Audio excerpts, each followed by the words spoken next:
That's what you're looking for. I mean, for the players, you know, commiserations, they're on their way out of the brackets, out of this stage, at least. Yeah, I mean, bragging rights for Janko, he saw that one coming. I had a realization when I saw that best of 3 is that there is a map pool issue for the side of players right now. If you end up on overpass against faze and the T side, and what they have done is your best foot forward moving, then you're not going to make it. You're just not going to make it. Dust 2 is not possible. Overpass was not enough. Then faze, make it logically. And what's up with all the flip-flopping you guys are doing last night? I'm not doing any of that. I'm not doing any of that. I stay true. Just a bunch of like, oh, well, my prediction is, but then also maybe a little bit of defense sitting. No, Blade, yeah. Bunch of Mr. A, B, and 50-50. He did all 3. That's not also bad. known as the Switzerland. Yeah, straight up. Anyway, comes with experience, Trace. It does, over time. Speaking of experience, well, for this lineup, and some of these lineups, I should say, they are starting to gain a little bit of that. You look at teams like Movie Star Riders. You can't really place them there when we started this tournament, but now you have to. Now you have to put them in there, Janko. Yeah, I think they've, played some great CS, had some good performances, and, the Ents is definitely a team that's beatable for Movie Star Riders. I mean, that's a team that already beat Liquid, beat players in their group stage game, but I think I would still, with all of that, put Ents as the favorite. Yeah, and there has been a gap between, the group stage for Movie Star Riders where they impressed everyone rightfully, and now they're going to come back to the playoff. They're going to go up against an Ents that already has played a game, so the question is, how quickly can they go from 0 to 100? That's what we have to see. Real quick, as Mr. Drake once said, I think, 0 to, yeah, whatever. Anyway, look, round of 12 continues today, and in doing so, we've got Entropiq taking on Astralis to start things off, and then a little bit of Heroic and Liquid. Now, will they liquid this or what, Maniac?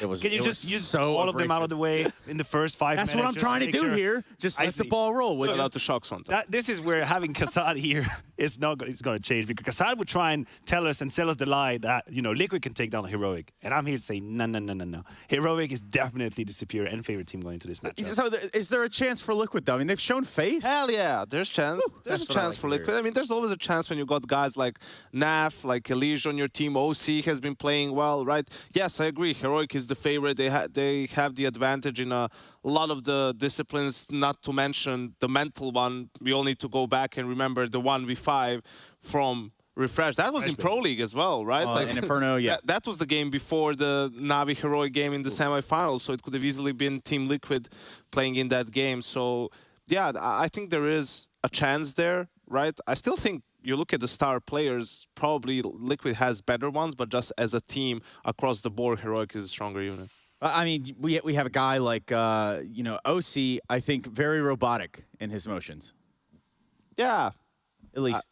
I don't know. I think, he's played much better. I think he's been actually pretty loose in his style, moving around the map, having good impact. So, yeah, looking forward to that. He's an excellent pickup for Liquid. He's an excellent pickup, honestly. And not all of these, sub-tier player who then are owning everyone, making it to the tier 1, actually hold their own. And OC is just doing just that. I don't think he's slowed down at all. I think he's very impactful. And he's also one of the best players in the tournament right now. Which is great news for him and great news for North American Counter-Strike, even though the rest of the North American Counter-Strike news is really dismal. In fact, don't even Google that. Don't look that up. It's not pretty. What is pretty is we talk about Liquid. Well, we have to, at some point, mention a Grand Slam, the Intel Grand Slam, that is. They did this once upon a time, but they are very far from it, and so are Vitality and FaZe Clan, Janko. No one's really up for grabs at it at this point.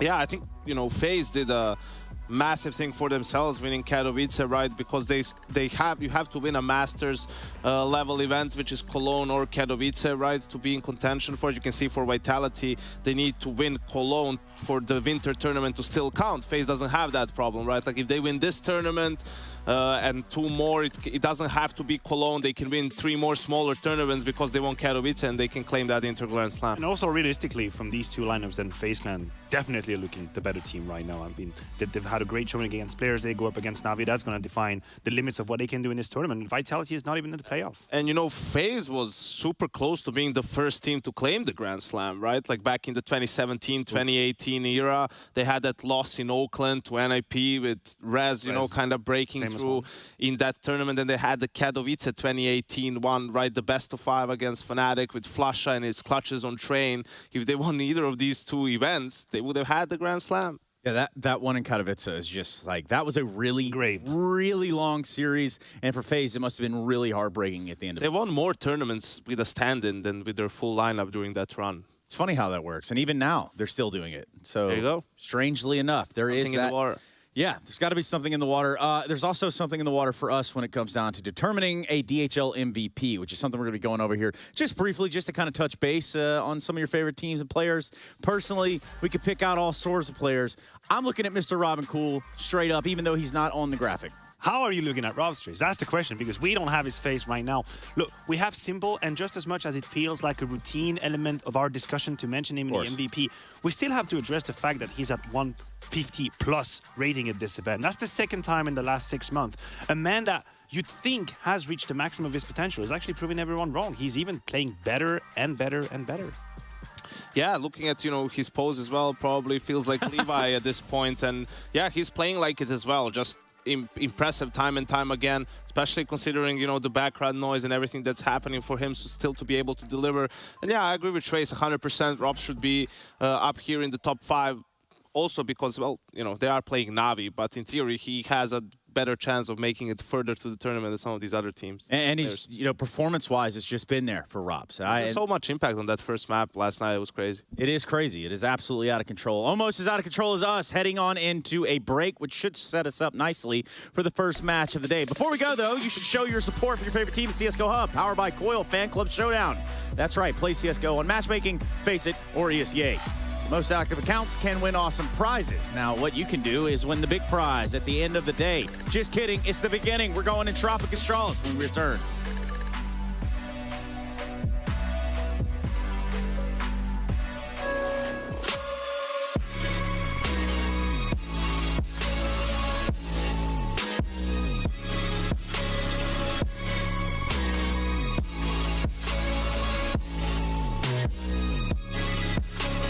You love it, you wear it. What's your style? Get your merch at shop.eslgaming.com.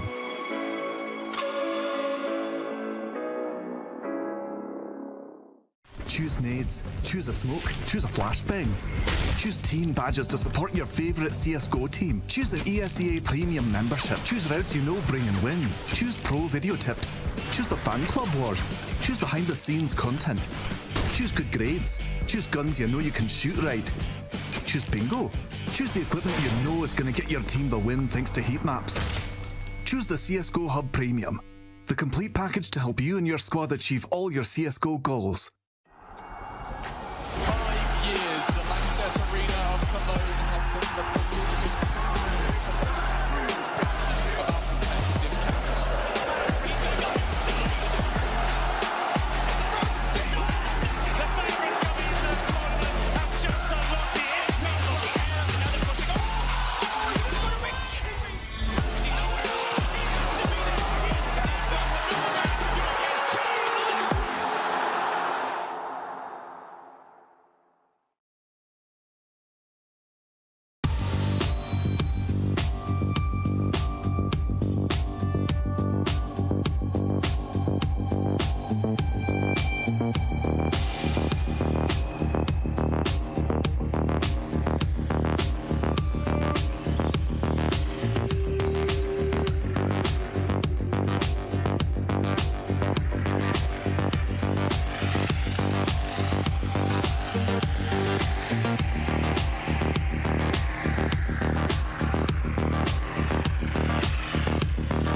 Entropiq's going to press the issue. This is what he talked about in that interview is he has a little bit more freedom to be aggressive because he's got a buddy with him who can help out.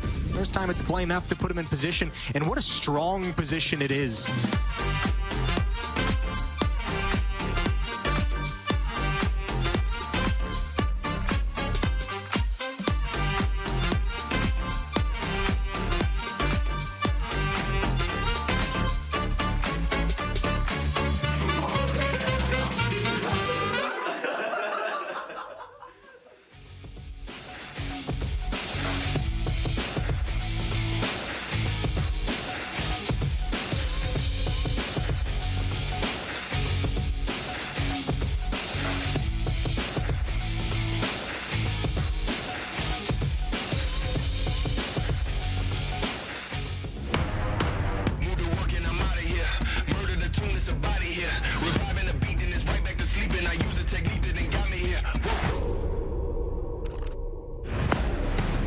If we're gonna communicate well, we can destroy everyone.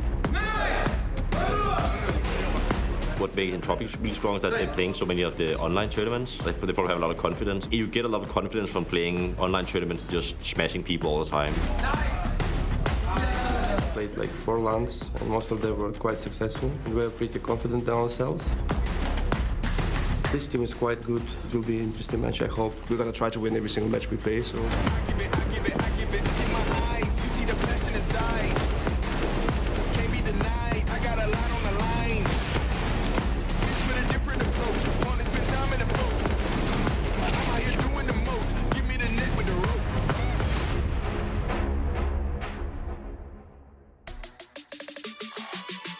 We saw Astralis playing with the bubble guns, but perhaps they don't turn into bubble guts today. Now for Entropiq, surely they don't walk into this one thinking it's a walk in the park. There's no way. Of course, when kxgo's on the other side of the server and kxad not here to defend his honor, I don't know how we'll ever make it through trying to explain what he's brought to this team. Welcome back to ESL Pro League Season 15. Playoffs have begun. Round of 12 is here. Maniac and Yanko are as well. And Maniac, I'm looking at you to start us off with the conversation around Astralis, what they've done right, what they're doing wrong, etc. I think we can kick things off with glaive, right? As an individual, also as a leader. I think glaive is someone that has suffered a lot through the lucky times in Astralis. But now that Frolic is back, he's got better numbers. He's got a better performance here in Pro League. It's about an 8% increase if you compare his event to the last 3 months. But what I like is how he's been playing, right? He's been quite aggressive. He's been decisive. And just for Astralis as a whole, having your IGL being confident the way he is, it has to be an X factor. Yeah, I think he's a key player for this team and was for the Astralis of old as well, right? Like, yes, you had Device, yes, you had Dupree, Magus, who maybe had more kills, but Glaive's positioning and his rotations on the CT side, his calls on the T side, they were instrumental, right? And I think that was the main reason why Astralis was struggling, that, you know, he wasn't contributing as much as they're used to. And that has to be a little strange, especially when you think about some of the sentiment that we had before. I know kxad had said, hey, the old Astralis would not have found themselves in these problems. And now it seems like they're working their way around figuring them out in a different fashion, Maniac. Yeah, you're absolutely right. And I guess for people, it's really important to realize that for glaive, having been in that Astralis of old that was winning everything, it's really hard to reprogram the way you want to approach Counter-Strike. You have a different lineup, you have different players with different skill set. Different coach. Exactly, you have a different coach as well. You cannot just plug and play, copy-paste the way you was playing Counter-Strike. So you might have some certainties from the past, but some of them don't even apply. So you have to be able to be tabula rasa on your knowledge and rethink your access to Counter-Strike. Toblerone on your knowledge? Tabula rasa. It's a bit of Latin. But Toblerone works as well. It's like a blank tablet trace. Oh, like a fresh slate. Yeah, I should be familiar with that. Oh, yeah, of course. It's all right here, guys. Hey, kxg, though, we did talk about him pretty much the entirety of the tournament that they've been present. Now, Yanko, make a case for your boy kxad as to kxg being the best of the best. Yeah, I mean, tell me who's better, Trace. Oh, do you know what? Well, I just made my case, right? That's all you need to say. Fair enough. He has undoubtedly played better, right? The numbers don't lie either, and it is, but it's a little bit him playing better individually, and it's a little bit them figuring things out as a team and having more time to practice and kind of go through some of the protocols. And there's no denying that when he plays well, Astralis does way better. Oh, yeah, absolutely. Yeah, and that's something that you have to keep in your pocket if you're Astralis. If you're Astralis, we also get the opportunity to hear from you prior to jumping to this match with kxg, sharing some words. Hey everybody, I have Config here from Astralis for a short pre-game interview. Config, we're getting closer to the end of the season, but if we look at the stats, they are way higher than what we saw in the previous 3 months. What had the biggest influence on it? Like on my individual skill, I think that I figured out how I want to play my individual game, and I'm not too focused on what the opponents do, so I'm trying to more like focus on me and doing my thing and just counter-playing how they're playing and then kind of reading them in-game as we play, so I think that's what I'm doing. It also seems like you have like some kind of special connection with blamef, because usually you're both in the top of the leaderboard, so would you say that you're kind of like enabling each other? Yeah, I think that when he makes space, I take the space that he creates for me and the other way around. So yeah, I think that we complement each other really good, and I think that we are like a pretty good duo, if you can say that, like complementing each other back and forth. Yeah. So basically, like you can do the move because you know he's behind you and he'll help you out, and vice versa, right? Yeah, for sure. I think that he's perfect at doing his role, and I'm pretty good at doing mine. So I think that yeah, we're complementing each other really good. Well, today you're going to face Entropiq, and the thing is, they are a CIS team, and the CIS teams are known for playing like pretty aggressively. And you're the one who is in your team like the most aggressive player, plus the one that kind of is responsible for the opening kills. Do you find it harder to play against this type of teams? To be honest, I don't really think that it's going to be a big problem because I know that my individual skill is pretty good at the moment, so I'm not really scared of them being more aggressive than me. I think that I can always try to find my game. I think like playing versus a really good AWPer is my weakness, so I think that I'll find a way. Okay, looking forward to see you find the way. Thank you very much. Thank you. And they must have a real tough time when they go to places, you know, with that level of teammate and team camaraderie, they must have a hard time figuring out who's going to open the door. I'm surprised we managed to fit these two on our graphic. Barely. Look, I mean, like it's kind of over. But it is a pretty strong 1-2 punch they have in Astralis when these two are playing well. And it's interesting what Config says. Well, you know, I struggle against maybe a really good AWPer on the other side is when I'm having problems with performances, and that's going to be a key win condition for Entropiq in this one. Yeah, absolutely. And this whole concept as well that there might be a correlation, if you will, between Config's playstyle and blamef's success, right? I think Blame is an individual that's really good at punishing any opening he's got, and what you need to have these openings is rotations. You need opening kills, you need some chaos on the map, and that's what Config is doing. So I definitely think that a Config that's on form, that's on point, creates rotations because of the entries he finds, the multi-kills he finds, and then blamef is the one closing the round. So you gotta have your eye on both of them. Yeah, and for us, our eyes try to stay across the entirety of what the game looks like here for this side of Astralis. But when it comes down to, like, say, FunSpark ultis, what are we quantifying out of that? Well, that was just the first event of the year, really, for Astralis as well. Something to play before Blast kicks off. And you can see that Entropiq actually managed to beat them here 2-1. Here's what you need to know about that game, Trace. Okay. First of all, Config was the lowest rated player of the entire series.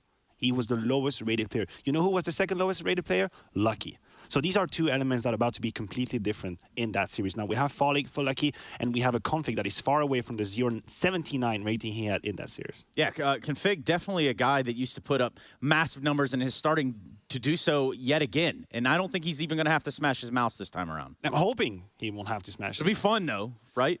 You've done it in the past? Are you a mouse smasher? No, I don't. I'm not trying to break any mice. Now I just been broken myself. Hey, anyway, Yanko, I'm looking over here at the side over here for Entropiq, and I'm thinking about the what ifs. You know, what about a team with Hooch right behind them, kind of guiding them up to this point? What do they look like? Well, I think for Entropiq, the one thing they have going for them, or actually two things, is first, there's no real obvious weak links on their team, right? Any player can step up and deliver at any given time. And the second thing is, this 5-man roster has played over 500 maps together. Oof. On the other side of things, Astralis has played 13 maps together with this particular lineup. And even if you just look at, you know, with Lucky, so in the past 6 months, they played less than 100. So, you know, just the kind of routine, the protocols, the practice that Entropiq has across the board and their ability to adjust on the fly, since they probably experienced everything, really goes hand in hand with what, I don't know who said in the interview, with Entropiq, like just playing a lot of online games and beating people, that gives them a lot of confidence. But Maniac. Alien. That's what everybody's talking about. Entropiq. Alien. Okay, well, here he is. Alien is always the man of the hour when it comes to Entropiq. And I'd say for good and bad reasons. Sometimes for good reasons, when he's having a good game. When I think about the major, the qualifiers, or the challenger stage of the major, of course, he was the man under the spotlight. But then as well, he has a tendency to disappear when he plays against the best teams out there. And that's the issue. We talked about Config, and we talked about his role, that man right here, shutting him down when he's trying to take space.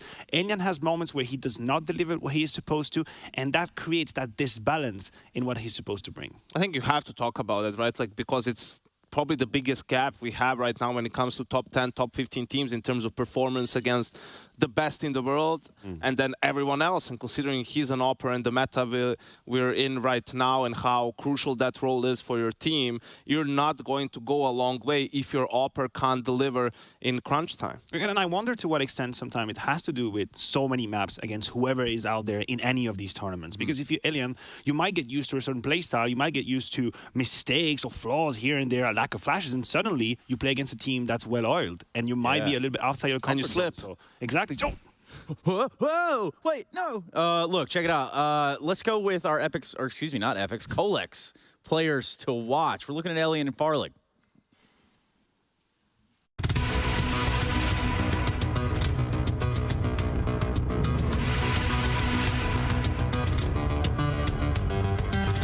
As his team's sharp eye, Alien will be the first to react to oncoming danger.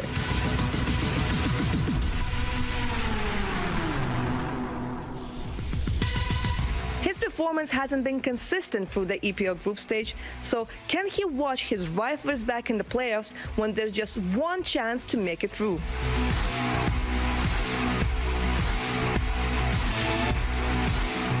Farlig is considered the secret weapon of Astralis. The group stage was the first opportunity to prove himself to the new team, and he did not hesitate to show his firepower.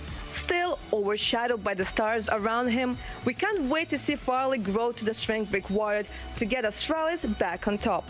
The two young operas are looking to clip their opponent's wings. Only one can advance and face the Brazilian Panthers in the quarterfinals. That's our Colex players to watch, and also what to watch out for is the veto. So what we do know is there's not going to be an Inferno for Entropiq, and there's not going to be a Vertigo for Astralis. Pretty simple stuff, right? It is pretty simple. Now, another question as well is what Ancient is going to land on here or not. That's the question. And Entropiq could go for it, but that's a map that Astralis actually quite like. They've beaten them last time. So we'll see. Dust 2 removed by Astralis. I thought that could have been an option. That leaves Vertigo open. Yeah, it does, and we've seen, yeah, and Entropiq just goes straight for it. That Astralis did switch it up a little bit in their map pool, right, with some of the Mirages haven't really been going their way. They reintroduced Vertigo back, but you know, Entropiq is one of the few teams that's even beaten players last year on Vertigo, and they were by far the best Vertigo team we've had. So I'm not so sure about that one. Maybe they trust their preparation. Yeah, I thought that Dust 2 would be Entropiq's pick. Right, Astralis 0-5 in the last 3 months, and some of these defeats have been really, really one-sided. In fact, they didn't even put up a fight. So they were always going to be punished on that one map. Picking Nuke, I mean, they have some pressure knowing Vertigo is coming right behind. I mean, interesting that they go for the same pick like the last time they met, and they lost 16-8. I mean, that was a pretty convincing win for Entropiq. I thought we might get the same maps, just different, you know, the opposing teams picking them, right? But that didn't turn out to be the case. And I don't know, man. Like, for me, Entropiq won on this veto by a large margin. Just because of the Vertigo in the middle. Yeah, but the issue and that I have, and the fact that Astralis picked Nuke and not Ancient. Well, how about that? Hey, guys, I'd get your predictions, but ultimately, what matters is it's time for another round of 12 playoff match. That's right, playoffs. Playoffs. Yanko, say it one time. Playoffs. Yeah, that's what I was looking for. Ladies and gentlemen, boys and girls, it's Entropiq taking on Astralis. We've got Nuke, Vertigo, Overpass. Should we need it? Furia waiting in the wings on the other end of this matchup in the bracket play. And waiting in the commentary booth are Chad and Alex. Yes, we are. We're warm, we're cozy, and excited to bring you all of the action. Playoffs round 1. We already witnessed some exciting and enticing Counter-Strike from Ents, who will be meeting Movistar Riders, and Furia waiting in the wings for the winner of this one. We're going to be getting it started with Entropiq on that CT side. Astralis to start their T campaign with a win. And right here we've got Lucky with the Julies. Good spawn can get him on hard early. Actually over towards ramp with quite a heavy lean from Entropiq here. Unexpected odds are favouring the Danes, and that's a P250 in the hands of Blame as they corral themselves towards Yard with all 5.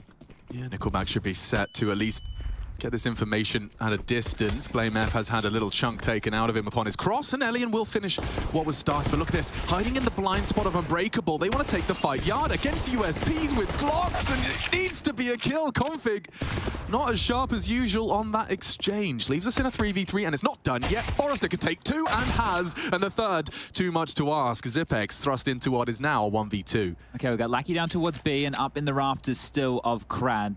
Zipex needs to piece this one together, and he's always tidy in the clutch as the clutch minister, but this one right here with bomb on his back, a minute on the clock, is a situation where he wants to isolate a fighter, at least get some information on where these last two reside. Yeah, ideally, no sound cues to be made. Now, you can see Krad's playing a reactive position. He wants to occasionally take intermittent glances at that heaven position, which could be perfect here. Coming up. It's just a question of catching Krad. Timing is everything. Has to be good, has to be good, and it's a little bit of a weapon discrepancy. Good find from Krad. No armor on that either. Yeah, it looked like Zip got a little bit surprised by seeing a player still up there to roost, right? Because the position Krad was in was so committed, right? There wasn't a position where you're ready for all those angles, but still able to convert off the back of the shots. And a good start from Entropiq here. Now, a little detail that I want to bring up is Entropiq, they came through Group A. That was 4 weeks ago now. And you have, well, this team of Astralis who have been looking hot, right? They're warming into things, and they haven't had to go home. They're still in this environment that we have in place for ESL Pro League Season 15. This is a great start from Entropiq, right? If they lost the pistol, maybe they lose the first gun round, the game could snowball away from them. This is a chance for them to really steady early, and I think a positive sign.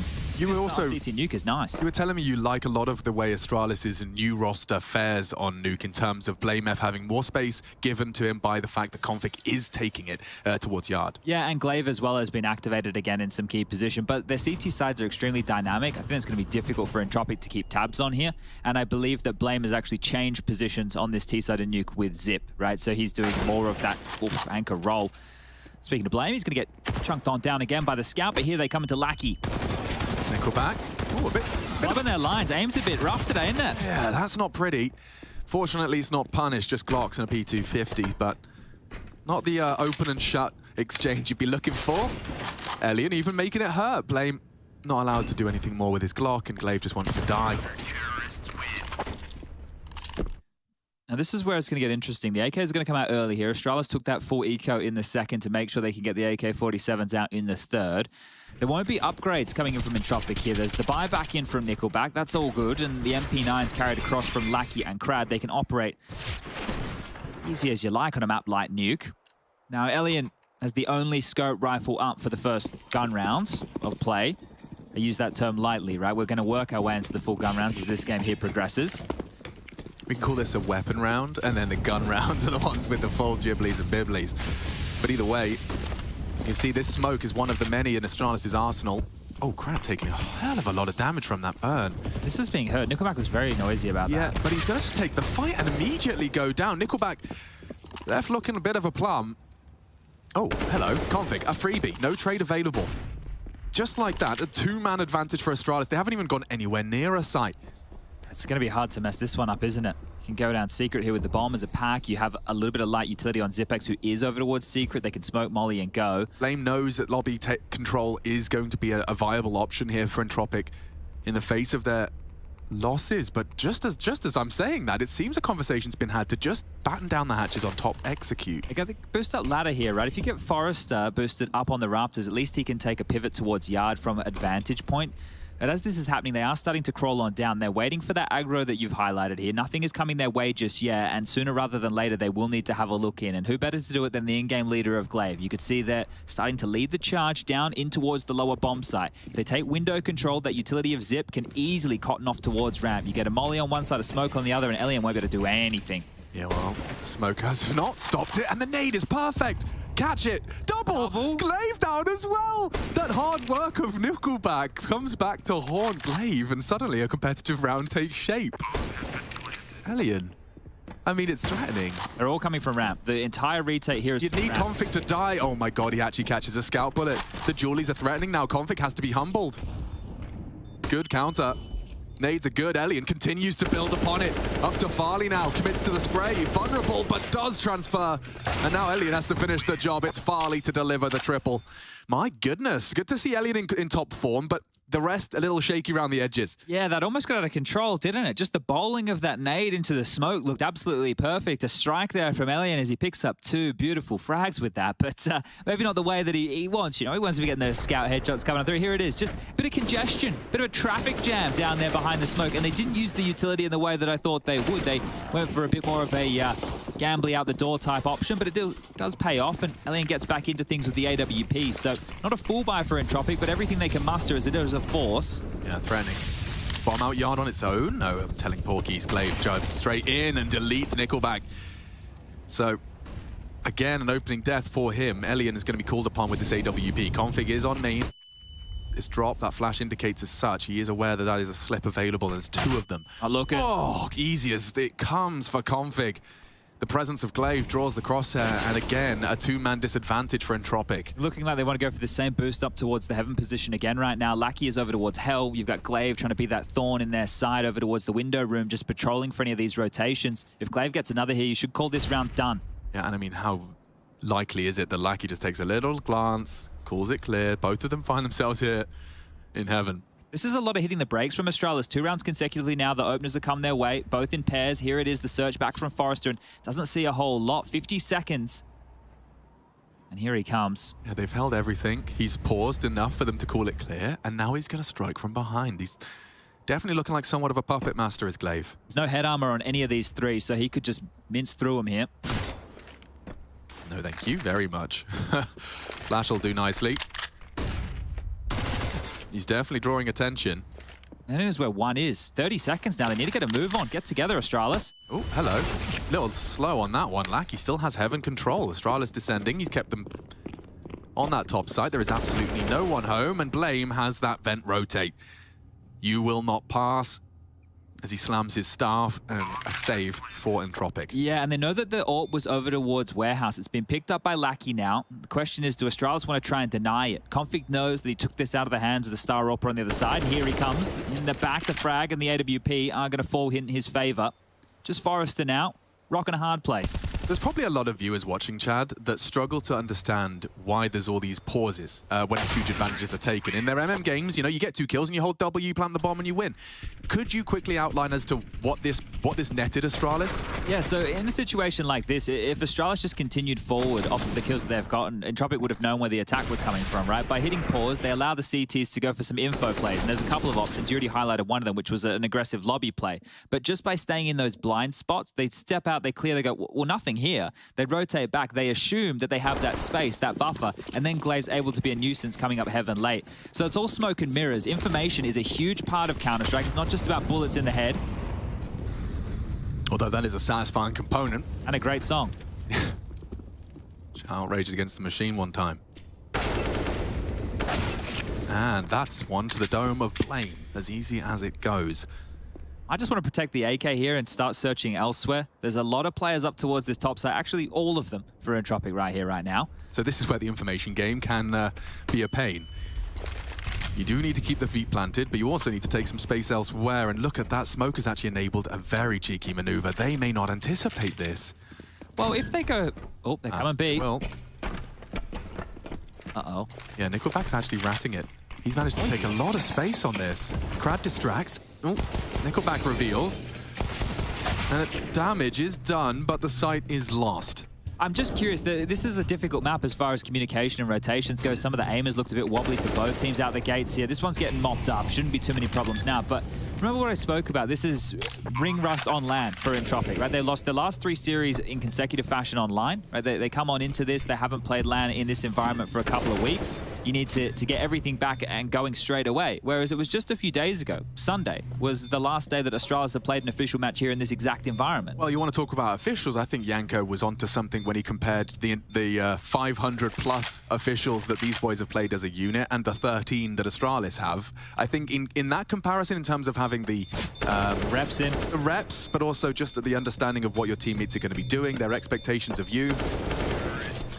Admittedly, though, Astralis have consistently not shown that. You know, when they were juggling their rosters and juggling roles and trying to adapt to the loss of legendary names such as Dupree, Device, obviously earlier than that, they've always managed to come in relatively coherent.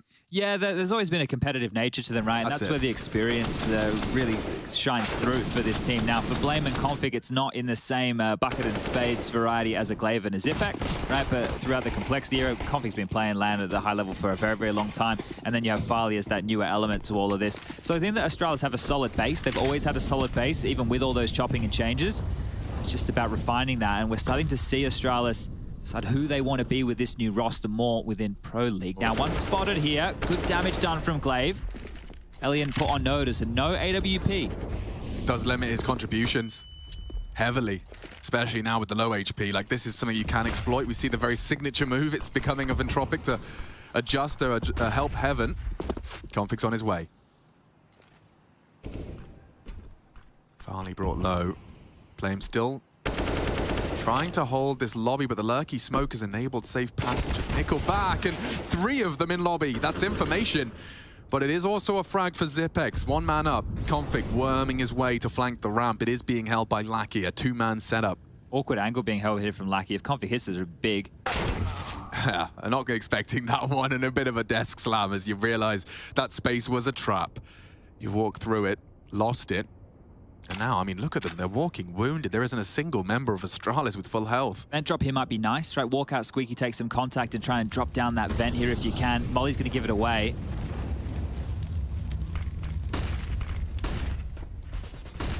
Three flashes. You know where they're coming. Information and frags exchanged. It's so close. Low HP here. So low. Crad can finish it all, and he's taken down the healthiest. That'll do nicely. That'll do from Crad. And a 3-3 scoreline. Felt a bit flat in general that round, didn't it? With the low HP, it was very difficult for them to try and operate into the rounds here from Astralis. And as you mentioned, it is tied on up. Now, some of those victims that fell for Astralis a little bit earlier are going to have to go for some... Cash is fine. I was just trying to see if we're lacking in a big way. It is just Blame F who's on that lower end, just under the 3K mark here, but everybody else has enough. So should be another purchase, no dramas. Do have a technical timeout called. There was a bit of a game crash going on, so we'll get that one sorted and get everybody back in so we can continue things here. But there isn't an AWP to be operating within this next gun round. We can take a little bit of a look down the line. If you're not familiar with the faces that we have on screen, you've got Crad, then you've got Forrester, Alien in the middle, Nickelback, the in-game leader, and then Lackey down the end. And behind them there, not the referee, the gentleman that's just missed out of the shot. That was Hooch, the coach. Used to be a 1.6 player back in the day, and obviously played through CSGO. I lost to him at a major qualifier once upon a time. He was always very welcoming and friendly when I first showed up in CS. Hooch, he's always he's a social creature, a social butterfly. And on the other side of things, you've got supermodel / X1.6 player Trace. Yeah, the thing is with those Danes, right? They really just they like the gym. Apparently, they like the gym. They already had some people over there, but they just want to amplify it. Make the rest of us feel inadequate. Well, not inadequate, but definitely they all look like they could be rugby players as well as Counter-Strike players. It's good for Astralis, right? If you needed, if you want to ever do like a calendar or anything, I get the models out. Oh no, I use them in the anti-basement dweller gaming rhetoric. Like whenever I'm talking to a boomer who hasn't quite processed it yet, I'm like, well, look at these sexy Vikings. You've got nothing on us. True, that is true. We do have some handsome lads, and there's Glaive, one of the well, I would say the best in-game leader in CSGO, right? Like, you don't even need to raise your voice like that. Well, I just want to make sure that people here are paying attention. The guys won 4 bloody majors. Yeah. I don't know how many you guys have. And how many of them were back-to-back? Oh, a few. 3 of them. So that's quite the achievement to have. And we got the banter between Glaive and Cadian throughout the week. That would be fantastic if we get to see them have a matchup again. Now, they are in opposite sides of the bracket, so might be a little bit unlikely unless it's a grand final. Unless it's a grand final. Denmark might explode. Oh, wow. It does look like a bit of a treasure chest the way he's holding it there. That's where your cellular telephones live, everybody. Yeah. So if you're unfamiliar, they've been doing this for years, old ESL. They take your phones, they put them in a box. But if you have a crash and you need to restart Counter-Strike, well, you need that Steam card to get back in. I noticed as well, Chad, your most recent purchase for your gaming den has been embodied by Crad. He's got the same mousepad as you, your mousepad pros. Yeah, you know, well, I think they're coming in the mail. Yeah? They just rock up. The mousepad fairy seems to arrive at Twist. Had one of those rocking as well yesterday. But I like a thick pad. As do I. Looks like we're ready to rock. It's a big round for Astralis to kind of recap where we got to so far. We had the pistol 1 and an eco converted by Entropiq. They have recently, as in the most recent round 6, managed to break Astralis's slew of rounds. It was 3 back-to-back from the Danes, which leads us to this point. It is make or break for both squads. The finances hanging on by a thread. Now, I was talking to our good friend Rushley1234556, who's on the 1s to 0s today with the Observing. I said, Rush, I think if Astralis come out and they just batter Entropiq and make sure that they can't play a lot of rounds, can't get warmed back into the LAN environment, it might be a 2-0 here. But if map number 1 is close, I can see this going the distance. It's obviously close with the Astralis victory, then we go to Vertigo, and then overpasses the 3rd. So I'm interested to see if that comes to fruition. I know that Rush has got a hot date tonight, so I'm sure he would be loving the 2-0, as we all know. But the AKs are back out, the buys are in. And what time's your train? Hey. Config. Brave. Aggressive. Back turned. And Forrester, just like that, has taken down 2 of the Danes. Glaive and Config have to watch as this one does spiral. Blame does give a sound cue away, deliberate or otherwise. Farley responsible for this duel. It can end here, but it doesn't. Lackey does lack the headshot, leads us to a ramp open. Nickelback forced into a tight line. Blame is not going to clear this. Is he? No. And so, the advantage, once again, this pendulum swings and the bomb's still lobby. Zipex can go wherever he desires. They're actually opting to split up as opposed to group up for a 2v3. I know Farley was in lobby here, right? So if Zip was able to show himself with the bomb and not go down, it might draw all the attention because Farley has plenty of time to work on this flank. But the angles might not favor him as Forrester tucking back in towards the bomb box and Elian in towards the CT vent. How flanky is this flank? With 50 seconds, he could consider it, but he's in main. It's so difficult for him to break this, right? There's so many problems as you come in here. You have to worry about Heaven, the CT vent is a problem. Well placed. Dead, surely. Oh, Elliot stands, still delivers. One on the site. Bomb retrieved. He's got to think this one through. The descent to the low site is held. He cuts noise and hopes Forrester falls into paranoia. This fight will come to him eventually. Just at the right time, Forrester, he started this round with an impactful double, leaves with 9 frags.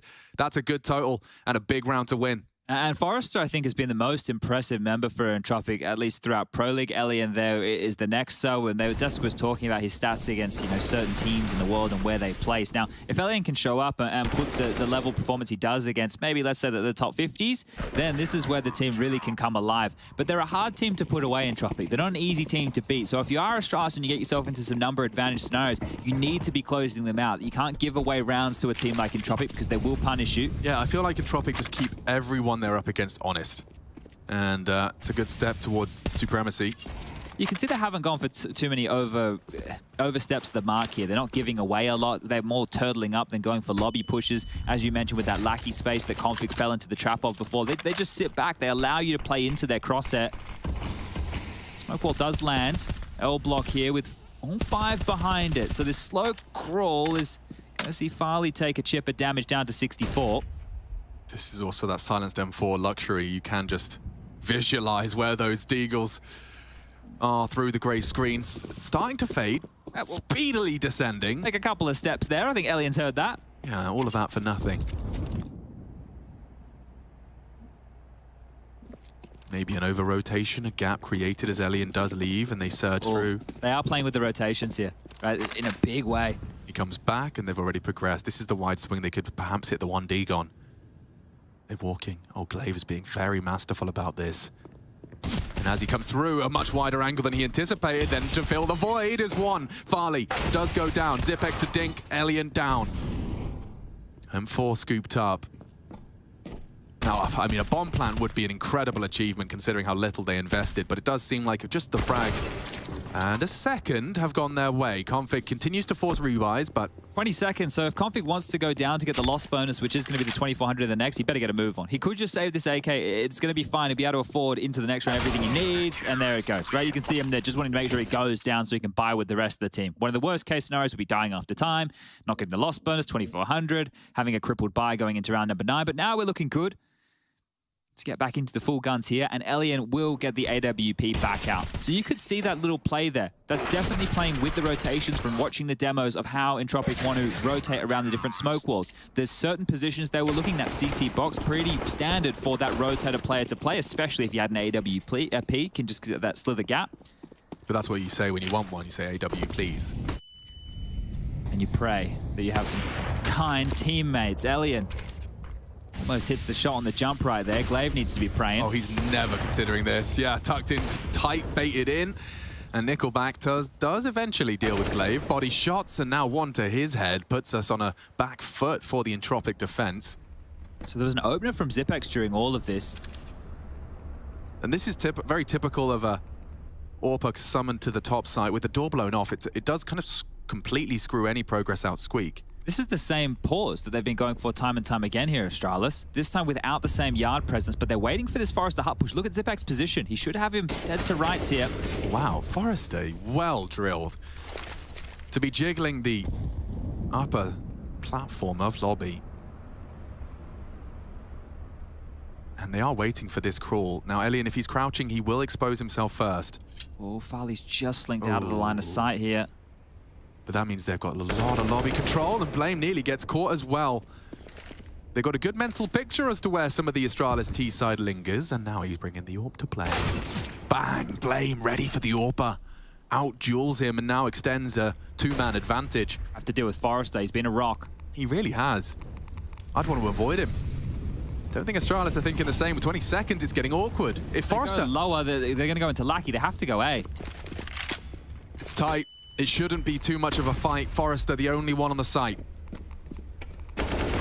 Still gets the first. The second would have been compulsory to victory, but a couple of seconds to spare. The bomb goes down, and Lackey just checking out which vest he'll be wearing later on tonight. Yeah, look, I think they all need a wash. They do look a bit scruffy. They definitely need a wash down there, so whoever's on laundry They've been washing the whites with the colours. It's like blue. You get there eventually, though. It's not something you do in your younger years. You don't really mind too much. I don't care. The older you get, then you're going to get your fabric softeners in the mix. Have you ever got the colour catchers? That is... I've seen you're a fan of those. I am a big rep for the colour catchers because you can just be a lazy ass and still relatively preserve your whites. I also avoid white clothing, so... Yeah. Two birds, one stone. I'm also, I drink too much coffee and I'm too clumsy. You do? Yeah, well, I have seen Alex Machine Richardson spill once or twice in my life. We don't have to talk about the salsa jar. Salsa jar, do we?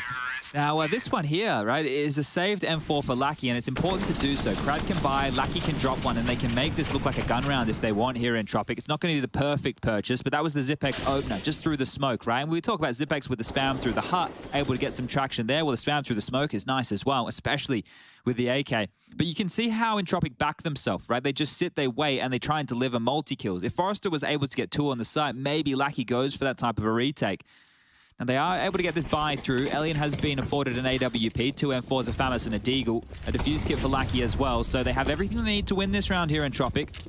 Or Astralis, if they pick it up, they could break the back and start working on a massive T-sided bag. I don't know what happens in Nickelback, but every gun round, or every other gun round, he's always ended up being the one without the rifle. Selfless in-game leader. Yeah.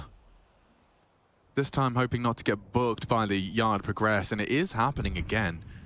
Glaive more than happy to be the first one down. There's a ramp push during all of this, so they're going to get some lobby control here. They will have to deal with Blame, who is parked on up towards the heart. Oh, spammed on through. They know his position. Distraction. Blame's anticipating a reaction. Didn't make it out, and they know that he's the lobby lurk. They can immediately respond to this. Yeah, look at the amount of space they've just taken. So how now we look to the other side of the court. Astralis, they know they've lost lobby. They have Yard. The utility makes that abundantly clear. And Config continues his aggression. Now, his drop was heard. They are anticipating this. And yeah, you do have to make a play.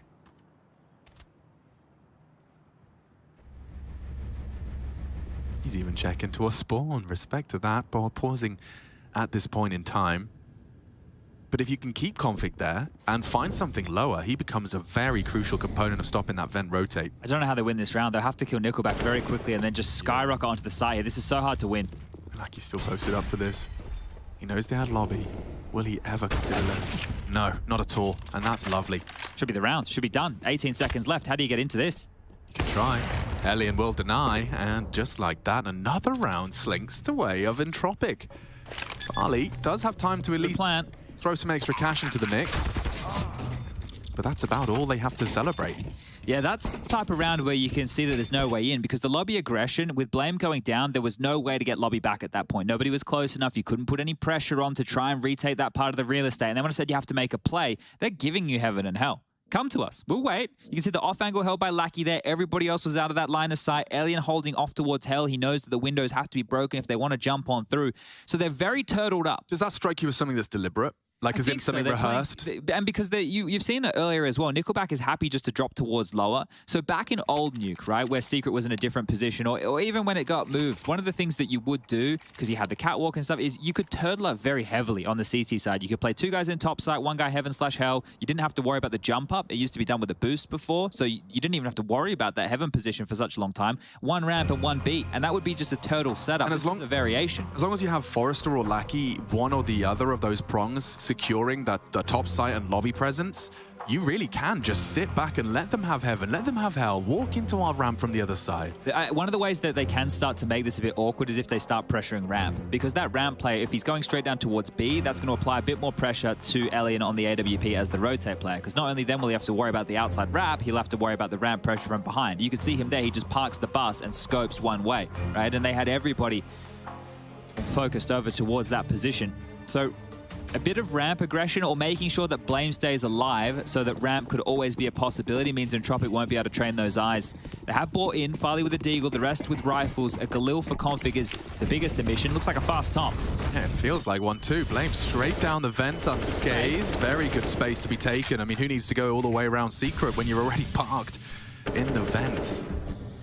Now, he's got to have his brain whirring into action now as to where that rotate can come from. You see it's taken Elian out of the play. He's the AWPer, and he was the one dealing with that, right? Dropping towards the lower side of things. Now, he's actually going to park up towards ramp and likely to change position with Lackey, who'll be sent searching with the rifle instead. Now the smoke wall comes up. Now, one of the keys here is that they can get across safely. Blame can deal with the vent rotation, and they can just get their way into the site.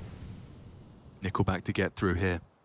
Now, he's not actively contesting. Maybe on the flash, he will have a little glance from Main as well. Spray finds nothing. But they've got all the pieces. I mean, is this not what a T-side would dream of? All alive? Just no utility right now. So the thing is, when Elian drops towards lower, he can set up a nice crossfire, right? You can see this crossfire established right here. There's no smoke, nothing to be too jarring. They're going to have to hit the shots on entry here, Astralis. Elian will have his first shot, but he's been warded off. That light util you mentioned becomes a problem now. The AWP will keep us caged. Never mind, Farley with just the deagle takes down the most expensive gun in the game, and he's got a second as well. Forrester trying to voice concerns and has done so. Pieces together a double of his own. But now the bomb is down, and so is Glaive. Krad finds himself a little bit of space and just falling apart. Falling apart at the seams. Everyone wins their duel. Forrester again with a triple. And they will leave with an AWP and 2 AKs, never mind a 7th round. If they can keep a lid on Astralis' T-side, we could be looking at a very competitive affair here. I thought that was going to be harder to break. It didn't feel like there should have been so many entry points into the site here, but Blame was the one that dropped Vent. I think he goes down in the site. This is the banger here to open up the account. A very nice shot from Farley, and to be prepared for the second. Great work as well, but just not enough. They weren't accounting for all of these different pressure points back into the site. The kills just fell apart. And Crowd will pick up the finals to get that defuse coming on through. So a great retake in a dangerous round. 7-4 the score now reads. A timeout taken, and this is the first for Astralis. Trace, the coach, an opportunity to calm things down. 5 or 6 on this T side should be enough, but those opportunities I was talking about that you can't give over to a team like Entropiq, you need to be converting those number advantages. Oh, what's going on here? Okay, so yeah, you are going to have just the one rifle. Something a lot of teams have been doing just to kind of really add an extra spice to your deagle round. And keep the economy humble, right? A bank hasn't been built for Entropiq, so if Astralis can hit that magic number again of 3 kills, and if they get the bomb down, they don't have to win the round, but they'll keep Entropiq in that breaking point. Victory by a different definition. Charging. Wow, Blame is actually the first out. He's so blind. Oh my god, they evaporate just as easy as they arrived. It's gone. It's done. And the quickest round of the day to be concluded here. An extra fresh mag at 19 bullets for Krad, and Zipek's probably going to take his hands off the keyboard and mouse for a minute. The mission for him stays the same, but it's so difficult here. Any little jiggles, I think Elian even sniffs him out. Oh, this is the shot. Not long for this world now. Zip gets spammed through the wall. Elian will pick up that final kill and handled. Business has been taken care of by Entropiq, 8-4, and now Blame is going to fill that AK buy. Because they didn't get the plant, because they didn't get the kills, he might just have to work into this round with a Galil. That is worst case scenario right there. Absolute worst case scenario with a purchase like that. You can see how Counter-Strike is so simple and so complex at the same time. This single flash from Krad changes everything. There was 2 from Astralis, but 1 from him, and that is enough to net him and his team 3 in very quick succession. Another buy here with a deagle emission, right? I thought for a while that they might not invest. I saw smokes as the first thing purchased, and Elian, as soon as the door blows up, the shot comes through, and Blame. The last couple of rounds for him has sucked. The AK buy with nothing, the lobby push that killed him going up the ladder, and now he has to sit and wait again. Another minute 30 in the grave. Yeah, and now he's just completely teleported. Elian just put his name in the feed. Now he wants to punish any yard funny business. Nickelback tucked in. This is an alternative to giving them the space. Gonna shoot him in the back here. Blame. Or not. Switched on, he knows that hidey hole They can recover this. This is a big round for Astralis, considering, as you discussed, the investment, the full investment. Suboptimal, but problems extended now. I think Forrester had the angle there through the grate. Glaive didn't have it on the way back, and Config with a chance, but this one has gone awry. Lucky big shot, and problem solved again. This is great from Entropiq here. Looking likely to get their 9th. Ali's been giving us something to talk about. And in fact, never mind. Combined with the Zipex and the bomb now spotted, they are going to get the rotates. Oh, wow. Forrester brings some aggression into the mix. He is switched on today, Chad. What a reaction, exploiting the expectation. And a crazy play as well in a 2-on-2. Right, to go for that, if that didn't stick and he gives up the kill right there and Farley was expecting that type of a push, it's going to put Crowd in such an awkward position. But again, Zipex, this would be the time to pull out one of your classic clutches, my friend. Forrester going to deny the key to the clutch. Far too switched on today. Good nade. Forces him off the bomb, plays the time, and now they can run him down together. He just has to accept his fate there. Forrester will take another triple. It is getting, like, I feel like a broken record. How many times will I say this man's name in one half? It feels like he's played just a perfect round of Counter-Strike there, because I spoke about the risk he takes to kill Farley and then the lack of risk he takes, right, which meant the bomb could have gone on down. Stalls out long enough, throws the nade, baits the plant, and another timeout called from Astralis. Now, a little bit of talking out of Trace on this one. I'm gonna settle them in because they need a round here on the way out the door. 3 of their 4 came within the first 5 rounds of play, and that's beautiful from Elian. Those are the openings that you're looking for from an AWP player. Forrester, crucial kill onto a linchpin position of Glaive's push. And then again, just denying the plant, making sure they can't get that cash injection into their bank accounts, and that has condemned Astralis now to just some pistols going into round 14. It's been a rough half. Double digits has not been found for anybody so far on the Astralis side of things.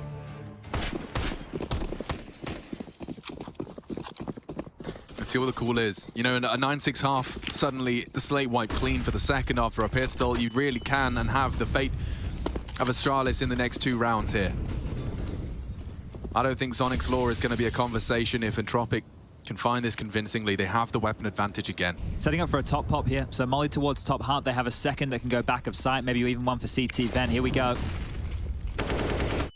Forrester, this is his domain, but it's getting a bit of a problem now. They're so good with the util, and just like that, Glaive has opened up the top side. To close this. Can't. Elian loses it. Weapons on the floor. It's en masse. Nade does look promising, but evaded nicely. Config traverses and throws one back. And just like that, they are sent packing. Astralis with 4 hearts still beating. A couple of weapons to scoop on up for good measure. Great stuff. And it's all Glaive right there. It looked like Config ran into, I guess, the doorway in the flash, because there was like a flash that didn't land all the way out hut, and then Glaive was like, well, I'm not blind, I'm going out. You can see this here, Config just kind of chilling. He was the first one in hut, and Glaive just barrels on through. I guess I'll do it myself. Well, he's had a couple of entry kills in this game so far. Early, I believe he had a couple with the Mac 10, and now here with the Tech 9. So beautiful stuff, and final round here, 9-6, looking possible now for Astralis. What a recovery. That was a half buy. Imagine if they could just find an opener here, and just like that, as I say it, Crad gone. More to come. Glaive has taken the fight. Lackey low, and just his retreat not sprayed, not punished. And Nickelback is there to ensure the hunt is not successful. Just playing the edge of the smokes, you can see Config is in pursuit of an opening. He's been given the freedom, let off the leash. But Nickelback's barrel betrays him. Config enables his team to once again seize the advantage and extend it immediately as Blame does walk into the site, gets information. Forrester still lies on the rafters. Config will have to be prepared for that heaven fight. Zipex lands one through the beam.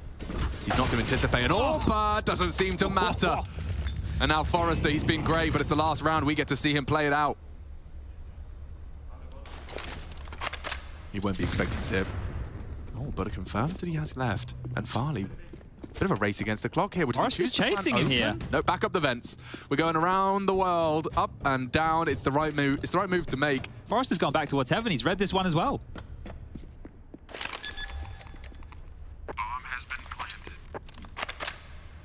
They're staring at him. Jiggle and executed. What a recovery for Astralis. It was looking bleak. They'll take it. 6 rounds secure. The bare minimum for a competitive T side, and it's there. Entropiq swapping sides, and we'll see if this can go the distance.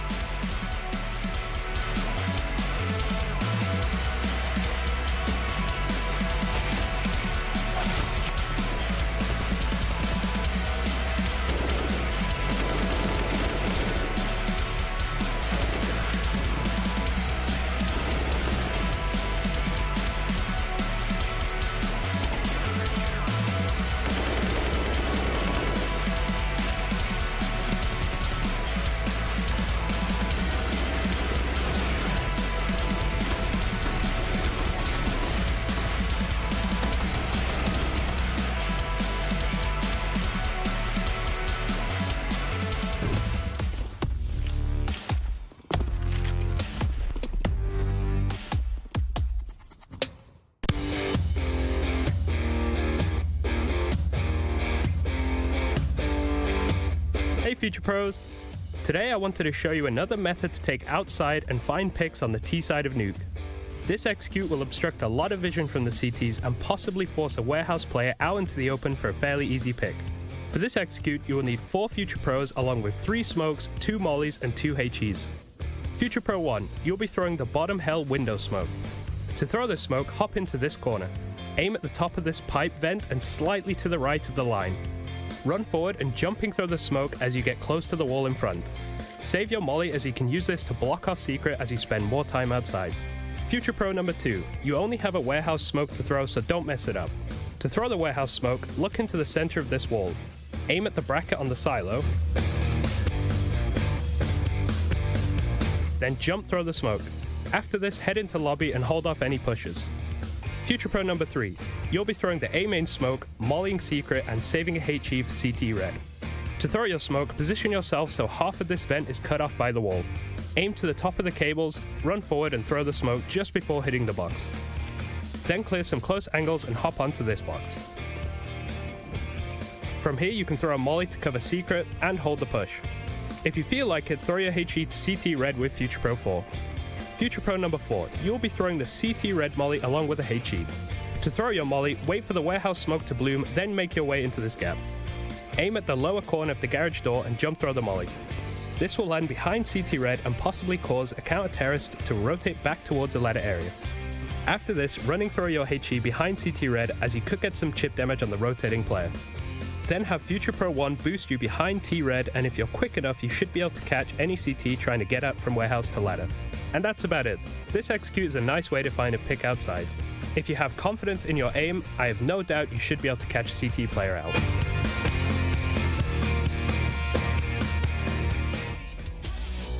Plenty tried, plenty failed. Too many times I seen plenty bail. And there will be no surprise what I'm about to do when you are looking through my eyes. See many go, see many go.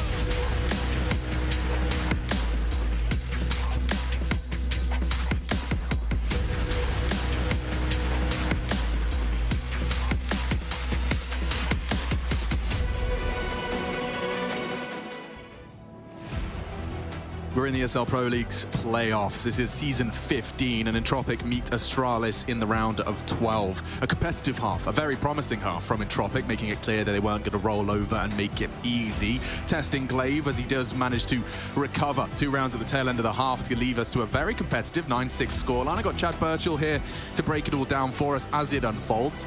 Do you think they're going to be content with a 6-round haul? I think so, right? Because that middle patch there, Forrester, the man on your screen, his multi-kills were just putting them under so much pressure. 5 Kevlar vests. The CTs will just have bullets as a defensive option. Quick. Really quick. 1xBet agrees Astralis a favored config, makes that clear, but Lackey, oh, he does better. 2 for the price of 1, and a bomb plant? Fake. Needs to Glaive straight through the smoke. Okay, never mind. Crosshair placement supreme. And the fake as well. How does Glaive hit that one? Forrester going to be scratching his head, but they're in towards B. This is good. Have a smoke on Elian here for late as well. And Zipex already makes his presence known. Bomb planted. It's the one way. Don't want to be peeking too much around that one. This gets awkward though. No kit for Astralis. If they can find it back now, as Lackey looks the wrong way. They can play the numbers game. Nickelback so low. I'm looking at Elian. That P250 has to bang and has found one head whittled away with 33 HP. Poor old Nickelback. He was last seen decon. It is a 10-second defuse.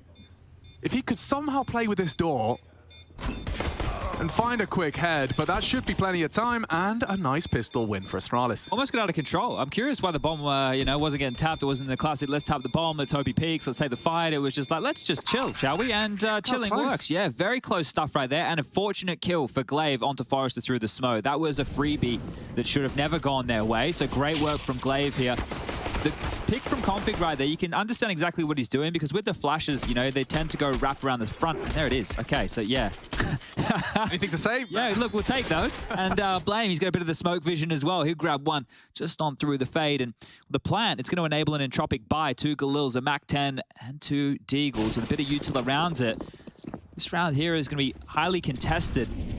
So we keep blowing off. Forrester, he's going to play behind this. Molly had a chance, just a glimpse.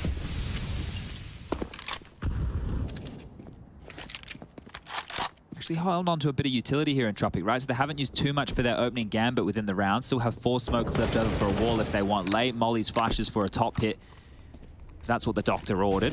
But they are back in spawn right now, lining up a couple of these smokes. So deployed in the air and Blame to deal with it up secret.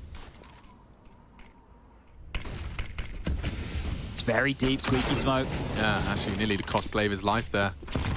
Missed nade, too much damage done to Forrester, down still functioning at 83. But they've thrown the wall of smokes and Blame's seen nothing. So they will be battening up. Yeah, 3 here on the top side to defend. They charge through, looking for that fight on Heaven. An impact made. They will have to find them, but the frags go in the Entropiq's way. In buckets and spades, Config disrupts though. Could have strung together a couple, but there's so many bodies on that site. And last man, who was Zipex, he was the last to arrive and doesn't look like he's even going to bother. Yeah, should be the save here. It's surprising that caught Astralis off guard. I think the biggest issue was the walk around the front side of the smokes, right? Farley's just come up Heaven as they started to execute. Glaive with some flubbed utility as well. I think that gave them a bit of a buffer, right? The missed nade, well, that one is done in panic. The missed smoke, he's thrown that one too deep and it's left Squeaky basically open. Just trying to see what they can scoop up now. 1 M4 found. So this is the execute, right? So Config is playing in the smoke. He's essentially baiting his teammates. He couldn't play out wide because you could see that molly behind the vent. He had to just wait and see if he could find his moment to strike, and only getting 1 as he peers on through. Problems now for Astralis. Entropiq the first to reach double digits and done with that buy. Walk away with an M4 as well. They can get an AK into the hands of Nickelback here. And well, Astralis, right, because of the pistol win and then the next round loss, they only get 1,400 coming on through. So their buy is not going to look anywhere near as fierce as the Entropiq force. And it's Zipex the one who's left over with the M4, right? And I'm not taking anything away from Zip here, but they need to activate him to find some kills, or he needs to put himself in the right position so the frags come his way. This is their map choice. Remember, Vertigo up next and Overpass if we need it. And the Force Spy has come on through. They've left a little bit of residual cash here on the Astralis side. Oh, it's quick again, and Zipex makes that M4 sing immediately. Glaive's D good for 1 as well, but they have taken the top site. Lobby defended well as well. There's more. Do they really clear out Blame? The answer is yes. Having a good game, Alien. Farley up in Heaven. Not going to be easy, especially now the Flames will force his hand to retreat, and Zipex is taking a beating as well.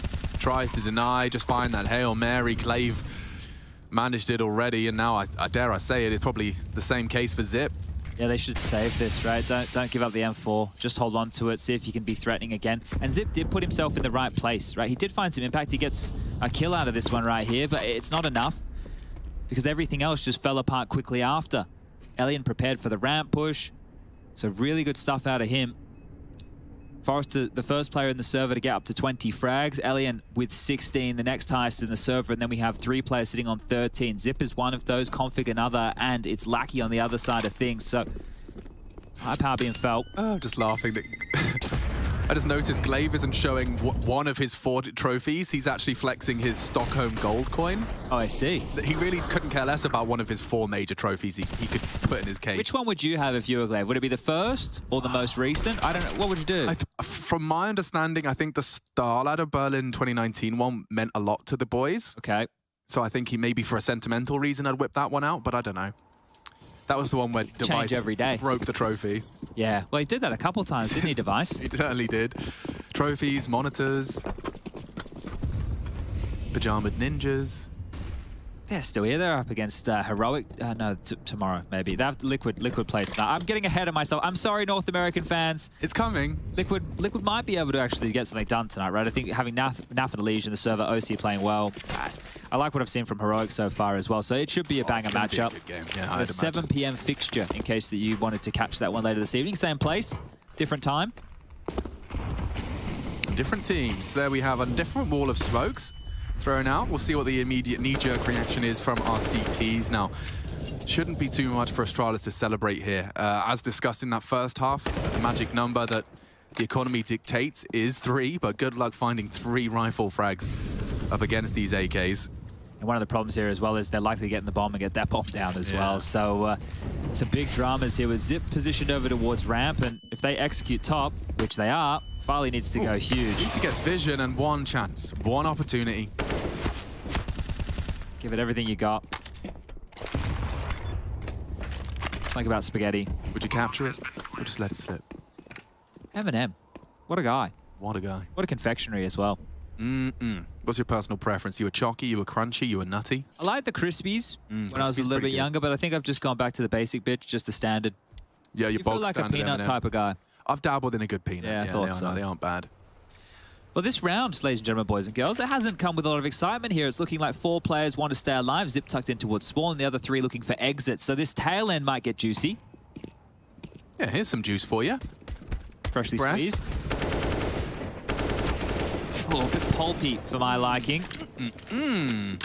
Crad gets himself a couple of Crad stat pads. Say that 3 times quick. I don't, because it ain't easy. That's a Counter-Strike tongue twister right there. Yeah. All right, ladies and gentlemen, this is where the excitement really heats up. 12-7. If you've just tuned in, I think the excitement starts when you see the score. True. This is Astralis's pick, Chad. And at this point, with the pistol win and then immediately having to buckle under the T force buy, Astralis are going to have limited options if they cannot convert right here, right now, round 20. They have a kit. There's a positive. No AWP for Farley right here. So how are they going to get this one done with the rifles alone? There's the man in question. Across he goes. Yep, straight across. No one on silo to spot it. Lucky late arrival there. That will be his responsibility, but Farley's safe and sound for now. In fact, it looks like Lucky's going to be throwing some util from there. Hello, everyone. Welcome to Lucky's Molly Tutorials. Just to the right of the black dot. And lovely hut Molly provided, at least for the hut side. Nickelback swings through, and Config good for the first and the second. He's built himself around, and Elian is his 3rd victim. 1 mag, 3 frags. Up to Crad. Not looking too healthy about it. Config does give him the duel he wanted, and somehow Config lives on, wants to finish the job right now, and his greed does get the best of him. It still fall apart here. I know it's a 2-on-3, which was a 2-on-4 situation, but it is Crad and Lackey, and Lackey has a forward position right now towards ramp. Could catch Zip offline here. Yeah, he is just on the fade. Zipex, ooh, 1 shot. Can't repeat that now. Has to give up the territory, which means B is open. Someone has to respond. I think Farley might duck down secret to deal with this. You can see him starting to rotate under now. Glaive up towards the top site.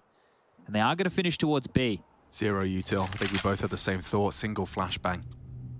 And so this will just have to be positioning and reads. Can they catch? Oh, he does catch a perfect glimpse just as Crad looked away. Near impossible now. He knows a planet would be very beneficial in the grand scheme. Gets it down. Yeah, just like that. Anything else for Lackey is golden. That's gravy. Down. Yeah, that's 3 players down and the bomb plant. Beautiful stuff. They've gotten the bomb down every single round so far within their T half. So big contrast. Yeah, it's really good stuff from Entropiq here. They're going to continue to be threatening. They have plenty of cash right now. Forrester has 7K. That's before the loss bonus hits his bank account. You've got just under 8 for that. A Crad over 10K for Elian, so his AWP can come out. Entropiq are going to be flush for a buy right here. But this would be the perfect opportunity to maybe take a timeout, have a bit of a discussion of how you want to approach this next round. Unless Nickelback has got it all sorted. Great stuff from Config here on the 3rd. You can see the crosshair of Elian getting drawn towards Blame as he pushes on through, and then Config will swing and punish, and then Farley with the final 2. A round that almost got out of control, but back underway with the buys. Do we see a pace change here? Because that was still quite direct. They threw the smoke wall yard, and then they just committed top. Forrester does get the insta-pop. Smoke and down. That's a lot of ground. And he's actually ready to fast flank Farley. This is not a duel he's going to be used to. Or ready for, potentially. Yeah. I mean, this could just be a single click to the side of the ear. What do you do if you're Farley now? Pop his eardrums. The Mollies confirms it. Farley! Farley! Horrible death. No fun. 0 fun allowed by the boys from Entropiq. And this is starting exactly as they would have planned. You get an opening pick. You've got lower control. I mean, they're almost spoiled for choice here, Chad. I think if they go towards ramp, they can pressure Zip. You can see Forrester now starting to come on through towards the window side. We'll have to make a sound cue, and there it is. The jig's up on where he's headed, but Zip, he don't want anything to do with it. Forces him forward, and they're coming into the... Oh, this could end so badly if Forrester isn't given the time. No one is responsible of looking at ramp. Alien completely booked. The frags come in. Entropiq throwing themselves forward and just being met by hot lead. Only the one back. Good frags found from the Astralis topside hold, and what looked so promising and so threatening is now just Forrester, and he's been held. Oh.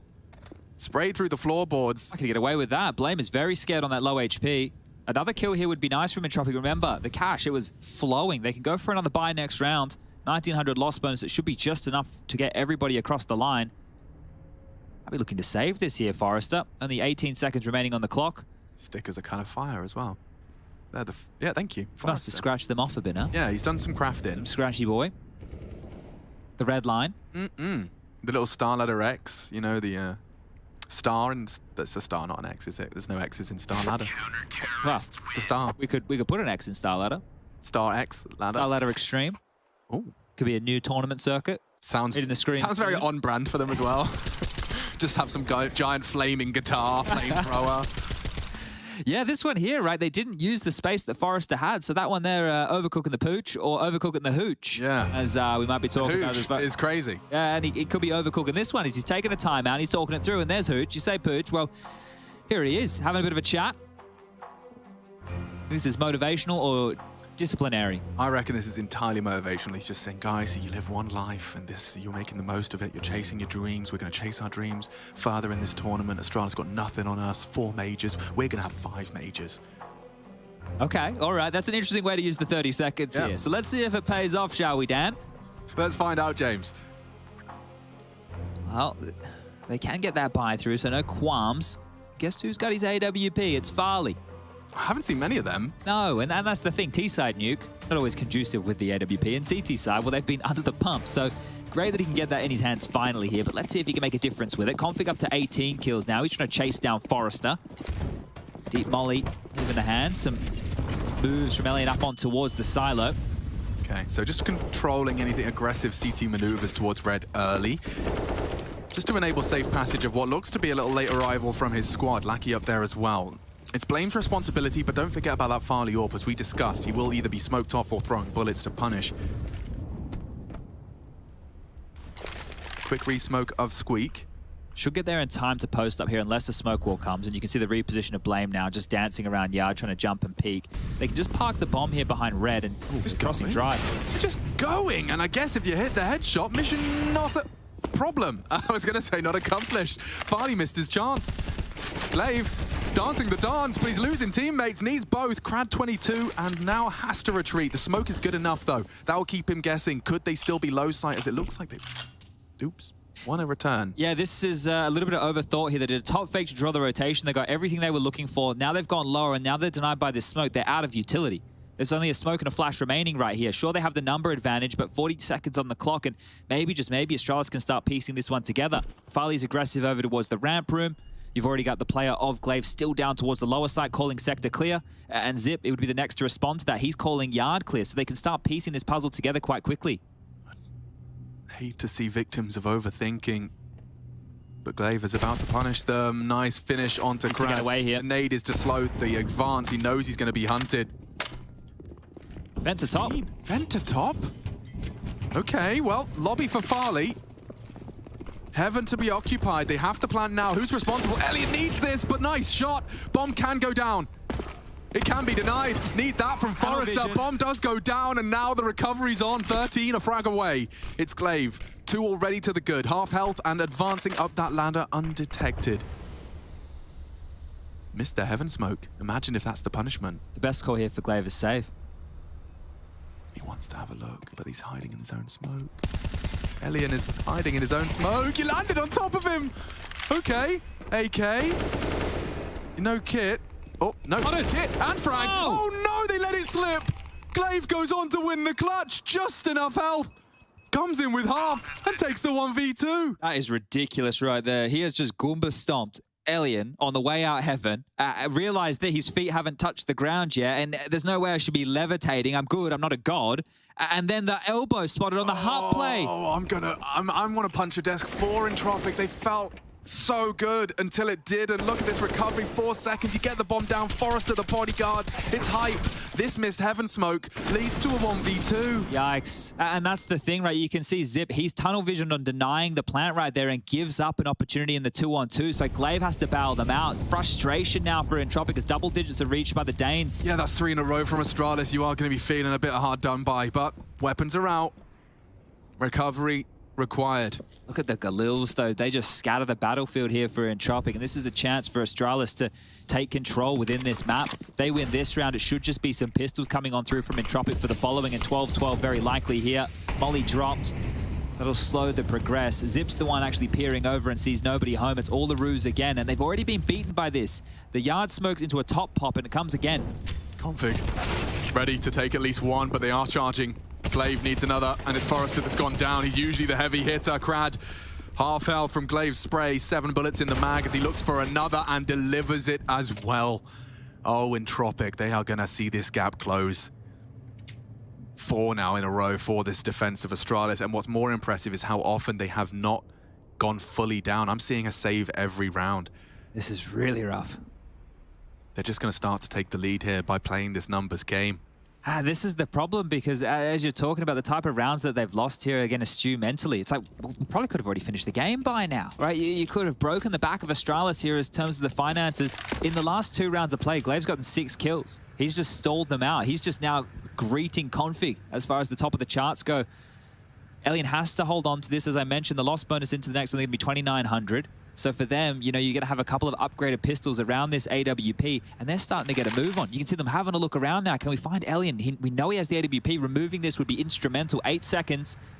They would just be jumping into this line of sight here.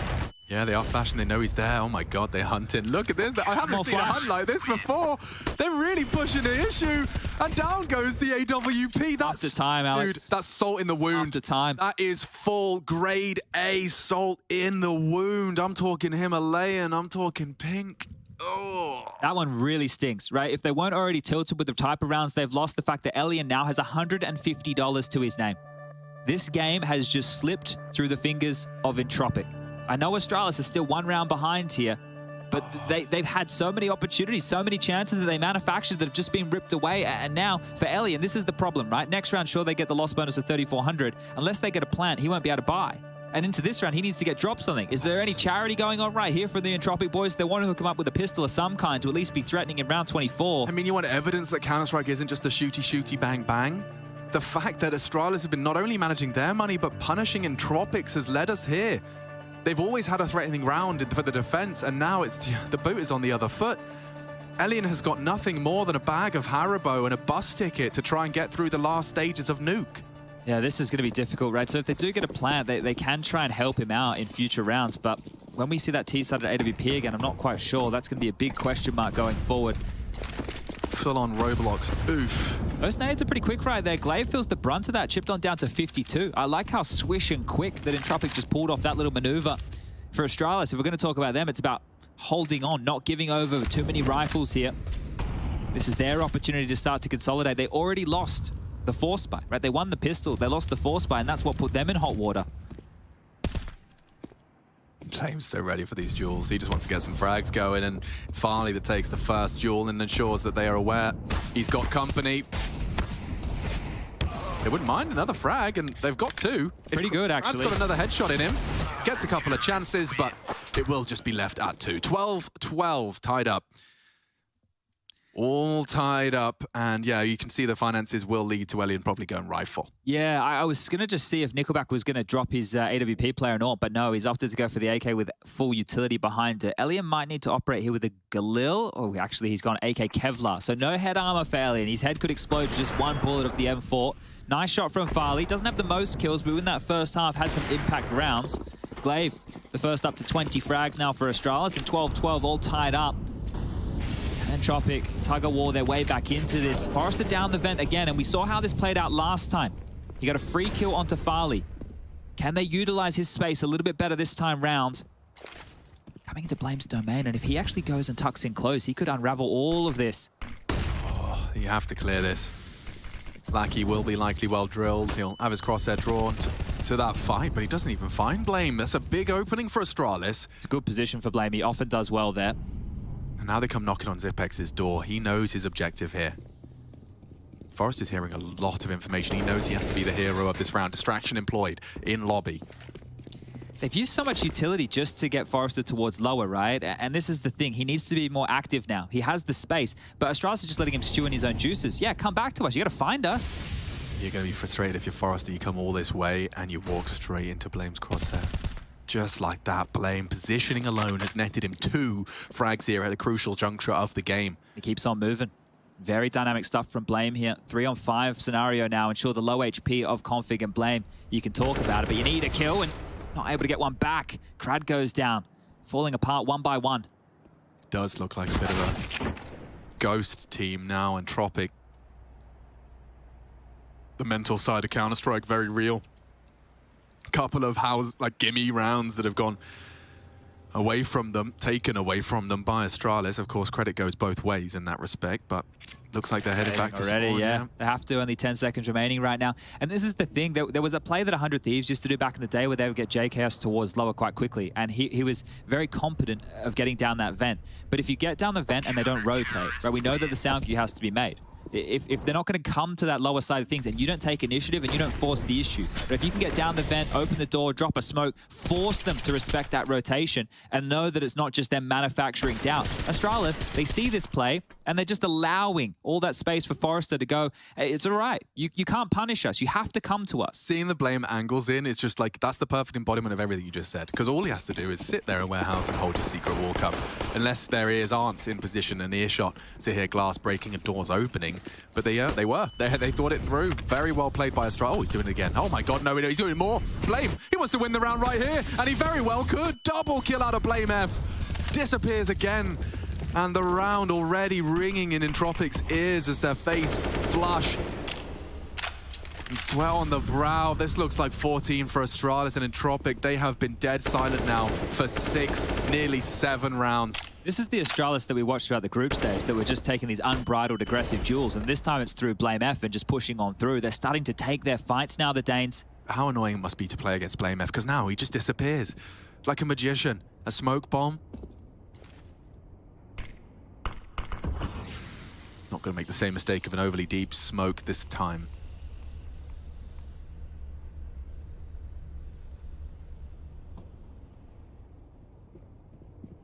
Foresters try and tip the scales back in their favor. Yeah, that zip swing up heaven, right? That's on a timing that Forrester's going to get caught there. His toes spotted as he's trying to jiggle and clear out close. So do you save again? I feel that maybe, just maybe, that's the discussion coming on through. And you can hold on to these weapons for as long as you want. But look at what they have on their side. It's just flashes, right? If they don't go down here and they just hold on to the AKs, they can't reinvest anything. Their teammates are the ones who are going to have to get Galils with utility again, as 3,400 is not enough for those AK-47s. Nickelback saved a little bit extra. I don't think you need to hunt, right? Like, if you're Astralis at this point, it's like, okay, let them have the AKs. It's fine. Like, the rest will have Galils. It's all good. They're not going to get any loss burners here. Config's having a look. He just wants to leave him on a goose egg. Could even happen after time if you're not careful.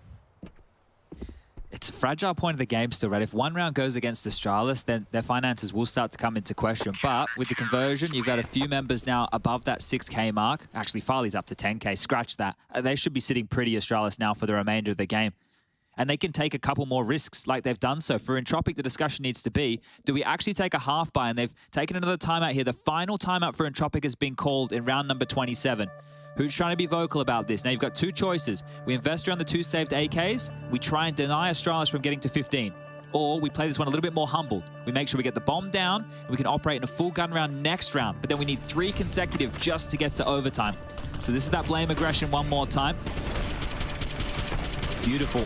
Second there, just the transfer with the spray onto Lackey. And yeah, he doesn't hang around, right? A lot of players would be tempted to hang around. You know there's a lot of chaos right there. Blame's done enough. He knows he's won the round at that point, dips on back, gets on out of dodge, and they bought again. Entropiq, they don't want to battle for overtime here. They want to get this one done in regulation.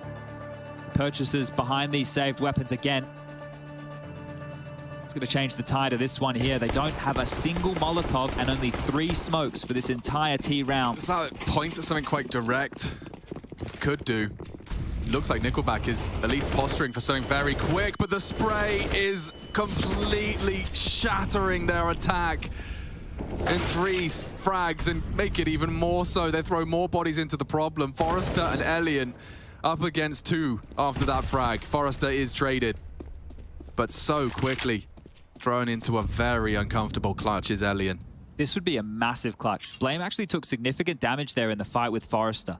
So there's an opportunity, and the fact that Farley has the AWP... And he's committed to the top side. Yeah, so maybe don't even worry about Elian's health points at this moment. If he gets a head-to-head fight and Farley misses, or just walks on into the crosshair. Timing just... Oh my God, he has no idea. Farley was so close to death. They come as a pack. Elian going round. but the bomb still does eventually have to be retrieved, and finding Astralis may be the hardest part of this clutch. If he goes up heaven, he has to make an audible to drop.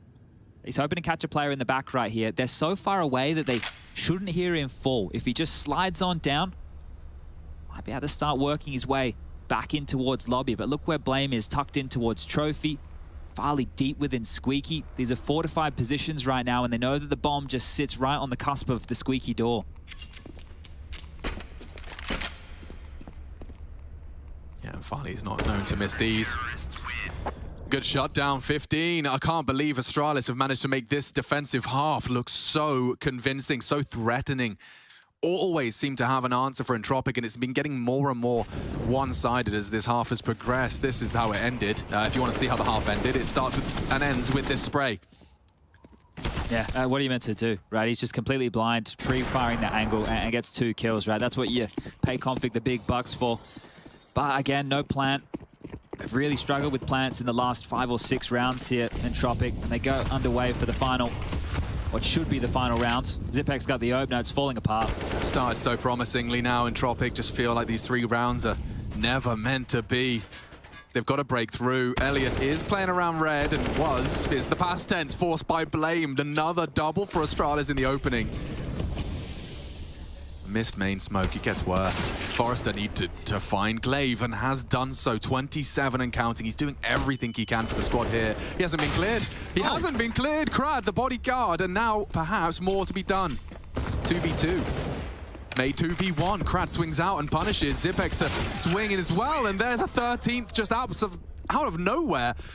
It was Forrester and Crad with 5 between them. Yeah, I think that caught everybody off guard, right? It felt like that should have been the game done and dusted, considering how that opening slew of kills went. So not giving up just yet. And Forrester with more impact being felt now. Just 2 more necessary for this overtime. And, well, the buy can come back in for both teams here, but Galil's going to pick up the lion's share of rifles for Entropiq again. Farley was dropping the wrong way. If Astralis lose this round, Farley is going to be the only one with a really good buy going into the next. Everybody else from Astralis is going to be very brittle. So this is a chance for Entropiq, not done yet. Time to believe a little bit themselves. Fist bumps exchange, better buy. If they can avoid a double casualty in the opening 30 seconds, that certainly would go a long way as well. Krad's the one to put Ramp on notice. Zipex caught straight through the smoke. That will open up an avenue and force a rotate. Who to acknowledge it's Farley. That does mean 1 less presence here as they head towards Blame's yard. Tucked in the smoke, he wants to try and catch a little sound cue, a little glimmer. Like he does. A toe exposed and another opening for Entropiq. Glaive can try and tip the odds here. Baited on the shadow. Lackey has an opportunity, and with the Galil, no less, he has posted a second. Entropiq, out of absolutely nothing, have managed to post the 14th here. And just jumping straight into Config punishes his hunt. It's Farley in a 1 versus 5 that is incredibly stacked against him. The bomb will be planted, and he gets to play the save game. This is crazy now, right? There's some actual problems. 1900 is the loss bonus for Astralis into the next round. They might even want to try and hunt and take this AWP away from Farley. Now, he's trying to go to one of the most unlikely places to save. If he goes down towards B, they'll search towards spawn. They'll most likely go over towards lobby to make sure he can't get away. As they're clearing this out, Farley's just hoping that they don't come his direction because they need that AWP going forward. He can drop a gun or 2 into the next round. So Farley's survival here is integral for Astralis' buy into round number 30.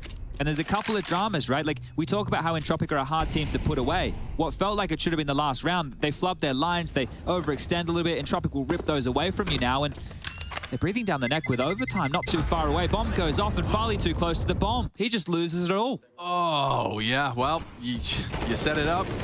You explained the state of play. Farley would have been able to throw out a rifle for his squad mate, instead taken away from him by the bomb itself. Oof, and he's prioritized the AWP here. He had 6k, he's just bought back in. The timeout has been called. Right, he could have dropped the gun. That would have gone to Zipex or Glaive. Config and Blame both have above 4k, just, so they can get the rifles out here with Kevlar around it. U2's going to be light. Zip and Glaive are going to have to operate with something less. An MP9 for Glaive, a 5.7 for Zip. You got to put these guys away. You can't allow them to have an opportunity to get back into this. I'm sure it's stressful to not be able to actually influence this game outside of those 30-second timeouts. It's Entropiq exhausted all of theirs. Map point again for Astralis. We've been here before. 2 opportunities have gone awry. Can Entropiq defend their honor for a 3rd time consecutive? Will OT arrive map 1? Forrester, he's been so good. A very prized scalp to take, and again, he gets himself down the vents. Astralis have handled this well before. Sound cues are required. Will it be glass? There's a lot of moving pieces now as they adjust. There's the broken glass. Zipex confirms his presence. He's got to deal with that, and towards ramp. Blame's coming. Blame's here. He has to be the hero. He really does. He's got one of the few rifles. He does go anti, but from behind, Forrester takes him down. Zip, so much to deal with. Get away. But he does recover a rifle. He is responsible entirely for this low sight. Elian containing that lobby aggression. This can go either way. It is teetering. With 60 seconds left, the answer of a 16-14 or OT, it still hangs in the balance. If Farley can get up secret quick enough, he can help lock down main here. He can call yard clear. That means that Glaive and Config have to know this is coming. Config's in a very powerful position. You see this work so well for Jax of G2. Usually good for 1, guaranteed. If they come through Squeak, it's even better. Back to ramp. The doubt here. Okay. They've just parked Crad, hoping for a reaggress. Nobody's pushed so far. They've still got a couple of smokes to go down towards B. They could smoke off single or double. Zip is playing in the back of the site. They can't molly him out of position here. He can stand and delay, but needs to hit some absolute scorches of shots. Bomb plant is a huge leg up, but you have to get to the site. Zipex stands to deliver 1. Slowing them, rotates fast, 15 seconds. Astralis, they just need to delay. And they are. The frags come in. Entropiq second guessing themselves and falling flat at the mark on the finish line. 16 is secure. And the Danes are happy with that. They take their map pick. It was not all sunshine and rainbows though, Chad. That was a hard-fought battle, full 30-round affair. It had to work for it, Entropiq are not a team to be sniffed at. And Astralis, they pick up their map choice. It's not going to get easier from here. Vertigo waits in the wings, and I believe so does Heku on the sidelines to pick up a bit of a post-map interview. Yeah, I already got to talk to Config, so I wanted also to get to talk to the second part of the deadly duo. Blame F, congratulations, you just won nuke. There were some maybe difficulties in the end, but I've noticed that you are really vocal before the game, during the game, and of course in the end. Is it to just encourage your boys, or are you playing mind games with the enemies? No, I just think that on nuke especially I'm holding outside on CT at least, so I have to talk a lot, because I'm controlling a lot of it. So yeah, I just think that's just the position, honestly, mostly. But I mean more when you're yelling, when you're in all of the emotions and stuff. I don't know, I don't even realize I do that, I think. Honestly, I think that's just something other people do as well, then I just do it, and it's not something that I think about at least. I see. Well, the thing is that right now you're rocking a 7 map pool, and that means that you have the luxury of banning some things that you don't want to play. Today you decided to go for Dust 2. Were you all on the same page right away that you're not going to play Dust 2? Yeah, I think we were, just because they look decent on Dust and it's not one of our strongest maps right now. So maybe we need to fix a little bit before we play it next time. So I think it was pretty easy to choose that one. Okay, thank you very much and good luck on Vertigo.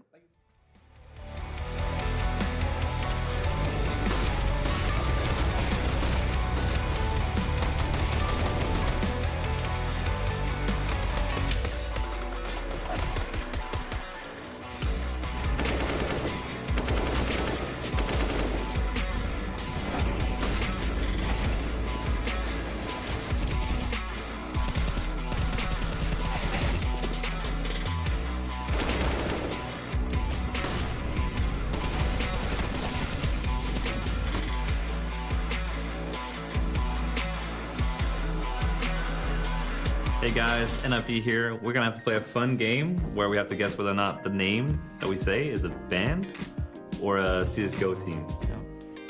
It's gonna be exciting. Yeah. Let's do this. Let's do it. All right, I'm gonna start with this one here. Yeah. These Nuts. These Nuts.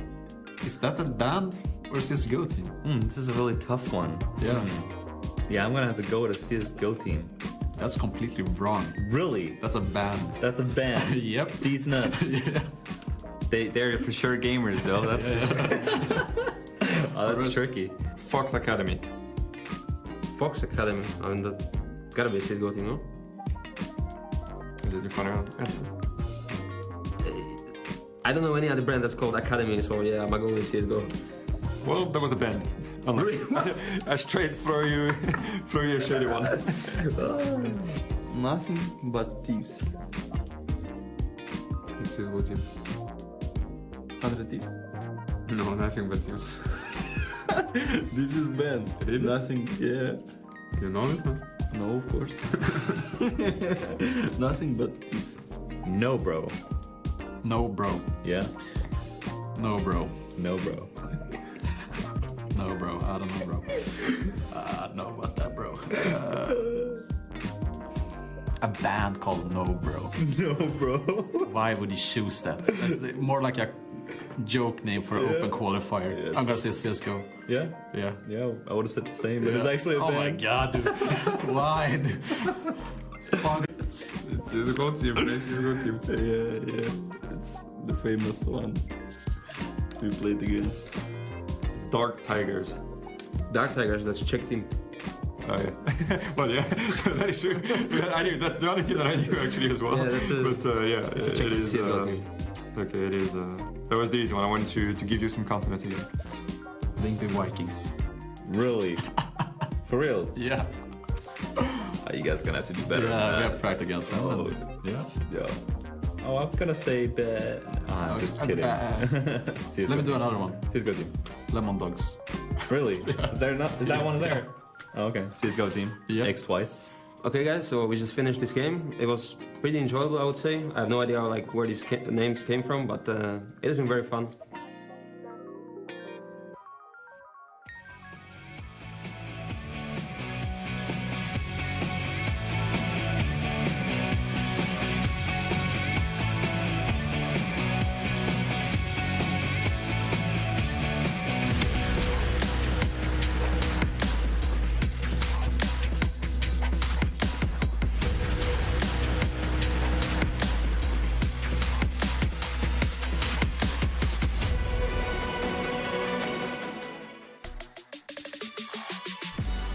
Well, let me tell you a world about where you lose the second pistol, you go up 12-7, and then somehow, some way, nothing else seems to go your way. We welcome you back to ESL Pro League Season 15. We are in the playoffs, round of 12, just on the perimeter of the quarterfinals. Now, of course, we look at Entropiq having dropped that map, rather fumbled almost, if you think about it, on the map of Nuke. And when I say we, it's Maniac, it's Yanko, and of course, for Maniac, chomping at the bit, what's up?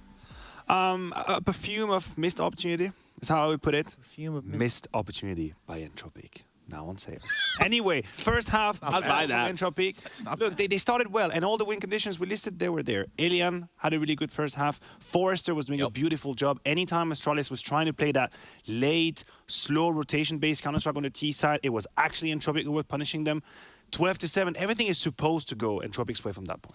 Yeah, I think it's just self-inflicted wounds, really. You know, we saw that in the game against Maus in the play-in for Katowice, right? Like, they lose a very close first map, and it feels like, you know, they kind of let that one slip away, and then they completely crumble on the second. And here it was, you know, a couple of weird rounds, but also some weird calls towards the end that made the game really much easier for Astralis to play. And let's just start kind of going over some of these rounds in which questionable things happen, or, you know, things that come out the obvious. Yanko, I'm looking at round 7. Yeah, I think in the first half, right, things weren't going great for Astralis. You know, after that initial back and forth, Entropiq had a really strong CT side. Forrester, Alien were playing really well. And this is, you know, Astralis kind of trying to change the pace, go for an upper fast pop play. But Forrester doesn't get blind. He gets 2 kills straight away, and the round is pretty much over. But then you can see round 14, Astralis actually comes back to it in a half-buy. They don't have a lot of choice. They go for it again. He's in a bit of a different position. He gets flashed here. Glaive gets the entry on Crad. Forrester's still blind. They completely swarm him. They get 2 entries to get the site, and they convert the last 2 rounds of the half, which will prove crucial going into the second half for Astralis. And what the scoreboard says is here is that Astralis tried to play a different Counter-Strike in between these 2 clips, but actually they had to divert back to that very brawly, fast-pacey Counter-Strike, and Glaive did a good job on the entry. Commendable, to say the least. You talk about resilience, Astralis showed just that, or is it more of a misstep, a missed fumble? I mean, it is a missed fumble. We can talk about round 22 if we want now. Yeah, let's do it. Entropiq had everything they needed. They had all the pieces. They had everything in their own pockets. We have here, round 22, it starts with Blame being caught completely off guard after a little bit of inside pressure for Entropiq. Farlig misses an easy shot. From that point on, feels like Astralis is a little bit late on the trigger. We see glaive fumbling a couple of shots, config falls. It's still obviously in the advantage of Entropiq. Glaive is going to find that quick kill, repositions himself. Here there is an interesting call coming in from Entropiq. Good reads from the situation, realizing if we go back upstairs now, it's going to be all right. We have Farling now with the AWP in that position. Just grabs one, traded, but Glaive here, Xip, I don't understand how he jumps into it completely alone. This should have been the kill that Entropiq needed. And now Glaive in 1 versus 2, of course. Little shout out to Rushwa there, because he falls into his face. I mean, we're laughing about it, but what is Elian doing in that smoke in 1 versus 2? And then as well here, a misstep, misposition from the last teams who get fought. There's no way like Glaive was winning that 1v2, and this is actually the beginning of the end for Entropiq. Dude, you lose 8 rounds in a row, Yanko. How do you bounce back from that? How do you say, like, all right, guys, even after timeouts and rushing squeaky door, what do we do? Well, that's the problem, right? This completely broke them down mentally, right? Yeah. They had such a great play to make it a 2v1. Then it's what's the guy supposed to do for you to shoot at him? He was on top of your head, and they were disjointed in the 2v1. I don't think they had time to reposition. They weren't sure where Glenn could come from. They know he was down, so he can come up Wentz, he can go secret, main, up ramp, heaven, right? A lot of different things, but I think it definitely affected them because even with the timeouts, the calling wasn't great. What Astralis did after that was put more pressure yard. Blame had 2 back-to-back aggressive rounds outside where he got kills. Then they take a timeout and call a door rush. Like, what are you going to do after that? Like, just go back to yard for a 3rd time. If you take a timeout and go yard again, there's no way Astralis is playing for that. They were playing for an inner play. They shut them down, and that got them all the way up to 15. Sometimes you got to see the forest for the trees, or rather the Forester over here in between over here on the Air Force Aim High head-to-head. Throw that up there because the config's on the other side. You already know he is. And when the numbers run themselves, I guess they're not going to lie to you, are they, Maniac? No, they won't. And Forrester, I guess, has a right to be a little bit flustered after that one because he did put his best foot forward. He had a massive first half. He was multi-killing, over multi-killing, also in mid-round situations. Config, on the other hand, had a couple of moments, as Yanko was mentioning, where he locked down the A side, mostly on the CT side for Astralis. You mentioned Blame, and I think it's just fair that we give him a shout-out. Blame had a really poor first half. He was completely stopped and destroyed by Alien's Peak, by Forest Peak, but then on the CT side, he came back alive. And not everyone can do it at the top level. Not anyone can be just snap on the floor in the first half and then actually rise back. And I would love to get your thoughts just really quickly before we go to break. And Yanko, I'm looking at you about Vertigo. We already know it's a weird pick, so where do we go from here? I think Astralis is going to win just because of how this first map finished. I think that's one of the weaker points for Entropiq. Like, if they lose a map rather than their opponent beat them, like they make some major mistakes in a map, like they have a very tough time recovering mentally from it. Scary stuff, all things considered, at least if you're on the Entropiq side. You just about barely missed on the first map of the series in a veto that looked pretty damn good for you. Except Astralis have a game plan of their own, and that's taking us into Vertigo. Let's see if they can close this one out and advance within the playoff bracket itself. We'll be right back after this.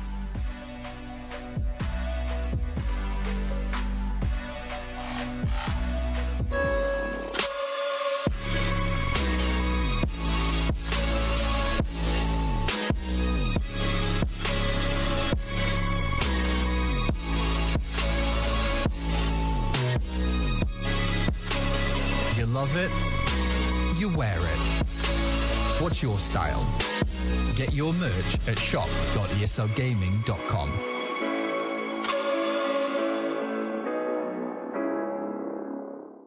Choose nades, choose a smoke, choose a flashbang. Choose team badges to support your favourite CSGO team. Choose an ESEA Premium membership. Choose routes you know bring in wins. Choose pro video tips. Choose the fan club wars.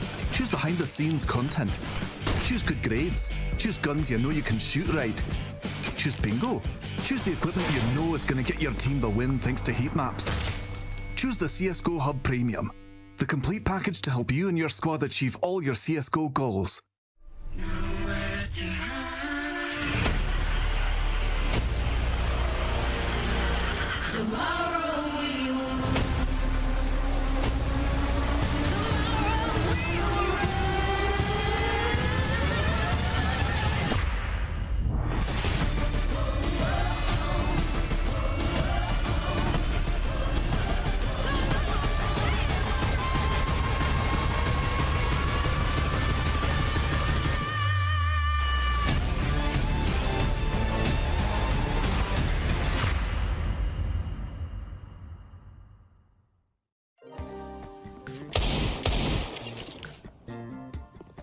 Hello. Entropiq. I think I'm lagged, bro. Something wrong. Sorry. I need to use some tricks in case I want to win.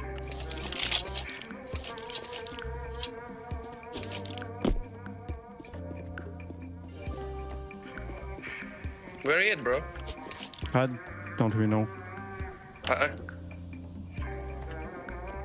Playing like look. Well. Yeah.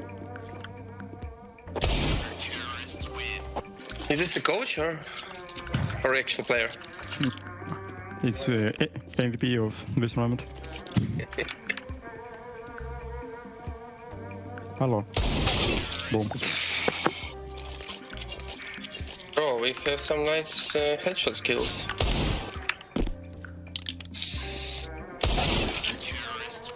We're just waiting. Okay. Let's push. Push, I saw you. Hello? Do you know that you can surf there? Mm-hmm. Actually. I'm just showing that I can have some surfing skills.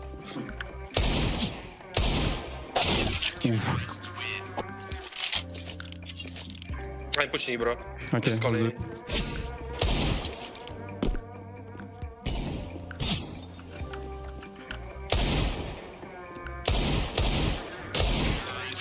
Oh. Time to step up.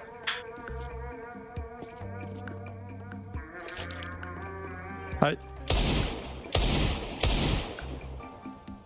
Oh, someone low HP. Body shots. Brosh. I saw you. Why am I always alone? I saw you.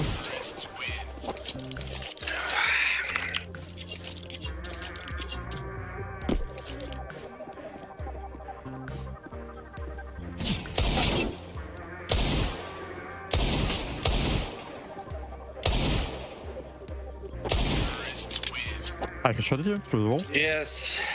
Okay.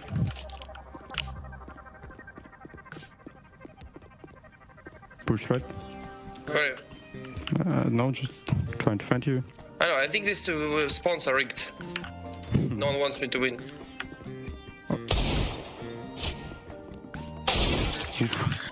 I'm not done yet, bro.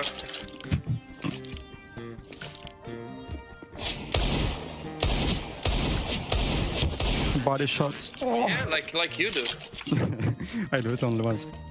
No, watch match after. Okay. One of the most famous comeback in CS history. Oh, sorry, man.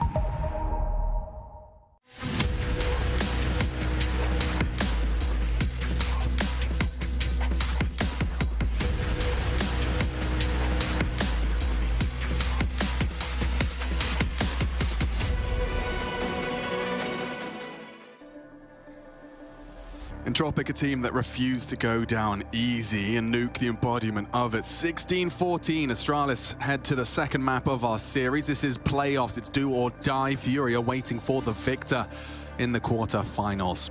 As they exchange their fist bumps, we prepare ourselves. By we, of course, myself, Machine, and csgo.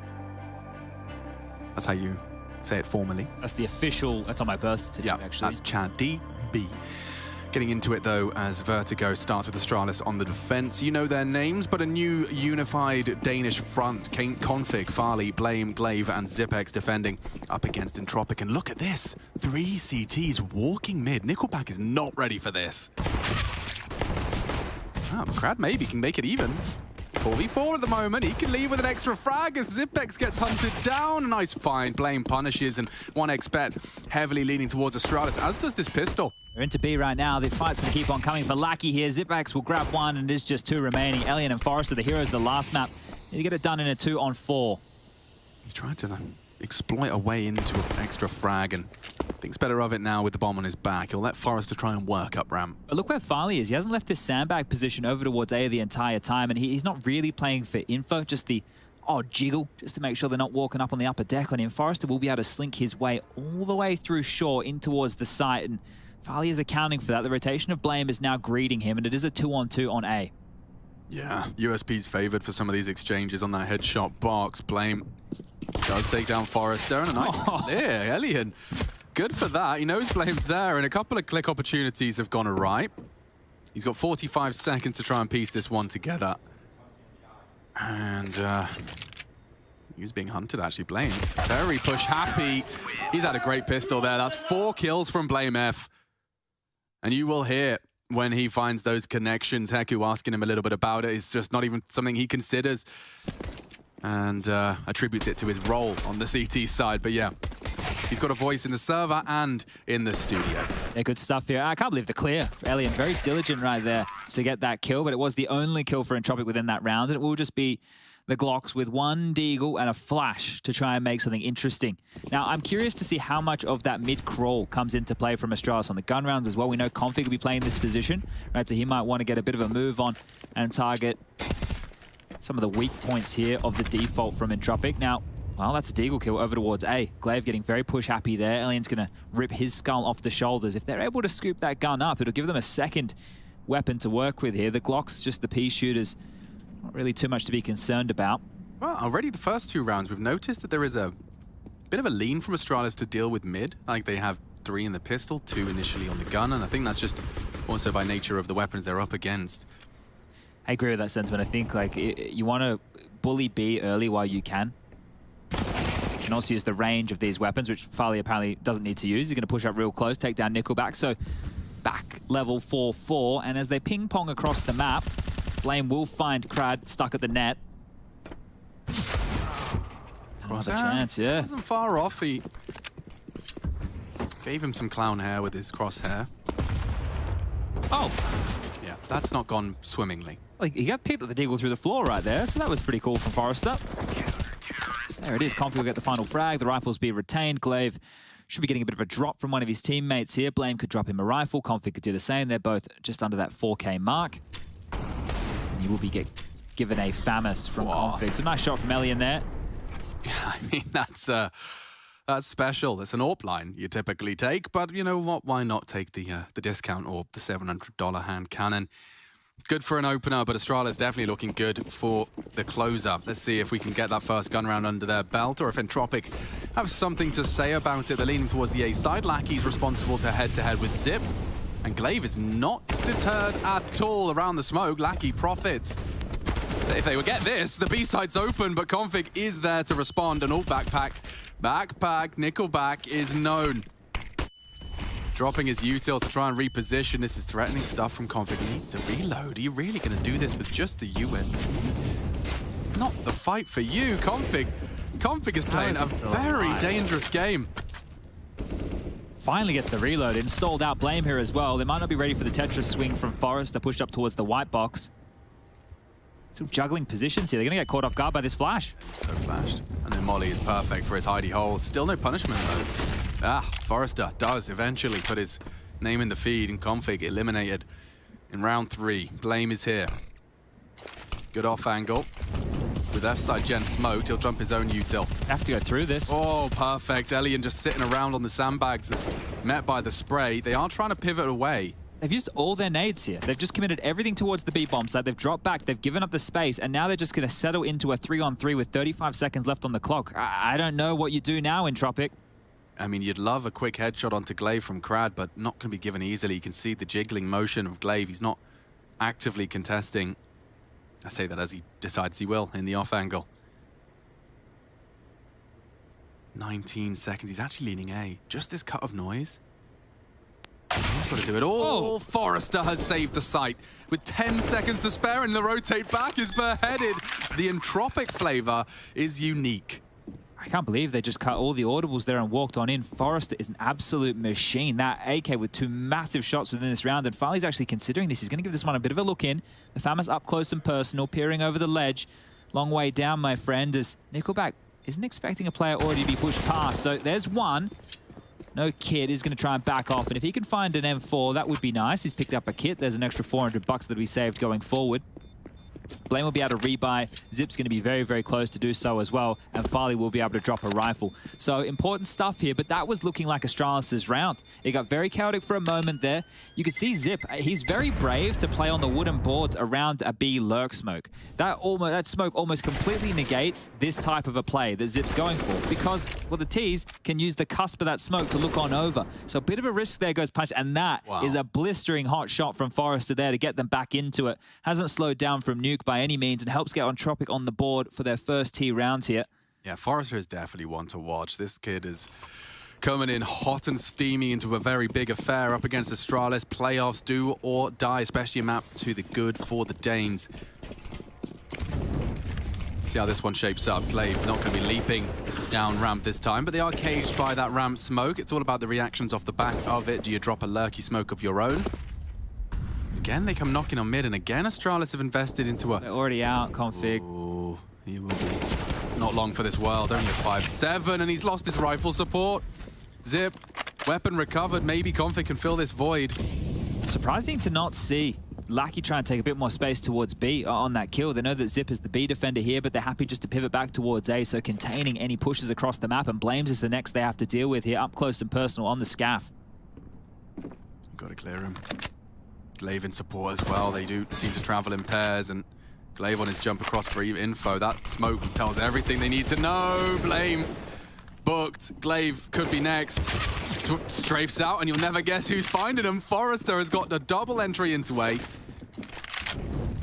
The rotate's on its way, one way or another. Forrester will find you. Jeez, okay, well, he's just ripping off scalps here, and he's doing it in all fashions. The CT side, locking things down. Config going to be the next to fall. Lackey's bullet rings true as well. That'll be his first within the round, his second kill in total. And now down to the eco for Astralis here. Very flustered stuff over towards A. On that jump peak, a defensive smoke gives away the position of Blame. They just start mowing him down through. He can't get away. Could have been an element of surprise here, but yeah, you can see this. Forrester reacts immediately. He's like, you're not getting away. You ain't going anywhere, my friend. And then Glaive trying to pick up the pieces goes down as well. Ready for everything is this kid, as it will just be 5-7s across the board. Now, 5-5-7s. 5-5-7. It's fun to say. Haven't seen that in a while. 5-7 does land that dink, just not quite close enough to finish the job. Lame is hunting. Lackey hear this? I don't know. He's not acting like he did, but they are committing to A, and that smoke on bridge is going to ruin their day. Which 5-7 skin do I prefer? Well, that one fell flat. There was a bit of Kevlar behind this as well. You can see Blame has head armor, Config has Kevlar to his name. So this was a feeling a bit more like a half investment, if anything. 2,400 into the next round. Scratching my head a little bit here as a desperate maneuver from Astralis nets them absolutely nothing. Can you explain where Lackey's rifle just went? Did he throw it away? He might have thrown it away because he's worried about dying. Like he could have thrown it off the map. Maybe Jay, the gun watcher. I'm going down. Oh, look, where did he leave it? He's decided he didn't want it. Instead, he wants to give them a kill. He's not giving them anything right here. Might be a little bit worried about the bomb, maybe. Yeah, I don't want the Glock. My gun's a little bit better, says Zip, and only just. All right, well, that worked out well. Lackey calculated in his hiding of the rifle, will not fall into enemy hands. Entropiq, they will take the lead. 3 consecutive rounds here. The ramifications of that buy with the Kevlar alongside has put Astralis into a bit of a dire circumstance. They have opted to go for another half buy. Yeah, more 5-7s coming out here, so Farley is even being gifted one right now. He doesn't want to spend a penny. He wants to get that AWP out as early as they can. Let's see if Astralis can convince us and the chat for the 5-7. Oh, oops. Just hit the roof there. Wanted that one to land at the top of the scaff, but another molly will do the trick. And Glaive, he's over towards Sandbag with a smoke. They love a good boost. Flight path's pretty ironed out now on Vertigo. Expect to see T's casting glances at the potential both left and right of this yellow. I think the way that they want this to operate is Glaive gets mollied, they drop the smoke, and then they all get glued towards that Sandbag position. Like this. Just like that. Exactly like that. Wow. There's a counter, though, in the form of an aid. Crad does delete Glaive, and it's Crad that continues to keep things up. Oh, Forrester, lazy clear. He's gone down too. There's a rifle now. This gets really bad. If Config could just do more damage, Lackey cut down to half. It's Zipex requested to clutch, and the fact he's faked gives Zipex a bit more room to stretch his legs. Not being held by Lackey's angle. He's been allowed out of Ellie. Oh, he doesn't Counter-strike timing. spot him. Yeah, it's a cruel mistress's counter. And there's one back for Crad. So this is the gap. Lackey's sticking out. He saw him. He saw him. Oh, just as easy as that. This gets weird. A 1v1. Thankfully, Crad is here and posts 3 kills to secure 4. Okay, that one got close. Almost got out of control right there. Config, you could see from that position, right? Maybe he didn't know that both players were wrapping Crane to front sight, but that was a big kill for him to make. A little bit of survivability. They could have played out the 2v2, but Astralis will now finally get out the guns here. M4 is being purchased on up. Farley's going to get that prized possession of the AWP. And here's the bait and switch on the boost. Beautifully handled here. Well done. A nice maneuver with misdirection. We're getting more and more of those, aren't we, in terms of like misdirection and exploiting defaults with your half buys. Oh, that's a nasty, nasty bullet straight to Glaive.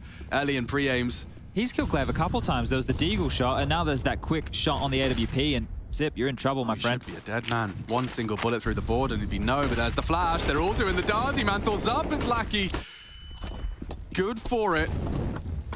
They don't have to commit, but you can see that they are kind of stumbling over each other to try and work out who will sell it. And it's none other than Forrester. Cut out of the round very early on. A little one-way smoke on default's a nasty one. You get no vision, but your legs are sticking out. Problems here because Nickelback is so low. I would say problems. Actually, they're starting to gravitate towards this AWP, so HP not going to be a problem as Nickelback's dropped the NAF and he's going to have a little bit of a look around, and Farley has to be extremely concerned because he can get overrun in this position. He's on his lonesome. Blame F's mid. Config is disconnected from the pack on B. This is going to be hard for Farley to hold on to here. Not likely to retain this AWP. One and done. Seems like the most likely outcome, but they are starting to pivot. Bogdan's Law plays on through the peak. It's going to net him a kill. Needs to get away. Needs to tuck back as fast as you like here. Finally stops the swing. No, Lackey. Caught lacking again this time. Now the bomb loose. And a hot molly on top. Crad's flank is everything if they want to turn the tables now. I'm accounting for this. Lame F. Oh, he's cut down Elian, so now even anticipating this flank from Crad. Loud, 15 seconds. How is he supposed to turn this around? Kills short, needs to plant. There can be disruption from Config. Both sides. Doesn't matter where you plant, unless Blame is too passive. That's a free frag. Astralis will leave. A triple kill out of Blame. Oh, comms off a little bit there. They didn't get the AWP back, and it was just to the right-hand side. So Farley has to operate now with just a rifle here. Going to feel a little bit hard done by. The AWP was not salvaged for him to carry on through and try and go toe-to-toe with Elian in the next round of play. But this is when the unbridled aggression of Config actually helps, because they thought that they had a bit more space to work with, but Config wasn't afraid. He's like, well, I'm not scared of you. I can aim too. Steps on out, gets them a necessary kill, and that throws this round into disarray. So Entropiq probably feeling like they've given one up here. One of the many weapons in Glaive's arsenal. Was trying to convince us of the UMP when he joined us on the cast. And he is continuing his walk. It's been spotted. Elian knows there's something awry here. Pivot back, I dare ya. Oh, and that's the end of that. That's what Elian was looking for. Glaive kind of committed on such a small slither of information. That's what the T-side AWP presence can cage. Yeah, this is the thing. Now they're operating with a man disadvantage again, but there's no Config to battle one back. Bit of a smoke as a one-way on the top of the sandbag there, and he's actually using it in a different angle with Farley. He's got toes. And see that left side commit. Great catch from Obs as Config's down. Falls to Farley, and Elian was missing his shot in the blind spot. He could get another through the top. Farley trying to exploit, but oh my lord, he's so susceptible to that shot. Lucky to have gotten away with that. A two-man advantage for Entropiq. They cannot afford to lose this. They're walking into the stack as it stands. They need a fight here, right? If they just sit on the side, they'll get executed on. This is the fight, Forrester. Ready for it. Farley turning around, and yeah, he was waiting for the flash. A bit of a miscom. Didn't quite manage to execute as intended. It looks like the call has been made to save the AK. Yeah, that right there, you're right. It must have been a miscom because the traditional flash, I didn't quite see where Blame throws it, but that flash lands, and when you're going for it early, if you're going for like a CT aggressive maneuver, you want to have your back, right, to the, I guess, the drop-off, right? So when you step on out, the flash pops behind you. Here, Farley's going through those same motions, but they're already close. It's like he has to wait for the flash to pop and then swing. It's a different fight, right? You're not looking for down the ramp, you're looking for a close fight there. And Forrester was blind, at least that's what the kill feed would tell us. But one back here from Entropiq. And I think Glaive's hijinks of aggression around that tarpaulin is going to come to a close here. Might have to start dropping off from Crane and playing behind the smoker in that facet. Because Elian is punishing them whenever they want to maneuver behind it. Just those eyes, those keen eyes with the AWP scoped on through, catching any little glimpse of darkness. And there it is, all 5 staying alive. So a bit of a bank now starting to be established over there for Entropiq. 2 saved guns and the conversation to be had. So yeah, you can see just tracking that little dark line through the gap, and Glaive goes on down. Paper thin staff, timeout called. This will be the first here from Astralis within this map. So flashed. He was so flashed. Kill feed wasn't deceiving us this time. Yeah, need to have a conversation about what they want to do here. Next round, it is going to be 2,900 as a loss. So if you just operate around these 2 saved rifles, instead of trying to force buy, you have a much stronger buy in the next, but you will be handing over the 6. So the conversation is, how can we get the most out of these 2 guns? Blame, Zip, where can we put you on the map? What type of stack, what type of boost, what type of little move have we been working on the CT side that could net us an opening kill or 2? Farley's going to be dropped to 5-7 thanks to Zip. Yet to see investments from Config and Glaive just yet. Glaive yet to frag, having a bit of a rough start to this game. 007, secret agent in the service.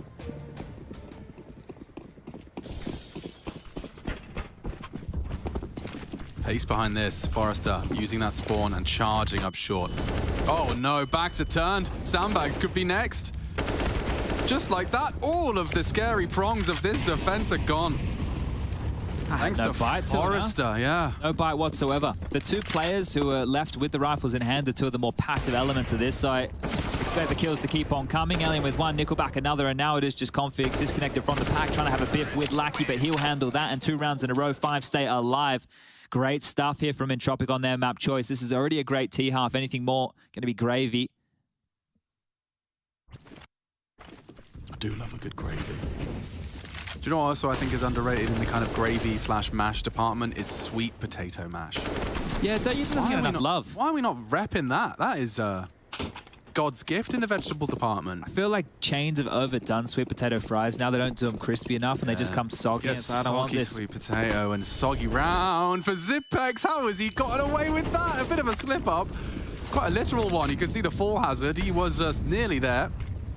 Oh, he's getting swung on here. Yeah, finally might be a dead man or not. Ready for Crad. Blame's pushed down on A again here, and this didn't work for them last time. You might get flashed on through. I like this. I like this a lot. Elian doesn't as he goes down with a white screen. Finally a change it for Astralis. A 2-man advantage here. Yeah, aggression may be the answer. Double incendiary. And still Forrester trying to find a gap. He's going to try and punish. Oh, Blame, surely vulnerable, does lose his head. And now A could be a problem. There's still a man advantage for Astralis. This changes, though, if Glaive... It's a weird smoke. He's thrown out a bit of a freestyle smoke there, and Farley's going to have to try and fill this short gap. It's not worked out for him before. He's just going to hold it passively, and it should enable a bit of a reset. Farley needs to be so careful. If he overlooks here and goes down, he's given one over here, and it's Forrester again. Another double for him. It's a 3-on-3 that is well and truly on. 45 seconds. A seems to be the side of affection right now. Glaive has to find more than one, or break his silence at the very least. They can come round at Forrester. He's going to clear his corners this time. Or not. Flash, both doing the dance, and now the advantage is back in Entropiq's court. Astralis, red-faced, hot under the collar. A reload required, and the bomb now planted. They should get away and play the advantage. Nickelback will be first contact. He can afford to get away as well. They really are in dire straits. Do you even go with no smoke? I think they should save right here. How do you get back into this? Config needs to find a miracle right now and getting spammed on through. Forrester finds 3 kills and the round already looks done. Yeah, I love this angle from Config, but oh, it's not going to get you far. They're going to double peek. And just as easy as that, Config, the last to fall. They lose everything, and you'll never guess who it is. Forrester with 4. Call him Forrester. This guy's awesome. Like, we were talking about him throughout the group stage here. It's great to see more of it as well within the match against Astralis, round of 12 in the playoffs. And starting to get a bit hot under the collar here, I think, Glaive. That was rough death for him right again. The flashes just suppressing as part of this. There it is. He just turns into it. He turns into it. They're both staring at the flash, and Forrester's got a couple of kills in this game. Saw the barrel, had the lead time, able to get the crosshair in the right place with the white screen. But yeah, Good flash. I mean, it's designed exactly for that duel. You can see Forrester had the timing just a little off. Two-man B lean. Astralis are trying to mix it up with light weaponry. They have to try and find something here. Otherwise, Entropiq, they can run away. Posting double digits on T-side Vertigo is not too commonplace. This was the problem with the veto, right? I was looking at the map pool, I was a little bit concerned because it felt like Entropiq could have taken this to a multitude of different places. I was like, well, do they want to pick into Dust 2 got banned? There was no Inferno here for Astralis. We do see them taking it to Vertigo and showing a very strong Watch form out, here. the shark is in the water. Blame swimming in his Speedos. Forrester will throw out the util on his own. Is he going to do it all on his own? Or can Blame be the remedy every time? Forrester again with an opening kill. It's twice. We saw it with Farley. We now see it with Blame. They're not accounting for that close angle of Forrester here. And there could be more for him. He has been dinged, somehow alive and kicking. Good nade. What a nade. What a nade, off the floor. Oh, it's Deagles from Farley. He's made the round out of this. This one's on. Very much like Donkey Kong Lackey. Gonna give him a gorilla fist or not? Wow, Config gets away with that, and now Forrester, he started this round well, but low HP. Again, catches Config's hunt. Can you really build anything out of this? The bomb is lost. You have 0 health. There should be no way in. And Astralis know it as well. It's their round to lose. Lovely threading of the needle so far. 2 angles to be cleared. Worried about short. Too worried about short, and it does come to bite him. Farley gets the credit, though. I mean, that round was looking dire until suddenly 2 Deagle frags popped up in the feed. He did the same thing on Nuke when they took the lower site. Remember, he just absolutely bopped Alien up towards ramp, gets the second kill on Lackey, and they ended up losing that round. This time on Vertigo, they're able to make good on their promise to Farley and pick it up. And this is it, that flash again. Like, it's a good flash.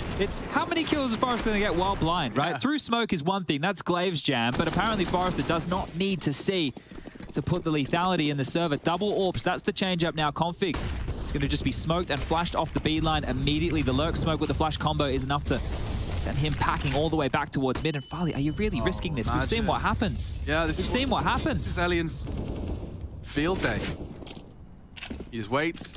Can't see much, admittedly, now with all that smoke up. He may have lost his potency. But he wants to hold it. Many AWPers can do great things from this slither gap, and oh my god, Elliot does catch a glimpse. He's burning. He has to go down. You can see the barrel. So much damage. Elliot trying to find an angle, and it does lead to his demise. Farley again puts his name in the feed, this time as an opener. Oof, took a molly, took a HE, took some teammates, but they do get the kill. They get the scalp they're looking for, and does this stall Entropiq out right now at 7? Will it be another consecutive round here for Astralis? I can't believe we're about to watch it go down again. Is Glaive gonna flash? Yep, it's gonna be the same battle on short. Forrester and Nickelback this time. It's a 2v2 here. Flash thrown in. Nickelback blind, he's not quite as prepared. Forrester, the late arrival, unable to trade. That is the end of the round. Farley confirms it. Swing through, force of the hand. And just the two of them, Lackey and Crad. A whole 5-man Astralis roster, and with info aplenty. That Deagle round from Farley may be extending play significantly here. Bit of a miss. Blame is low. Lackey has space. Time a problem. Config is really overexerting himself. Crad needs to get to the side. Yeah, he's actually got another one, and this swing could lead to Glaive going down. They're doing it. Lackey clears him out. Blame so low. One will do it. Lackey gets it. Bomb down 1-on-1. What a turnaround. 2v4. 2v5. Has a smoke and a kit here, Zip. So he has a way out here, a ripcord he can pull if he feels threatened in this situation. Just try and get the defuse under the nose. Uh-oh, that's a very weird smoke. But still, the frag comes to him, and the Minister is in, saves them from a very harrowing defeat. Such a valiant attempt from the two of them. Crad, Lackey, big ups. Not able to put an 8th on the board. Oh, wow, that round, I cannot believe it. The time was just ticking so low, and it's this little Lackey maneuver, right? So the missed shot is how this starts. Farley goes down to Crab, but Lackey, with 10 seconds left, weasels his way up to the site and gets so much impact here. So much, and you can see that on the fall with the smoke, just how much bounce he got out of that. Imagine it's all deliberate, just for the sound of that smoke being deployed. He knows he's got a little extra airtime on it. In my mind, it's all 5 DGS for the Clutch Minister, and he has given them a real leg up now. Like, the Astralis were scratching their heads for a while. Remember how that round started? Was just a fight isolating Alien down there, trying to be cheeky through the tarp again.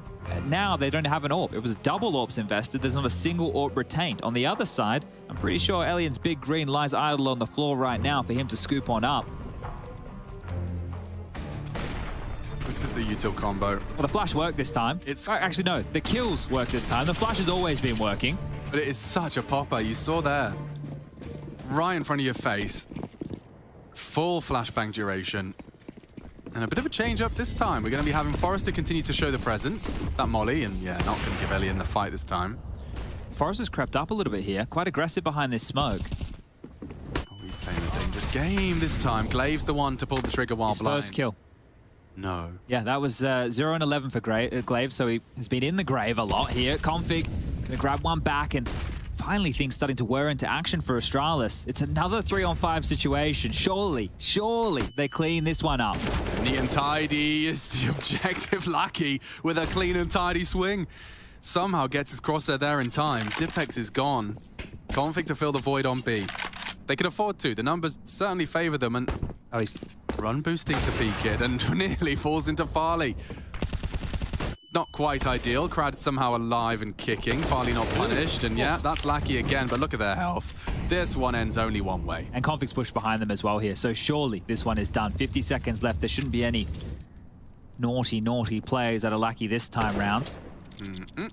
Config's gone around the world. He might lose them here to a timing. The bomb can go B. If Lackey runs right now, he could just run in towards the site. Doesn't want to give up the sound cue. Config's starting to understand that this is possible. Glaive's going to make it over to construction for the cross as well. So Lackey's lost that little gap he had. Oh, Glaive just looked away. Oh, he's heard him. Or he's seen him. Glaive reports. And now ready for the walk up. No plant, so Glaive will start getting a little concerned as to where that pesky T is going. Where is he going? Into blame. Is the frag found. And Astralis are making a CT half out of this after all. It's good to get Glaive on the board right now. If he can just start getting a little bit more impact here, well, he's able to pick up a necessary kill as part of this because he was blind, right? That could have been Forrester finding the entry. We've already seen him be a menace. So it is a big kill for Glaive to get. I know in the context of the game, right, it's not going to mean a lot, but if he can start to now get that confidence behind him, they can still win the half 8-7, as it is just down to a couple of pistols and one AK-47 in the hands of Lackey here, who is searching towards B. The nade deep, chip damage done. Alien with this deagle, it's already been brutal. Lackey has been sharp. Lackey just taking the standard duel. No funny business, and yeah, Zip has his crosshair where it needed to be. Where's the AK, says Nickelback. Please give me the AK. Where did it drop? Where did it drop? There it is, right in front of my face. Let me get out of here. And actually finding a bit of space. Mid-open, that will force someone back to CT, or the entire team back to CT. None of them have armor. So if this was to start falling apart, I would send out a howling how. Yeah, no hows required.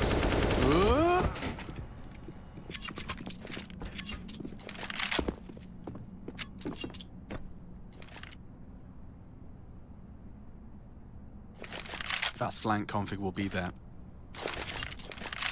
Alien trying to sell something. Glaive surely going to consider the short walk up as soon as ramp is cleared. This is a fun Bring it around the Rosie.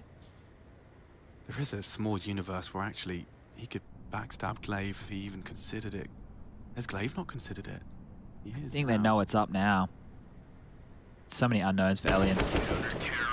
There it is. Yeah, it just was piecing it together, right? So the information was just constantly being updated there to help them understand exactly where he could have gotten off to. But that AK from Lackey doesn't net them a whole lot. And now for the final round, Lackey is going to have to operate with a MAC-10. But something that has chopped and changed is the CT defense. They've been playing 3 heavy A early. So if you're Entropiq, now something very B or mid out the gates, it might be the play to make here. Put a bit more pressure elsewhere on the map. See if you can find that gap, see if you can punish Config or Zip and just get them to go one and done with the trade. But looks more of the same. Default spread, a 1-1-3. As Config is searching in middle right here. Oh, catches a bit of a timing. This was 7-3. Could be an Astralis recovery to a 1-out half. Didn't this slew of rounds start with the Farley Deagle? It did. It did. So Entropiq could mentally be a little bit hampered here, knowing in the way that they've lost some of these rounds. That was Nuke. That was Nuke all over. Don't forget, we had a full 30-round Nuke with a couple of those oopsies. Astralis ready themselves to adjust to this B take. They're not ready for Xipex's position. Nickelback unable to trade, and 2 bodies hit the deck immediately. Oh, and there's more to be done. Zip gets a double. The rest should fall into place now. They have the bomb. Astralis not known to let these slip away, these advantages. Right on the edge of the smoke, Elliot has to come up clutch. An ace clutch asked of him, and they're asking too much. Astralis, what a recovery on Entropiq's turf, Entropiq's soil. They find their footing, and now we swap over to the T side. The Danes to attack. Will the third be required? You better stay tuned to find out.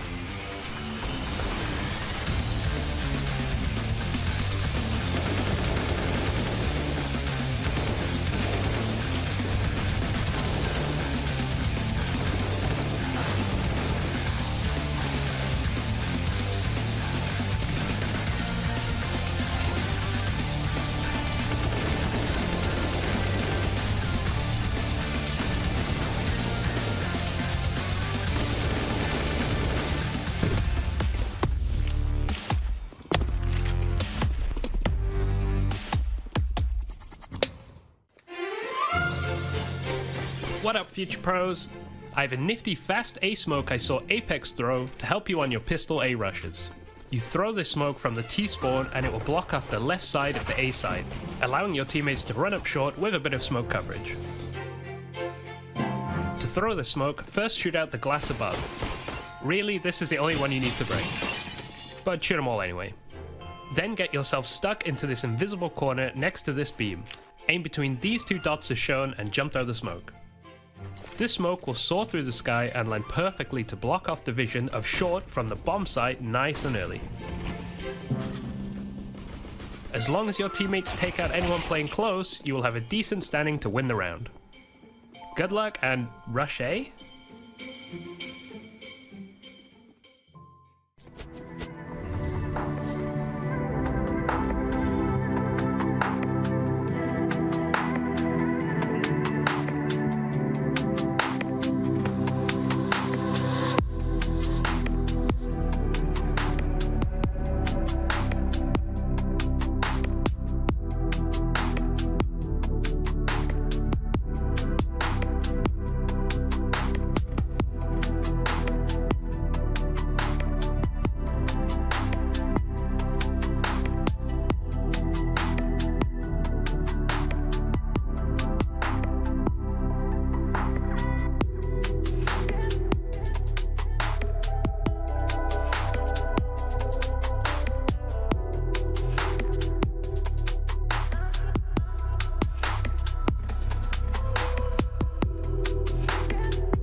Second half, second map, first game of the day. It's playoffs, baby, and Forrester doesn't even need to see his enemies in order to defeat them. So many of this first half was openings from Forrester. He had a great game on the Nuke 30-round affair. Left with Astralis, of course, with 16. Puts us here on Entropiq's turf. And a half I'm sure Astralis will be satisfied with, given how slow of a start they got onto our second map. Yeah, and they can thank Farley for that double eagle and the closeout there to actually set them up for the 5 consecutive on the way out the door. But let's keep track. Glaive only had 2 kills in that first half. He's going to be integral as the 1x bet odds favor Astralis here. And yeah, the pistols for the AWPers keep on singing. Yeah, hang on. They haven't finished their meal there. Forrester's got an opportunity, and so has Nickelback. Molotov's out for the sandbags. Glaive puts another frag down range. That's his 3rd. Oh, if you're going to stand and fight like this, you're Going to lose a lot of space back. And, oh, Blame almost hitting the shot right there. So more pressure fell on A. Lackey isn't afraid. He's still pressuring forward, and that's enough. They're gone, though. Completely gone. Blame is keeping them both here. He could even win the round.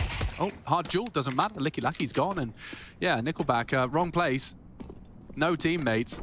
And Blame is just playing with you. He wants to make this as long and drawn out as possible. Nickelback just ignores him. Have fun. Now this position from Zip is good. Yeah, very good. You're not going to be clearing this one on the rounder corner. Goodbye. Nickelback says.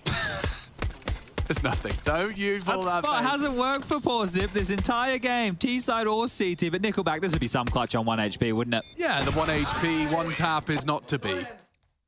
Well, in 1 round, Glaive has just doubled his kills from the first. So this is great. And as I mentioned, he's going to be integral. He needs to be feeling this as the caller on the T side to get them into the game. Now, Blame's done his job on the CT side. He stood up. He was an absolute brick wall, as we expect him to be. Good server as well. Yeah.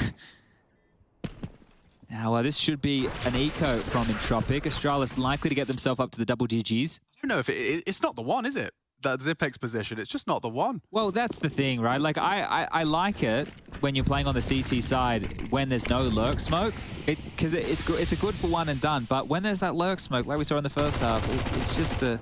It's even better when you got some first contact stairs side. Yeah. Lure them right in, line and sinker.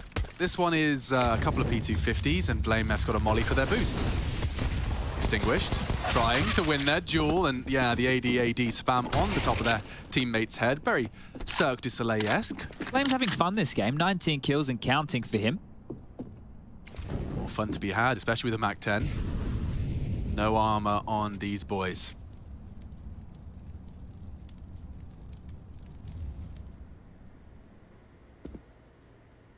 I reckon Nickelback's going to have a little look at some point. Oh, actually, never mind. Blame has gone down. They've seen enough. Going. Yeah. Well, they should be going. Config trying to cut off the rotations here. If you're Astralis, you don't want to give over too many more guns, right? You've lost Blame, sure. He farmed a lot of cash with the 2 kills that he got, but you don't want to give over any of these rifles. Entropiq are going to be buying next round regardless here, and you'd prefer to give yourself 2 opportunities as opposed to having to buy back in with 2 to 3 people. So Config has dealt with Nickelback. Now it's just Elian to find the USP in his hand, and he's actually just upgraded that, hasn't he? Quite the upgrade. Yeah, the P250. Damage done, not the kill, and they will retain 3 of these Galils. It's only Blame who lost that Mac 10. Glaive can hold on to his, and well, this is how it started and pretty much ended. One of the keys is once you do identify that you are up against an eco, when you see the heads explode like that, you're already starting to think about the next round, because you know that the rifles are coming out now. Elian has even been able to afford the AWP, so the Glass Cannon AWP is all he can muster. Everybody else in the squad able to pick up the Silent Stem 4s. They have smokes on the 4, only 1 will make it 2 incendiaries in play, and not a single defuse kit here, so keep that in mind if we get to the post plants. So many ways this can go wrong for Elian, just with the no armor. Galils, Mac 10s, they'll shred through you, and whoa, oh, he heard him, he tagged him, and he jumps at him. Config felt trapped. And the cornered animal leaping through the smoke does lead to an opening pick. But look how much space it's bought them. Entropiq have respected this just because of that pace, right? Oh. Your fireworks. Yes. Sky Molly there. That's beautiful scenes over towards B, keeping Forrester's eyes pressed to the skies. But I was going to say how much space they got towards A if they wanted to just maneuver up and go for an execute here, but this is a chance. The shadow spotted, Zip on notice, tagged on down. Blame again to work this short position. Smoke in response. Farley testing the water Zip up ramp. Saw something. Did.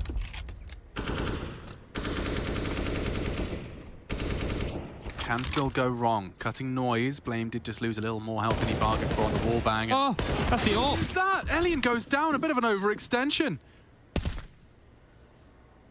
Farley again with an impactful frag to try and get some space into the site. The whole of Astralis are here, or what remains of them. I only have flashes to get on in here. Yeah, it's a duel that Nickelback has to win and does.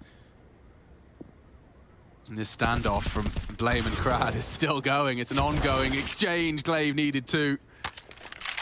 Unable to provide now, and woof, Blame is looking sharp. You better fear him. Don't give him these fights. The barrel is there. If he can isolate now onto Crad. Lackey on site. Now taking the duel.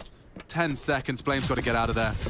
considering the save here, but that means they can go and pick up the AWP. Lucky's already tasked with going and doing that. Blame will hold on to the AK. It gives him something to be threatening with in the next, and there it is, the AWP found from Lucky. So it was the timing there. Nobody was actually watching the top of Crane, and Farley took advantage of that ramp. You're expecting players on the jiggle, the reposition of the AWP, but he scoped in towards the top of Crane ramp, and Farley just using that Galil to deny him any traction with the big green. Now, they will be able to buy back in here, Astralis. It's not the end of the world, but it is a good response from Entropiq early to be able to get the third round of play on their side. Round 19. Let's get into the nitty-gritty now. Couple of sacrifices on the CT side. Nothing perfect either for both. Oh, very aggressive. Very aggressive. Look at this flash. He's so blind. Config knows his days were numbered. Nickelback does not hesitate to retreat. He's not looking for a rifle. He's looking for the advantage and to maintain it. And nothing can be gained here. Astralis can't do anything with that. You know somebody pushed mid, but where can you go? What the bloody hell just happened? Oh. Zipex has just given them another man advantage. Extended by what I can only assume was a strafe. Did he fall off the map? I think he might have. We'll try and find his corpse 51 floors down. Or was it a crater into B steps? Forrester's got another. Farley's gone. Astralis have to recover this one. What is going on? He's had a couple of weird moments this half. Ah, we found him. Yeah, he did fall off the map. We don't see that every day of the week. Well, you know, Axel unscrewing his silencer made us all feel like, you know, it's a pro mistake as well. Yeah, we're all human. Yeah, well, we're all human when it comes to falling off a vertigo as well. Need to see that one again. I'm sure we will. But, yeah, the only way in which he won't feel bad about that is if we see Glaive popping off. He's still alive and kicking. One of the 1v4. Well-placed nade, so much damage done, but surely there's no way into this. I mean, there is no way in. There's a three-man peak at the same time. They're just going to count to three in their heads. If they could stop him planting, that might be... Good plan, all things considered. Hey, that works out nicely, and he is going to have a duel with Nickelback that he cannot win. Okay, that's a bit odd, right? But that was a great aggressive maneuver from Nickelback, who opened and then closed the round, right? He was the one that got flashed in for this aggressive maneuver. Here it is. You can see the second flash through the skylight. He turns his back. Config steps on up and wasn't expecting somebody close and personal. And this is... Oh. I see. I see. Well, you don't have the safety railings all the way around, guys. It's a construction site, all right? You got to know a little bit better, as he has a bit of a smile on his face after that one. We've all just... I mean, you're holding S, you're waiting for the wall. There's just... I think he saw Nickelback's head as well, so he's like, if I could just have a little more space. Back, please. Oh, I can empathize. Funny, though. Let's get into round 20, where we expect to see it all tied up. Is this starting to smell like a third map? Well, I think the next gun round will be very, very telling of that. Now, this is Elian's chance to pluck a couple, like shooting fish in a barrel, says Config. Your AWP is no good for my Deagle, so that is a gun lying idle. If Zip can stay alive, if they can just not give over a death, they can start to use this number advantage. And there's another one. Glaive takes down Crad. Okay, pressure's on. Forrester and Lackey have at least found the multi-kill required to even the ship's keel.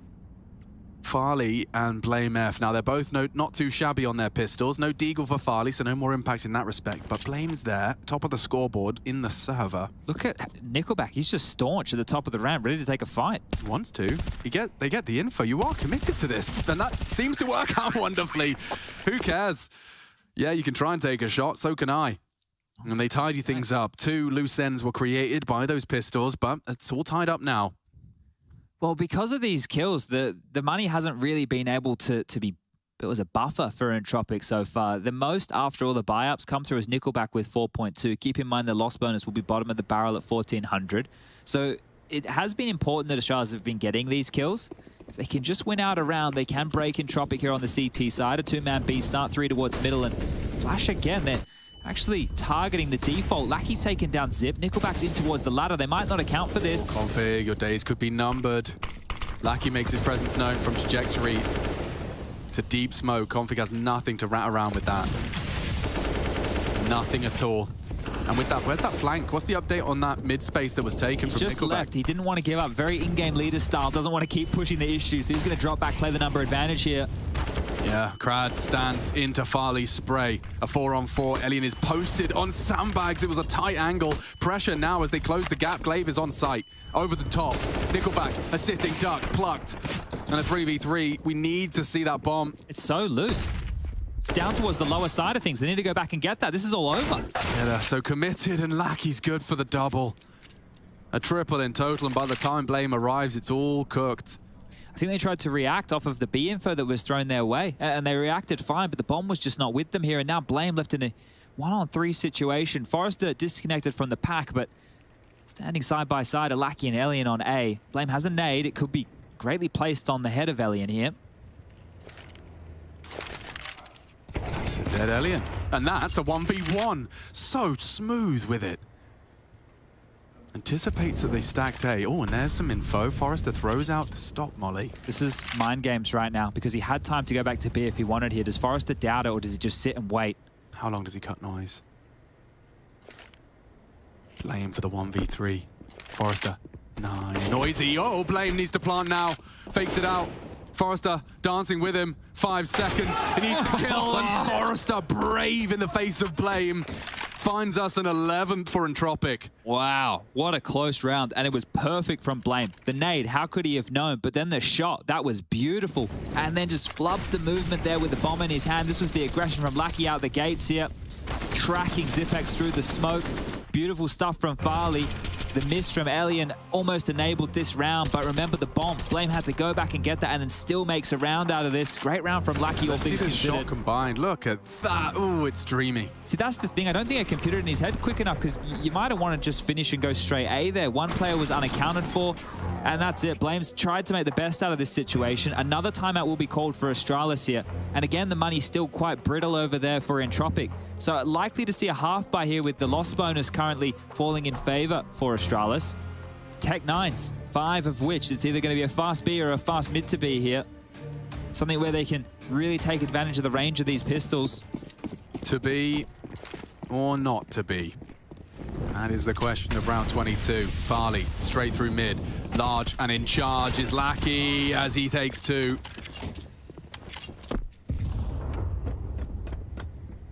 Glaive, a dead man, you just can't win that duel. Even though it was low, right? The Tech 9 at that type of a range. Now it's just Blame, again, unfortunately left in the clutch. No fault of his own. He goes out mid, goes for the trade, and everybody else is just disintegrated. As soon as Lackey gets 2 in mid, that's job done. At this level of Counter-Strike, you're not expecting him to mow down everybody in an eco slaughter.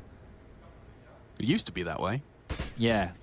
Well, that's back in the day before we knew how to put our crosshairs in the right direction. Ye olden counter days.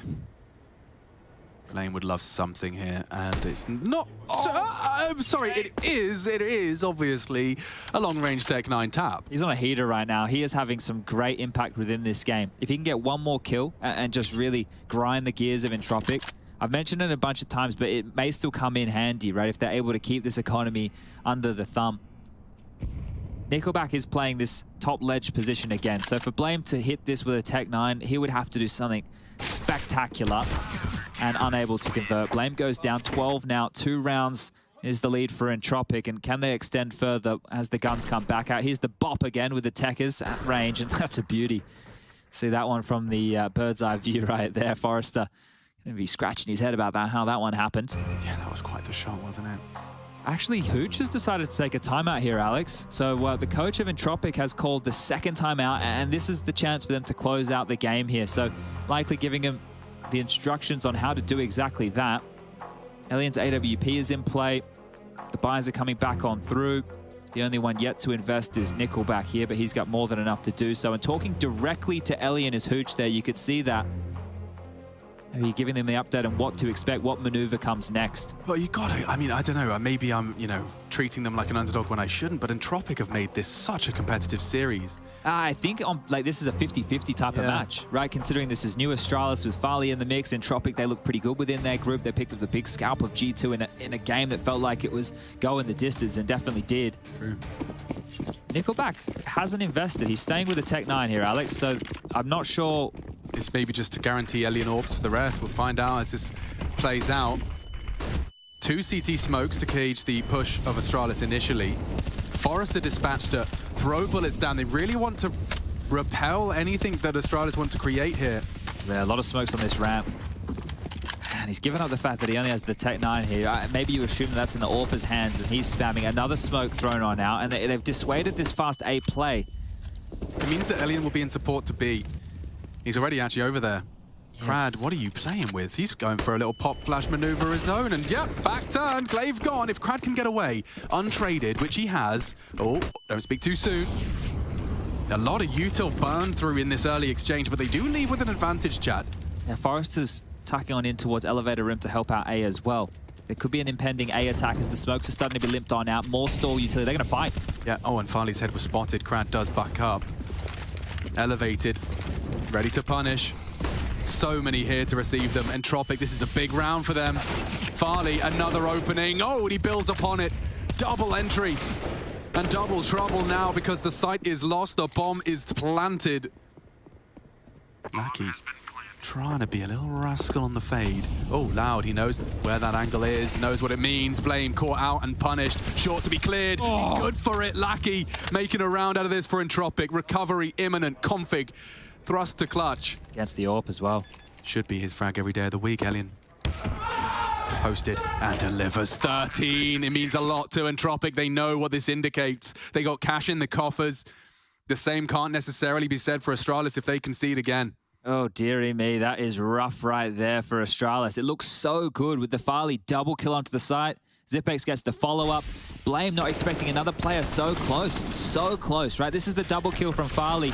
And then Blame, yeah, just trying to play that angle. It's a risky one. You're so committed to that position. And the double up from Lackey, beautiful stuff right there. The trade just not available. And easy as you like, Elian will strike.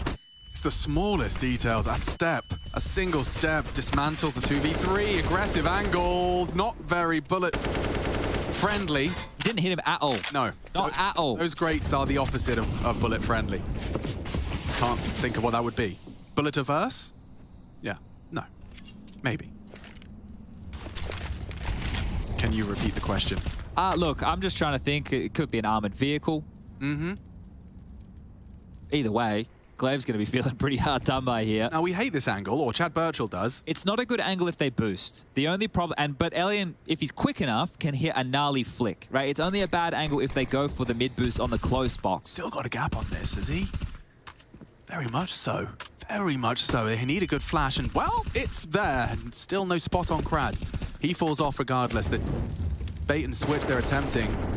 They have the man advantage, so there is a balance to be struck here. Config returning to middle. We know Elian was posted, and he has just given up on that angle as they return. Hard shot to hit, doesn't. Gathered into Config's crosshair, and the frags come to them. 2 quick headshots out of the Danes. A perfect smoke to wrap around. They've got them locked. It's just Forrester stairs, and Config's going to catch Nickelback's push. Oh. Well, they know that Forrester's the B player, right? So head on over, get yourself towards A. Well, eventually. Make sure you can get that bomb down. 20 seconds, no dramas, no qualms. No problems, as Astralis will snatch one back. The close nature of these rounds hasn't completely bankrupted Entropiq either. Nickelback with that Tech 9 buy, well, not the Tech 9 buy, the Tech 9 round, I guess we could call it. He still has 4.5. Elian still has 5.4. Loss bonus means they will be able to purchase the AWP. Nickelback can buy. Forrester can drop something. And it's all going to work out here for Entropiq, unless Hooch wants to play it a little bit more conservative. And the logic behind that, I wonder if that, because it was off the back of a timeout, Nickelback comes in with just that Tech 9. And then they played 4A as if they're expecting just a full-on A biff, which would have been great with the Tech 9 up close in person. It wouldn't have mattered, right? An AK versus Tech 9 close range, it would have been okay. It's just when it stalled out into the mid-round, it started to become a bit more of a problem. But it just could have been one way to just destabilize Astralis' finger on the economic pulse of when they're against a buy, when they're against a force.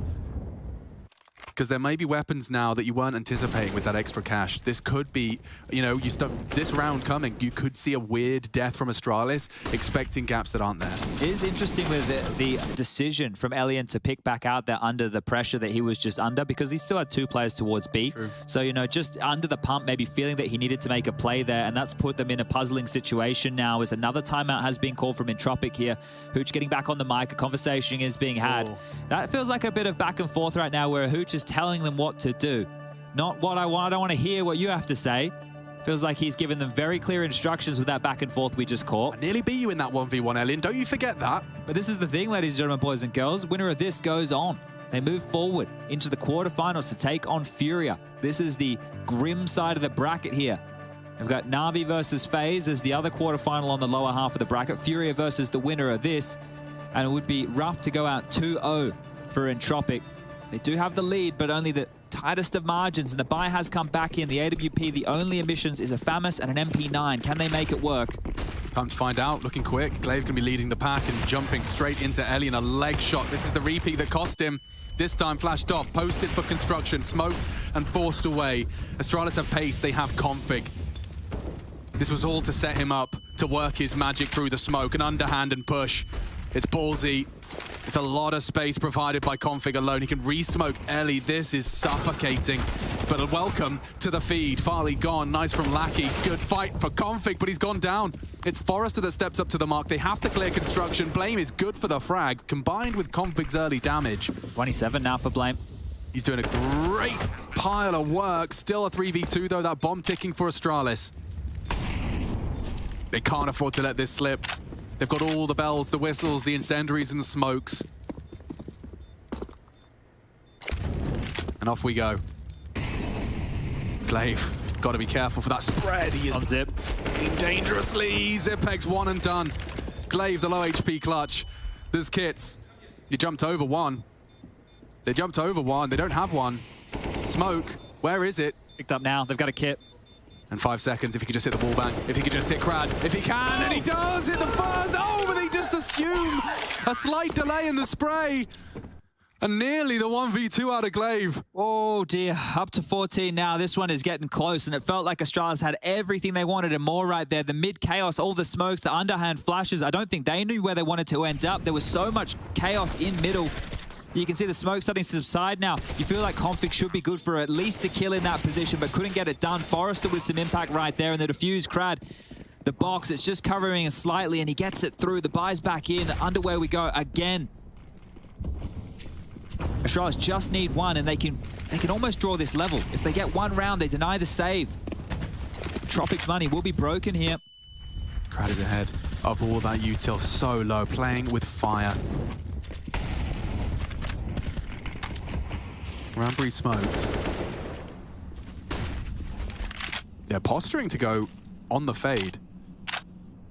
27 for Blame. He's doing everything to keep Astralis in this. Nice smoke. Combination of util implies commitment, but the bomb's nowhere near. Prad's not moving. He's on 28 points of health. He doesn't think he can get away right now, and I feel like he's committed to this position, especially with this Glaive push. He just wants a one and done. And he's got it. Blame. Oh, it's a trade, but that's a sacrifice of Blame, who you just said had 27 kills. That's a big name to lose in the feed right here. Astralis are going to have to get it done with everybody else. Farley up to 17, config 17 as well. Glaive and Zipex, they need to pull up their stocks right now. They need them. 45 as they regroup and retool. Only one smoke for the A execute here, currently on Zip, and a reaggress coming. Glaive will release that crouch and spray upon a flashbang, but they're doing it dry. Oh, and Glaive about to be hunted. It's Forrester, shuts down the leader. Farley coming. The pressure's on them. They have to plant the repeat and reminder for Entropiq, as that's the frag given to them, and it's Forrester again just keeping it active in this defense. And another 26. He heard us talking. Unhappy with being the second highest fragger in this server. He is running for Blame's 27 as he takes 26. 15 though for Entropiq. That is 4 map points. Feels like we're destined for overpass now. Third map waiting in the wings here. Just one more round required for Entropiq to draw this series level, and they're not giving up. This move from Forrester, oh, when you're posted up, Orp is staring at you. He has the audacity to leap off and take that engagement. Big plays for a big game. This is the playoffs for Entropiq, and they are setting sights on quarters, or at least that third map. Yeah, this is an Astralis timeout here. They still have one remaining after this if they even get any rounds to operate with more. But hitting the big red button, having the conversation, trying to talk through what can work. And to be honest, the pressure that they've been applying to Alien in middle, it's working. They just scrambled really well in Entropiq to make sure that they were able to buy a buffer, keep Astralis smoked off, deny them the entry points into either site easily. So what's the call going to be? You can't go up a ramp. There's so much utility being dumped your way. You brute force it through. That's a coin toss. You go back towards middle with something quick. Alien decides he is going to hit a shot this time round, and you don't get that space you were looking for. But you go over towards B, and that's where Forrester, the absolute beast, is holding. So good luck. Yeah, Forrester just feels like Entropiq's turret really can just set him up and watch him go. This is quick. And no Forrester's in support. Crad and Nickelback gonna try and keep 4 Danes at bay. And look at this barrage of utility. They're using so much because they're worried about the smoke spams, all the pesky flash pushes that Crad's been going for here, but they were actually operating a little bit more passive. They're coming through. Oh, the flash is good. Glaive retreat. It's up to Nickelback. He can't do anything with it. Good crosshair on ahead. It's nice from Crad to get one and get away. Sticking around. He wants to punish. Cancelled. They called a cancel on that. That was their gap. That was their way in. It was just Crad here. Now Elian fortifying this A bomb site. Well, it's a second bump. Lots so many of nades. Whoa, and Zip does win the duel on short. Crad was flashed. Elian falling back as the bomb goes down. Doesn't have the lineup for denial. Might call the save here. You don't need to go for this round. You don't need to play the 3v4 post-plant situation. You have no idea that Astralis literally just expended every single one of their nades just to get that site control. And you only need the one to pack up your toys, take them home, and try again in the next round of play. Loss bonus for them, only going to be 1,400, so this might get long, these last few. This is where you have to ask some big questions, right? Nickelback, let's do the maths for him right now. He currently has 2,200. He's going to be up at 36 with the loss bonus coming in. I don't think anybody can drop him an M4 at the moment. The same thing with Crad. So maybe Nickelback and Crad operate with some MP9s. Zip will go down with the bomb right there. Not the end of the world. Yeah, no, I was just laughing that he's going to be back where he's put himself. Another one off the building for Zip. That was a safety net position from Nickelback there, right? He's actually playing that position. If Crad goes aggressive and that maneuver happens, he's meant to get one and stall it out. But a necessary kill from Glaive. And remember, he had a pretty rough go of things in the first half, only had 2 kills. Now he's up to 11, so his impact has been felt throughout this second half of play. And the final timeout now used from Entropiq. They're going to have that exact conversation we were just talking about as far as the finances go. Is it worth investing, or is it worth we go for a save? You want to work out where everybody's money at. It's 1,900 into the next, right? So this is the thing. If you're that of Forrester and Lackey, that means you can't invest in too much money this round, right? You might just have to carry on through, or you force buy. And it looks like they are going to go with the force buy option here. Nickelback's been able to get the M4 in his hand with some armor, so... Yeah, Crad's actually opted not to fully invest in Kev, just so we can get another bite of the cherry. Be Nickelback on the pistol next round. Let's go. Entropiq. 3 more map points ahead of them. Astralis weathered the first. You can see Nickelback lingering in Ellie for steps, trying to keep a count. Crad with the no armor Deke. He would love a one and done here. In the same way he operated with that low HP rifle, he's trying his luck on gaps of the smoke. He's re-smoked the same. Oh, it's actually fallen through right now. It's fallen through the floor here, so he either has to play more forward or drop back, and he's opted to go forward on this. They try and use it like some sort of one-way. This is geeky. This is thinking on his toes right here. It could lead to something good. The pop flash is brilliant. Will hide in the smoke as he waits for vision to return. Alien's coming back. Could get caught out by this, and just one click is all it takes. They've been pushed away from B. Farley took a lot of damage as they were starting to look for some space. Forrester's pushed forward towards Wood, and Elian posted up top ramp. Is going to be smoked on off here. Has to pick his battles wisely. Slurk, smoke, and flash is enough to reveal the AWP presence, and Blame starts his crawl. Oh, they don't have any smokes left, Astralis. They don't have a single smoke left to execute. What are you meant to do against this orb? And they're gambling A. Oh, that's a big pick. Elian misses. Over the edge of the one-way, pre-aimed by Blame, and now they've lost 2 of their defensive positions. They can start to walk, and this is a nice little fake. Bomb's going B. It's wide open. Back will catch him here on the push. Potentially, yeah, one back is turned, and there's another on ramp. Config, however, has taken down Forrester. That should be the round. They want to try and save this orb. Blame's here to really make this hurt. Sure, you've lost the round, but you might lose your AKs too. They do. Nickelback sent back to spawn. Okay, well, Lackey's currently over towards spawn here, and they're leaving the site right now, so they're all hunting to make sure he can't hold on to anything. That's a nice shot, and Farley's low here, Alex. Lackey does have a kit. The bomb halfway ticked. I think the concerns that Astralis may have had should be starting to filter away. Blame's actually rotated over to be safety net on the bomb here, right? So great stuff from Blame. It should be good for his 30th, and he is. That's secured. Now, We were talking about the money situation. Normally what happens early in the game is if you get the 1,400 loss bonus, right, and you've just lost the round, normally you go for a force. And because then you're only going to get 19 after, right? So you're not going to have enough for a proper buy. And that's kind of where Entropiq have found themselves, right? So those investments, that's why I was a little bit curious why Crad didn't go all in. He was going to have to take a double eco anyway, right? Or he was going to have to have a force and then an eco, because that's what we're seeing right now. The eco from Entropiq. They're going to battle here in the 30th round with rifles. So now it's just a couple of P250s, a couple of Digs, and some light U2. They're going to have to hit some big shots here. Yeah, or take some big risks. Not known to be caught out by this kind of thing. The boost flubbed. Heard as well. Yeah, and that util from Crad will at least keep him honest. He's doing a lot with a little here. Clave's overcommitted. Yeah, no lethality. Pushing. Crad is using that smoke. Ollie's next to him. There's another one here. They're not going to expect him. Maybe Crad trying to worm his way behind enemy lines. 3 people not looking. He does take one. Blame as well. It's a good scout, but the rest should fall into place now. Yeah, the fact that it's just the USP on Nickelback, the 2 Deagles though, if you're able to post yourself in the right position, Lackey, he's had a couple of heroic moments throughout this game. He's over towards the scaff position, up at the gap, peering on down with this Deagle, trying to see if he can find a single head, regathering back towards B are Nickelback and Forrester as they've opted for the divide and conquer approach here with the pistols. Time would be the only real problem as here you go, some contact taken, some damage done either way. And it's actually going to gravitate them over towards this A site now. A bit more utility for Astralis to operate with in a round like this. 35 seconds. Oh, Lackey really taking his sweet time, but it's led to the demise of Config. If he gets another one, Alex. I mean, yeah, especially at 28 seconds. If Lackey could somehow disrupt this plan. He's been spotted retreating. Still, damage through the smoke. My God, Zipex is 7 HP. He's done a lot here. If only they could have found that lethality, because Glaive has come to sweep the rest under the rug. A very threatening presence from Lackey. Everything considered. We're into the final round of regulation, folks. We've been here before. It's an opportunity for Entropiq to end this in regulation, to take their map pick and to force us all the way to our 3rd overpass if we require it. It's crazy. Both maps going all the way. All going all 30 rounds in both. And right now, I don't know if Astralis have necessarily cracked the code. Some financial woes for the last 2 rounds has been a problem for Entropiq here, but they can get the buy back out. No defuse kit, but all for Elian in play.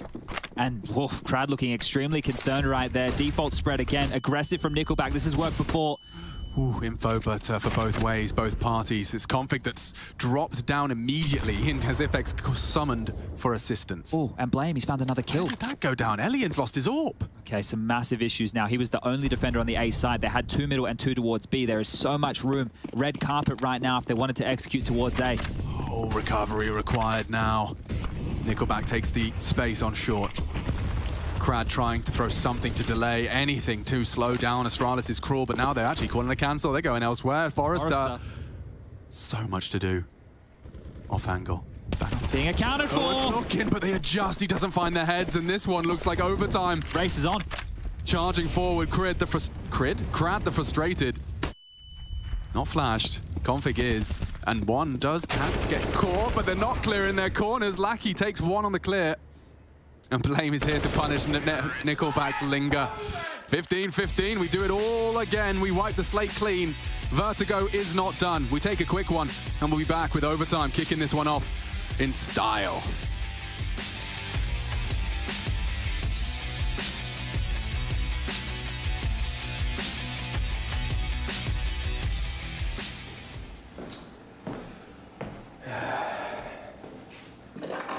Hi.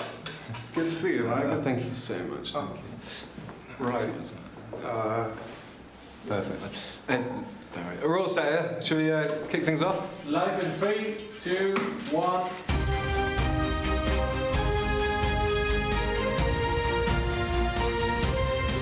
Hello and welcome, ladies and gentlemen. We're here at the ESL studios, actually, and we're here to learn a little bit about observing today. I'm joined by none other than Alexander Rush.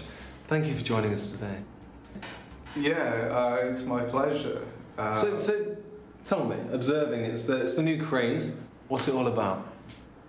Yeah, it's you know, observers, they like work in tandem with the production team and the casters. The production, the casters.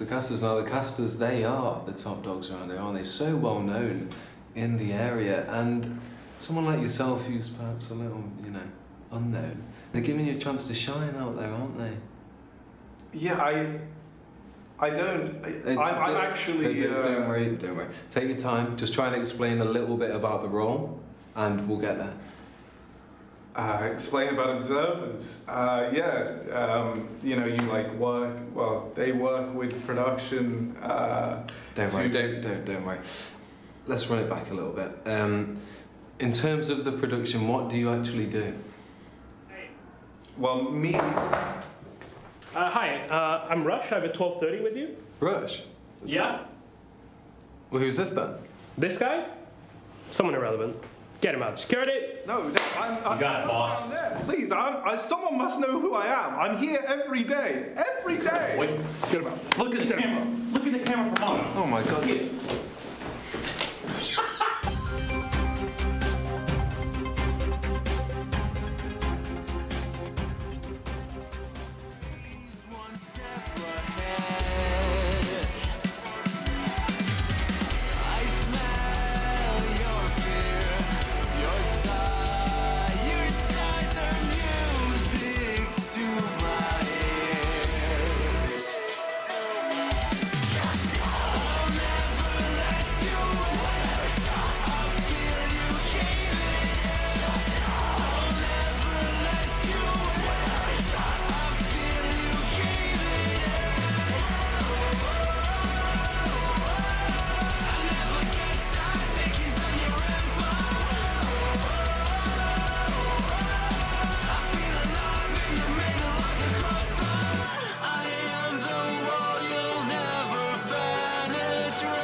A very even clash on Vertigo, and in fact the whole series, these two teams have been inseparable. We've got none other than Astralis and Entropiq. Vertigo, and it has to go to OT.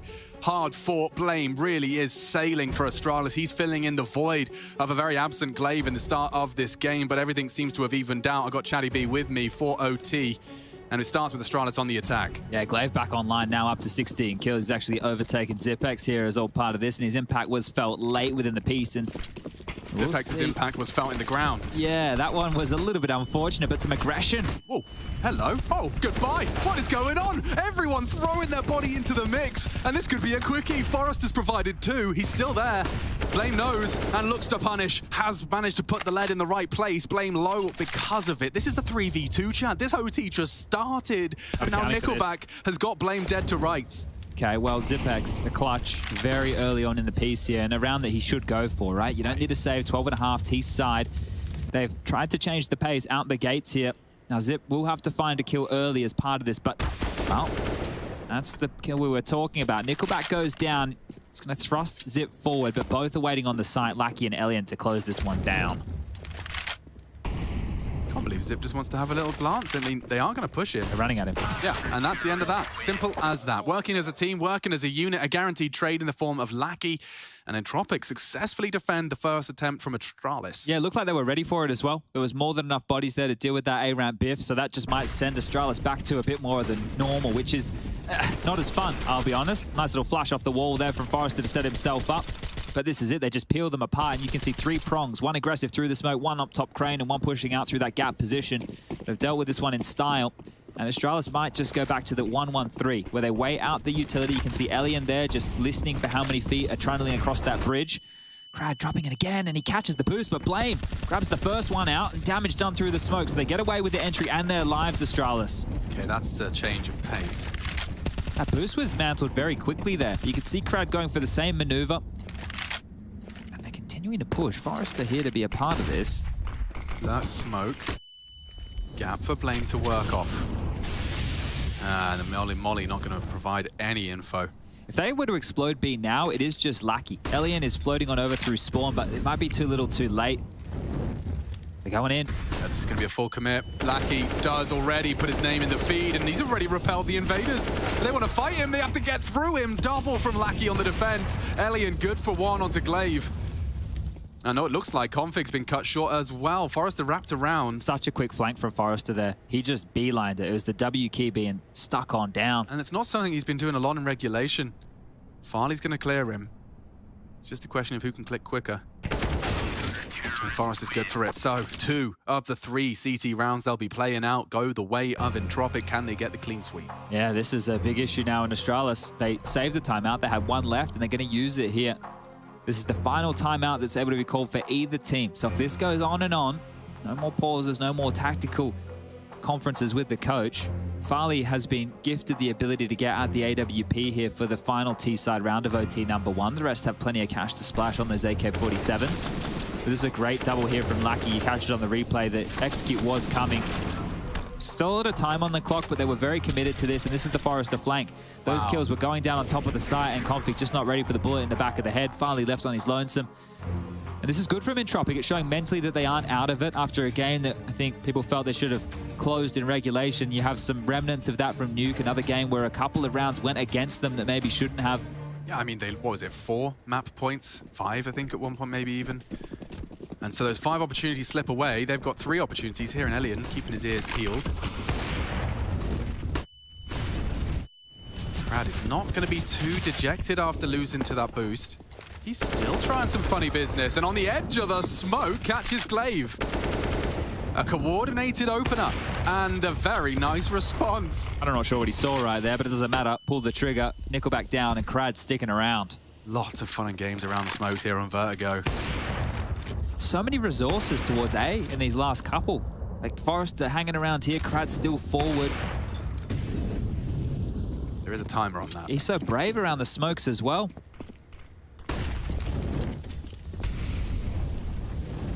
Starting to progress up short.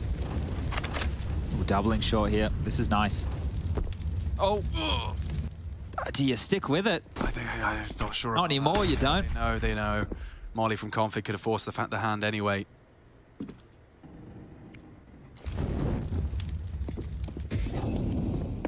Oh, that Molly didn't land, so pressure starting to heat up now in OT. It really is. They are feeling flustered. I like this boost. Forrester will not have too much vision. It's deep enough. But as it fades, he will have the off angle. Can they keep them at bay? Pop flash turned. Crad 2 on his play, and he brings the fight to them. Config was ready. Handles business. The smoke's going to be fading shortly.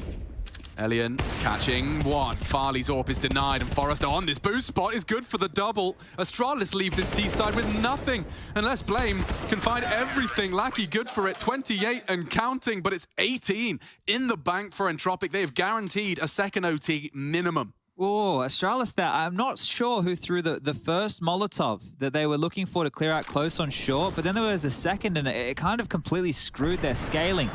That's the shot from Farley onto Nickelback there. Looks like he did get a glance, but I said the smoke was fading. Yeah, you can see here it's dissipated completely, and then there's a massive void that they have to cross. 3 consecutive rounds required of Astralis here to go OT number 2. Well, this one will be going straight towards map number 3. Glaive this time, with the swap of sides, is going to be an aggressive presence. Yeah, Blame didn't have much luck in this position. Let's see if Glaive can change that. Look at the nade. Big damage done and more to follow. Glaive knows what's coming, ready to disrupt. So many smokes. Yeah, this is fruity now. Very fruity.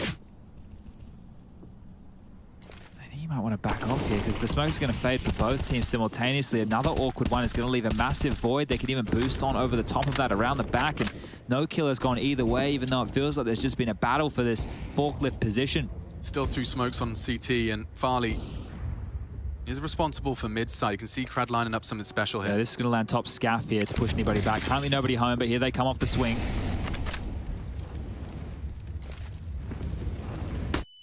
Glaive finds Nickel. Saw a lot there. A lot of information for him to relay. And they love this angle from Blame. He's just backing himself on this one, and Lackey not prepared for it. Bodies are dropping left and right. It is Forrester, though, still alive and kicking. He's one to be feared. They can drop back still, and if they go towards B, it's just Zip. It's been a full rotation over towards A. They've left middle completely. Farley, Config, and Glaive all currently on the A site, and Krad's already starting to work up the stairs. Zip worried about middle. He has a lot of pressure points right now, Zip, and he's on his own. He really does. He'll hear them start calling for backup. He can't go down without a kill, or it's a 3-on-3. They're into the site. They've cleared quad. They're all posted up looking for Zip, and that's the Alien Orb. It could very well be it. Bomb needs to be planted. Jumping. Info. Krad has an opportunity and takes it. Forrester, tip of the head. Hard shot. Farley needs a rifle. Finds one now. 2-on-2. Time ticking in favor of Entropiq to force it to 3. And we're off to overpass. Just like that, Entropiq take their map pick. A hard-fought battle. No doubt about it. And a lot to be talked about for Astralis as well. We get to hear a little from Entropiq, I'm sure. Oh man, hard-fought OT victory. We will require a third to separate them. Let's see if Heku can grab words from the Entropiq victors. Yeah, just like a few words from Nickelback. I mean, this series is so intense. The first map, 30 rounds. The second one, OTs. It kind of felt that when it comes to the OTs, you actually changed the way how you play the city side. Is it something that Hooch told you? Yeah, Hooch called we need to fight on ramp on A. Like, need to... need to fight with them, and because we're playing like a bit on a like retake, and now we should we start to play like 3A, 4A, and fight them, and we win.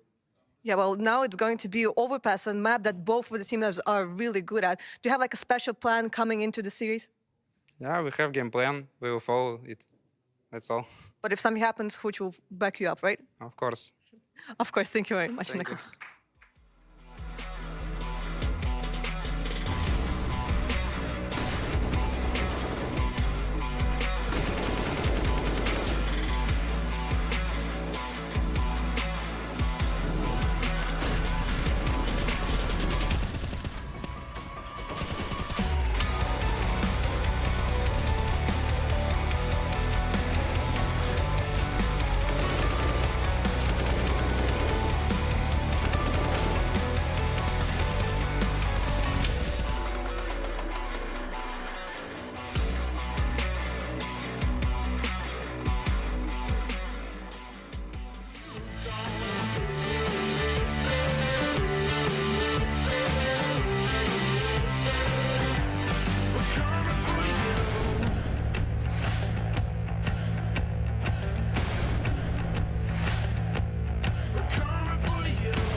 Оба тут. Девятка и смоку. Сюр сейчас залезет.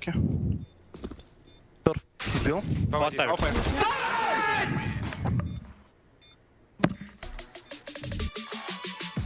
Nice indeed if you're a fan of Entropiq. They pull it all the way to the brink, and then we get a little OT taste, and it's Astralis and Entropiq that are going to take us into a third as well. We have that decider map here in round of 12 coming up next, but first, let us break it down for you here on the analyst desk. My name is Trace. Alongside of me are Yanko and Matthew. And, well, according to this script, this was not how this was supposed to go. What happened, Yanko? Well, I think the most important thing for Entropiq was the fact that they were able to reset mentally after that rough ending to map number 1. Also, get off to a reasonably good start on Vertigo. You know, that allows you to just forget about what's happened before and play a kind of level game, and they're definitely a favorite on Vertigo. Yeah, and it felt like they were very much so deserving to win that Vertigo map. You look at Astralis winning both pistol rounds and converting on both occasions, and then you just look at the overtime. I think it tells the story. Once you reset everything, once everyone has the same resources, then Entropiq just played a much better game. They were much more comfortable in these mid-round portions of the game. And Forrester, definitely one of those guys that was comfortable there. But the one thing that it just seems to stick out from time to time, and at least in this map of Vertigo, was the idea of losing a man advantage, Maniac. Yeah, listen, I think we could have found a lot of different examples. We went for round 10 in that specific occasion. Astralis showed a lack of expertise in some of these situations, things that really shouldn't happen. Here it's BlameF pushing after having such a great difference, then it's going to be Farlig being caught off guard here. He jiggle peeks with the AWP. Astralis right here in the last 6-7 seconds just allowed Entropiq to come back into a 3v5. Glaive, which at the time is having a horrendous game with 008, gets perfectly flashed at here. He's gonna fall. Forrester adds another one, and truly a situation that should have been Astralis every day of the week. That was a perfect 5v3, set up well with a pop flash, just slips on through their fingers, and truly a syndrome of what happened to them on the CT side. It's a rough way to go about it, isn't it, Yanko? Yeah, I mean, you know, dropping advantages is not something you want to see, and you would think that the way they claw back on their T side, maybe that gives them, you know, a little boost coming into overtime. But you know, Hooch took care of that with the call to Entropiq. Rather, just put more resources into a ramp. Let's try to shut them down there, and it worked out great for them in overtime. Yeah, for Astralis on the T side, just trying to barter their way up the A ramp. Even, I mean, we talk about some of the utility usage over there, and it was all of it. You know, they had to dump everything they had to get in the site at certain points. Maniac. Yeah, absolutely. I think the problem for Astralis was they were never getting any map control for free. It was either they had to use every single nade they had in order to gain these 20-25 meters, or they would get absolutely dumpstered by Entropiq. Whereas on the other end, Astralis were not able to play defensive, so they were forced into fighting early in these first few seconds, and Entropiq knew exactly what to handle or how to handle it.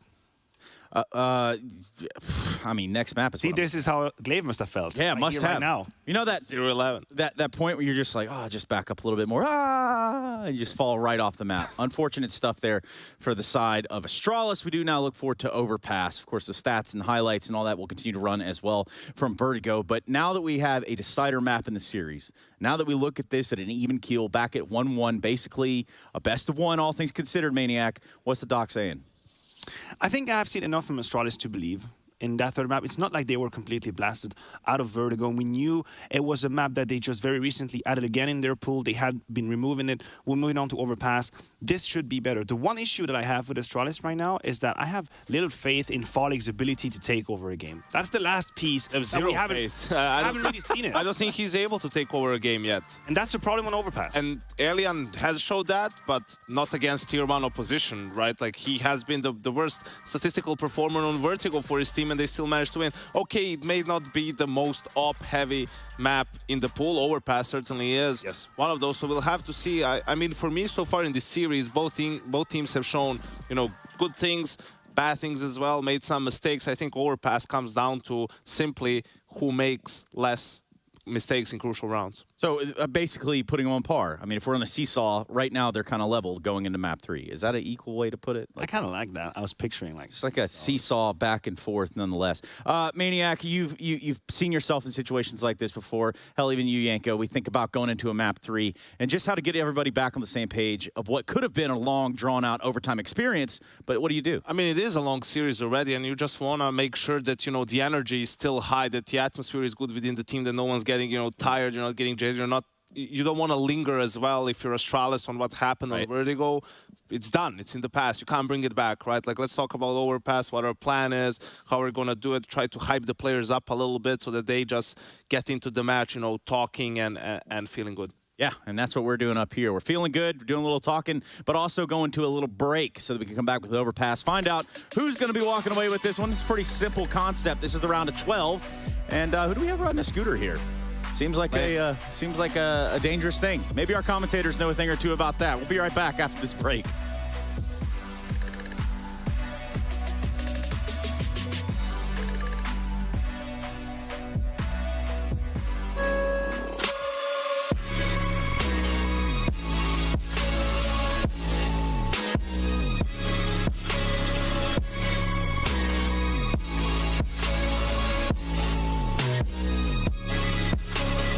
Love it, you wear it. What's your style? Get your merch at shop.eslgaming.com.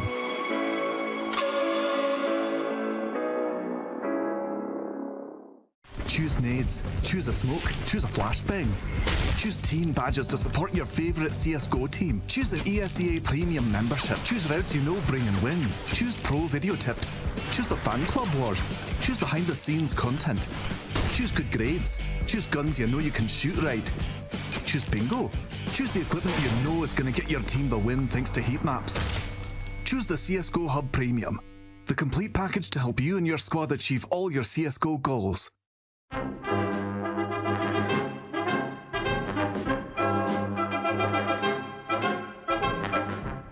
Close to me, going. Good luck, man. I'm completely segregated. Kablamo! Ho, with the breach, holy moly! Hey guys, how to breach. Today we're gonna show you some... Never mind. Another?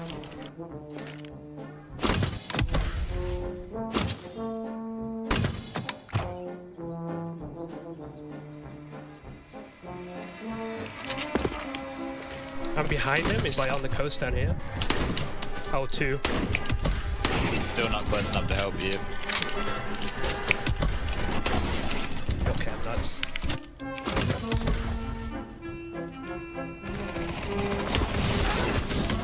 Go through this though. You going for? There's deep people and close. I'll go for the deep people then. Okay, I'll go for the close.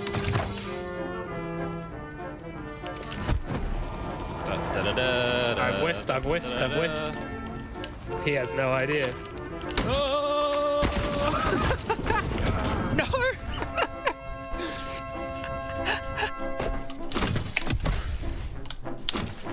Just spiral back around. Oh, I see two. Nice. Did you get a gun or not? Yeah, I got one. I just see that one this guy.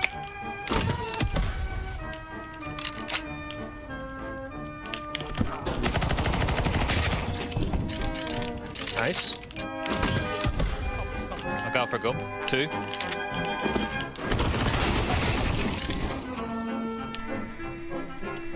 Okay, two spotted. They're both like there on that ping.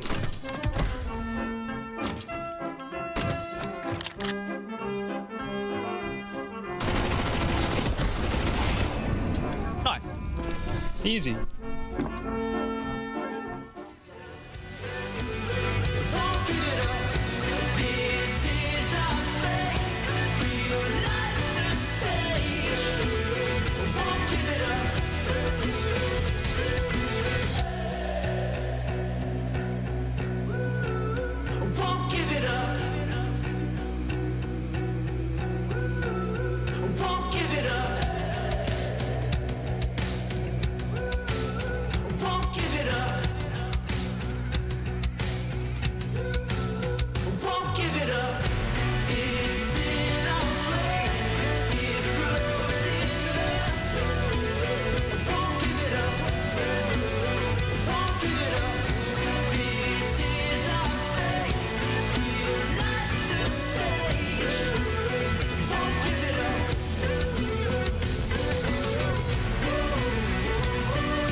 level pegging Entropiq and Astralis, knifing it out for the third. We are looking to separate them. These two teams have been battling it through, regulation all the way, 30 rounds and then some bonus ones on Vertigo.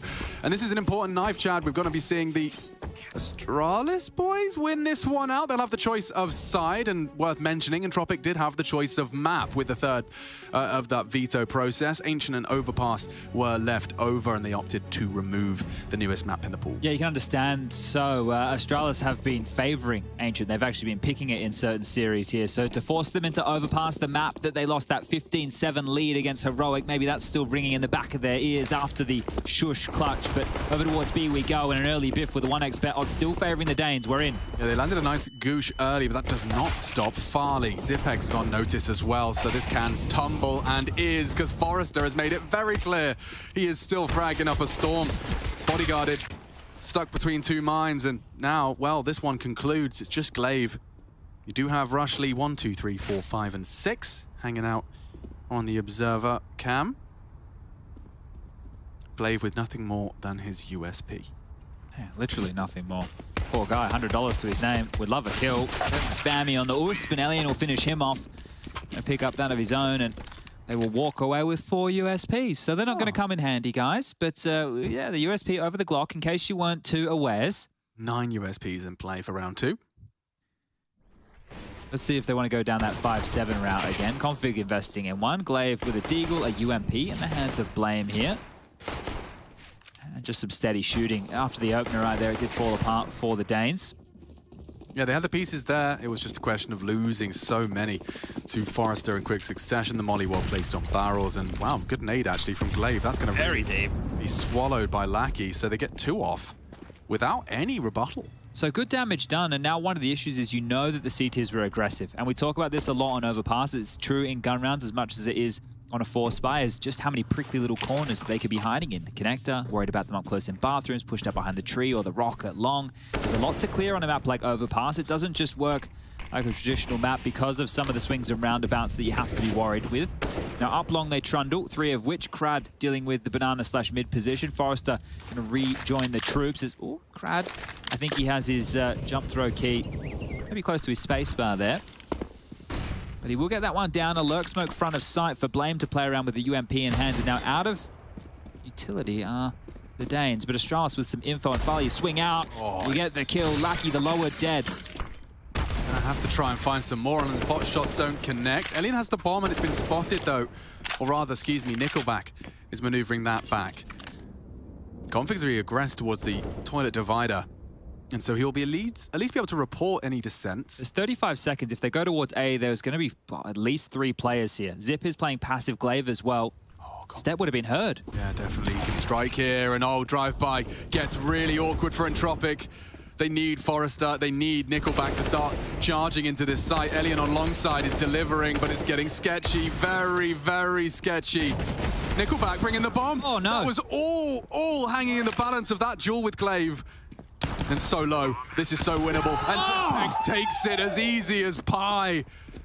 3.14, and defusal is secure. Beautiful stuff. That early damage made Lackey an easy kill for Farley. Then they had the number disadvantage. You were right. Alien did have the bomb. He threw that across to Nickelback, hoping that the in-game leader would get it out of there. But they continue forward as Blame, looking like a zombie possessed right there. Must have run out of ammo, looking to get the knife kill. Nickelback, you wonder, why is he pushing? Why is he pushing? Well, that was a necessary kill, but the low HP, and Zip is going to pick up a big 1-on-2 right there to send this first half into a bit of disarray. The 4-spy wars are on.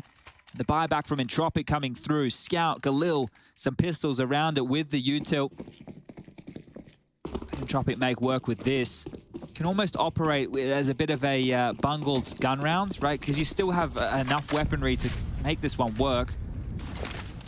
Do get the playground control early. Some nades go either way. No damage done. Farley's going to stick around for a moment, but thinking better of it.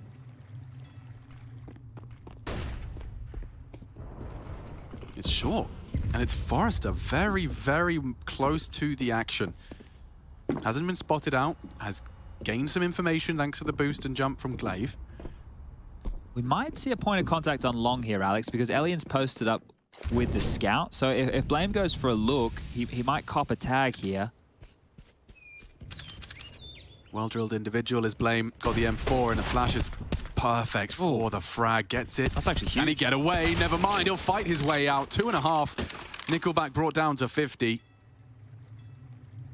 And the bomb nowhere near them, so not only losing the numbers game, but the map territory about to be given up in retrieval.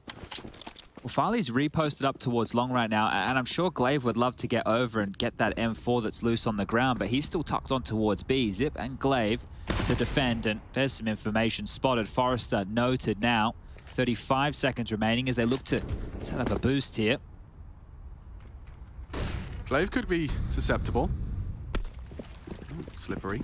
Oh, and back towards A. So 20 seconds, roughly, as they're going to trundle towards this site. There's an open runway right now.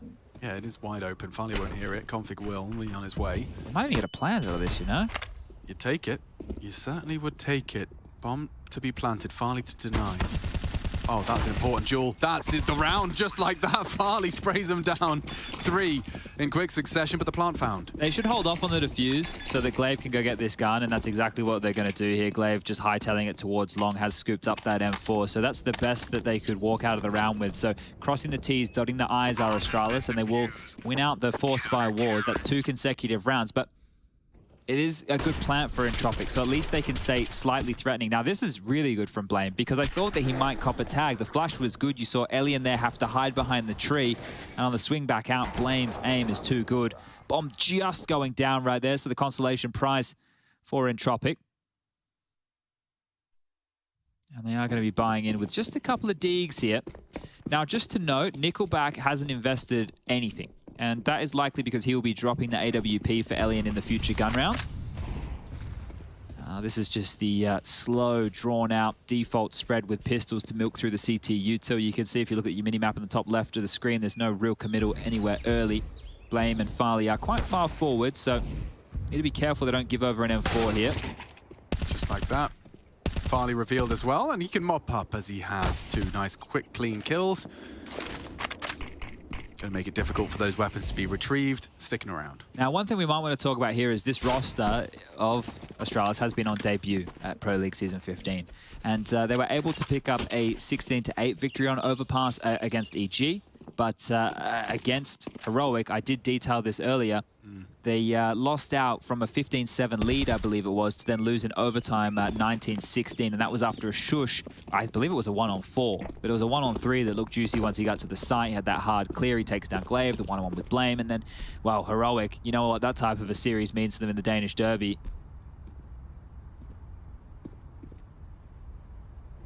Zipper where they can have slipped across.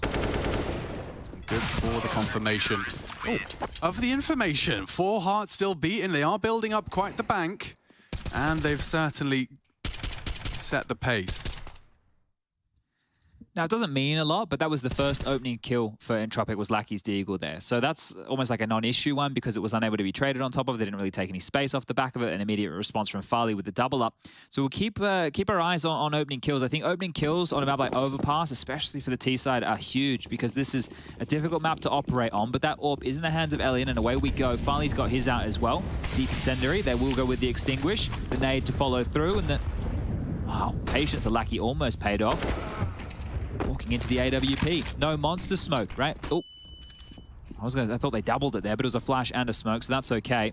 And that's one of the things, right? In the meta, it's so common for the monster smoke to come in from spawn and just consistently be re-smoked for the entire round. But Config, you've got company. You can win the round right here, right now. Lackey's is first, and dicing with Nickelback. It's damage, but they do claw one back.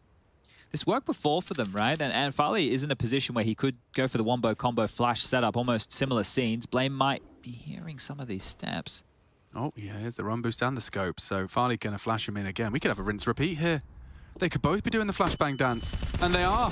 Complete freebies for Blame F, set up for success. And Astralis, this is a dream start for their defense. Again, 4 players staying alive, keeping that weaponry. Krad's main objective now is just to force a couple of them to open their wallets. Where are you going to go, mate? Can't go forward, can't go backwards. Gonna go to the grave. Crad goes down. Glaive picks that one up, and this is a fantastic start for Astralis. Now, the bomb not going down in the last two. So Entropiq, finance is starting to become an issue here. The conversation will need to be had. And it feels like Config's going to be maybe with a bit of a death slam, not grabbing the second there. Low, but Blame F, the other combo of the Bash Brothers will pick this up with a flash. And that's Counter-Strike, guys. If you're dry swinging corners and your teammates have got flashes, what are you doing? I mean, just the luxury that Blame is hearing, not only a scope, but the jump on their head. He just gets a perfect visual of exactly what's coming around that corner, calls Farley for the flash, and immediately round is won. Hooch has taken this time out, has been very vocal again. Lots of talking from Hooch, right? You get some coaches, they sit back, they more monitor the conversation. It's one-way traffic. Hooch is saying, and you're doing. And that's very clear here with the hierarchy of the team as the pistols are being purchased. 3 Deagles, 2 P250s, and some light util around this. As they need to try and find a pressure point early in Entropiq that they can go back to, rinse and repeat throughout. Blame and Farley have had no issues with their aggressive maneuvers over towards A, but aggressive maneuvers against pistols, that could be the recipe for success for Entropiq. 1 foot fault, they can get back into this as they do burn on down through the initial mollies. Lots of pressure long here. And this is not what you'd expect without an extinguish, right? Because they've actually braved the flames, they're going to have a timing that might catch Astralis off guard. Look how quick this is. They're not even stopping for anything. Normally, you have a conversation between the two of you toilets. Who's got long? You start thinking about it. Farley might have to acknowledge it now. He's going to be out of position, Alex. This round could fall apart. He's not even looking. He's going to eventually consider it. This is a huge gap. Oh my God, he's dead. Absolutely cooked. And now the space can be taken. Blame going to come in with no information. Toilets is lost and occupied. Crad has that on lock. He says, with a P250 alone. Hard retake though. This is the punish. Can Elian ply this recovered AWP as well as he's supposed to? He's posted up. Config should be dead and now a weapon should be retrieved. Elian using Farley's weapon against the squad. Config now gone. AWP still bankside. They scream, they decree. Bullets down. Zipex is a god. How does he get away with that? Smoke for the bomb here. They can do this. Yeah, how are you supposed to deny? It's planted safe side. And on the defuse now, it's Astralis with a recovery. Farley's death. It's punished in a way, a frag and a plant, but still nothing to celebrate for Entropiq. Yeah, that's an opportunity that's gone missing right there. Just unable to fortify with the pistols alone. The AWP up close and personal, not getting them a whole lot. But this was great. You could see the braving of the flames and those timings I was talking about. If you don't hear the extinguish, then you normally expect to buy an extra, 5 to 7 seconds? But they've just run straight on through, and you saw Nickelback leading the charge. He's actually led by example there. Listen, we're going. We are going. And they get all the way in, so it's a good eco, right? If we look at it from that perspective, it's a good eco, but it's an opportunity. They could have converted here. Oh, he's whiffed the smoke. Tried to extinguish. Saves him from the nade, I suppose, if you're looking for a silver lining. Forrester coming on out. Bangs his head off the tube in order to evade that spray, and it's Glaive he has to trifle with next. Good pressure from Forrester. Here. They're just charging, actually, straight into Zipex. A fully blind spray and return the favor. Into the site comes Lackey. Bomb on his back. The flashes are there, but bodyguarded nicely. And yeah, this is going to keep going. Forrester now caught out. Crad trades back. This is insane. 1 minute 15 and a 2v2 with a fast flank on its route.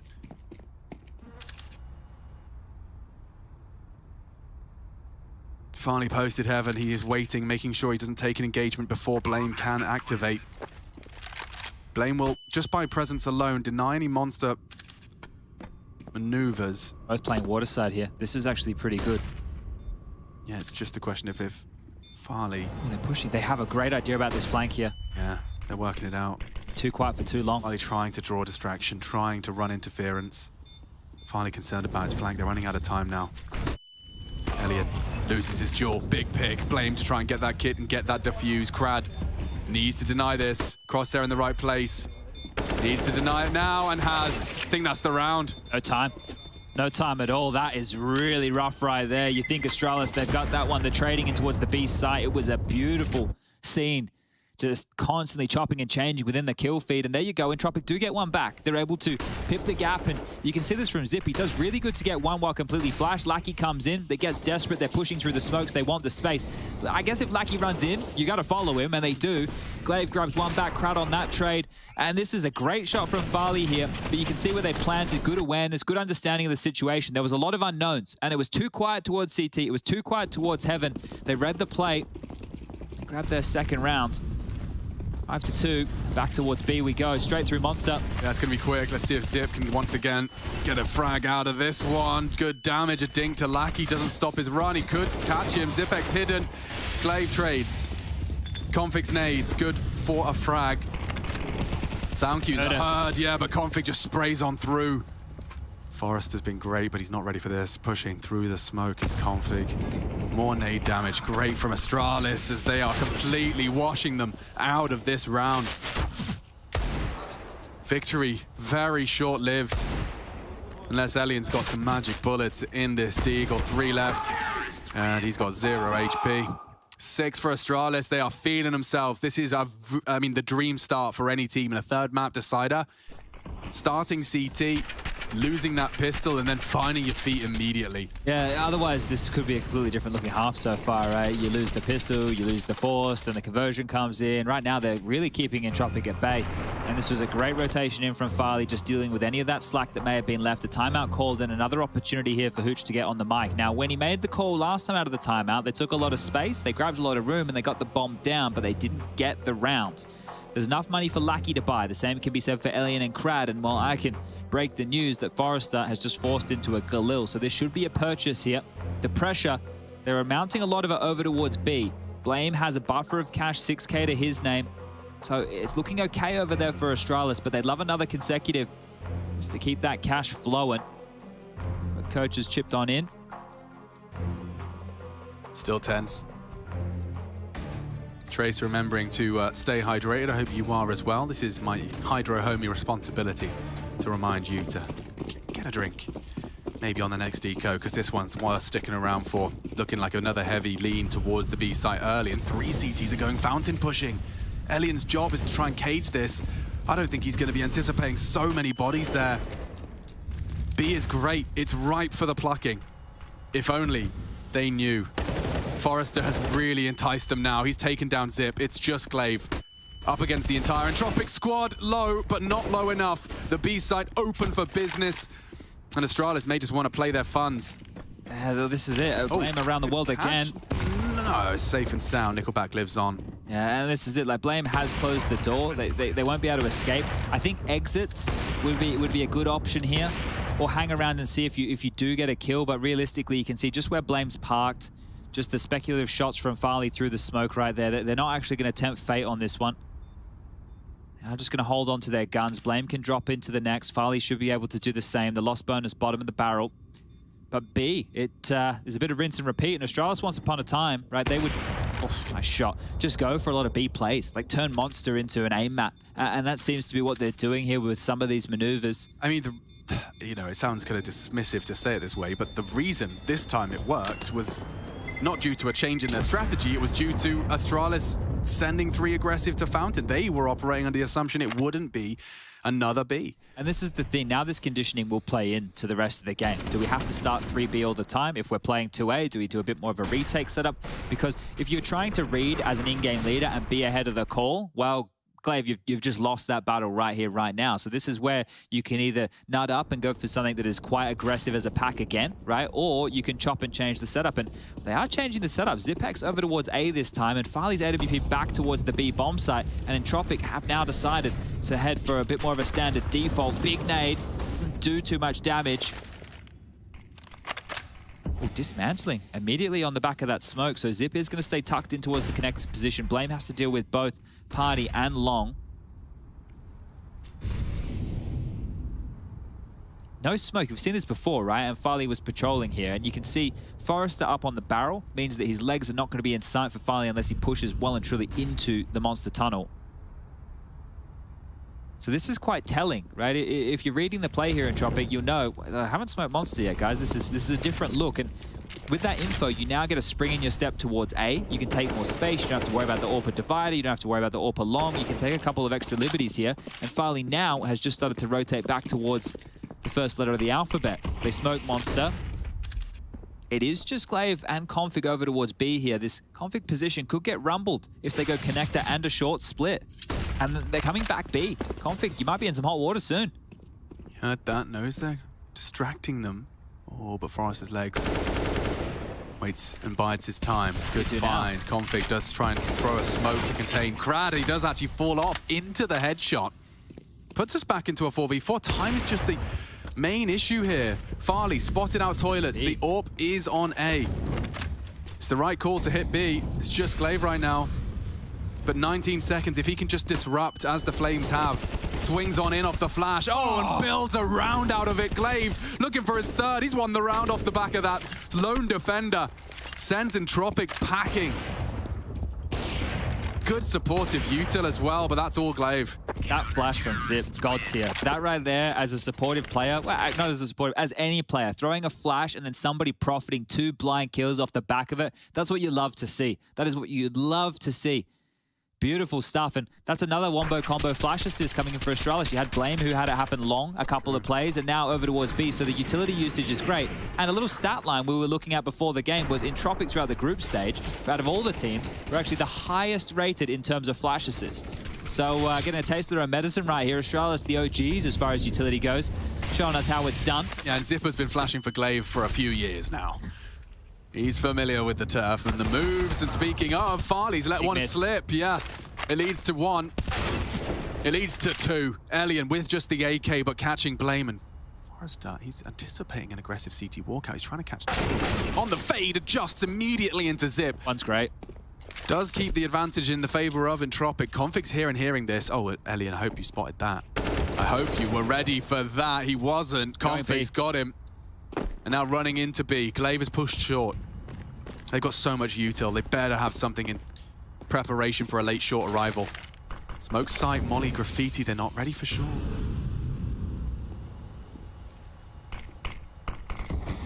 That's big. I don't think he was spotted either. He's going to creep through. He's just going to walk through. Oh. Config will take first contact. Draw eyes away. Hard clear for Config. Not checking his corners. Checked his corners. Crad lets him slip. Anticipating short as well. This is so naughty. Crad, you take it. Take it before Config accidentally sees you. The restraint is killing me. Now he knocks the head off. Trying to work it out. Glaive now short. Does manage to neutralize one. It's Nickelback that pulls it across the line, an important fourth as the gap now closes. I can't believe he didn't shoot sooner. That is actually wild, right? Like, what are you gaining in that type of a situation, right?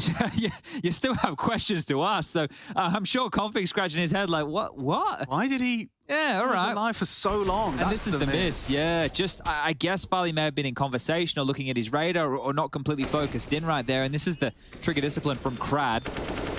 There's the kill traded out, but now it's just the pistols here. Blame into an M4. Aggressive molly extinguished. An idea. Blame must know that the push is coming on through. Lots of space taken from Blame. So much info courtesy of Blame, and he's actually got Elium dead to rights. Big find on a solo mission. Everyone else needs to stay alive right now for Astralis. Entropiq need to find a kill back, and if Astralis start to linger and push on out and give one back, all of Blame's hard work is done. They don't really know what the buy looks like on the other side just yet. In this position from Config, it is perfect. Ooh. The 5-7 strikes. Yeah, that looked way too easy. He's even pre-aiming the boost here. Oh, Astralis.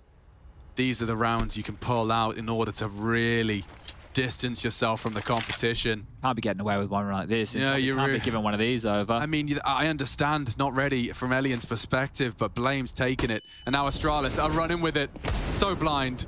Glaive gets info. They are committing. It is just going to be duels. Blame's here as well to support. Will they check barrels? The answer's no. Caught with a nade in his hand. Blame doing so much work. He has to finish the job as well, and he will. One, not quite the last. Config now spotted towards connector.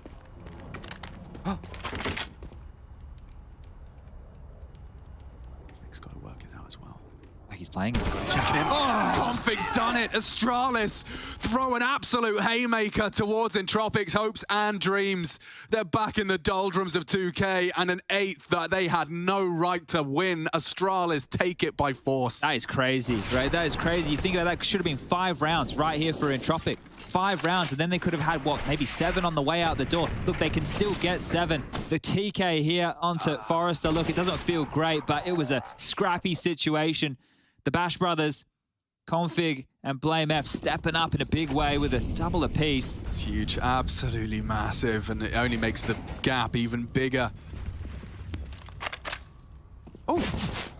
Blame nearly got caught out. Thinks he's lost him in the smoke here. Misread that one a little, but no problem. No harm, no foul. Can he get on out of dodge, though? Because Lackey's starting to peer around the top side.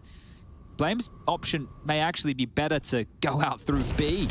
There's another kill. The AWP over towards Monster again. Config grabs another, and this one here is just getting rinsed apart. The bomb is down passive. Elian with a Glock in hand. I think what he'd be looking for right now is death.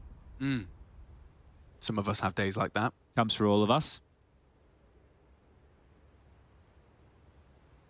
But this is overpass, right? And remember, 15-7, I'll keep reminding everybody that the Astralis T side has had woes before. I'm sure that with the demo review, they would have discussed about what they could do better going forward.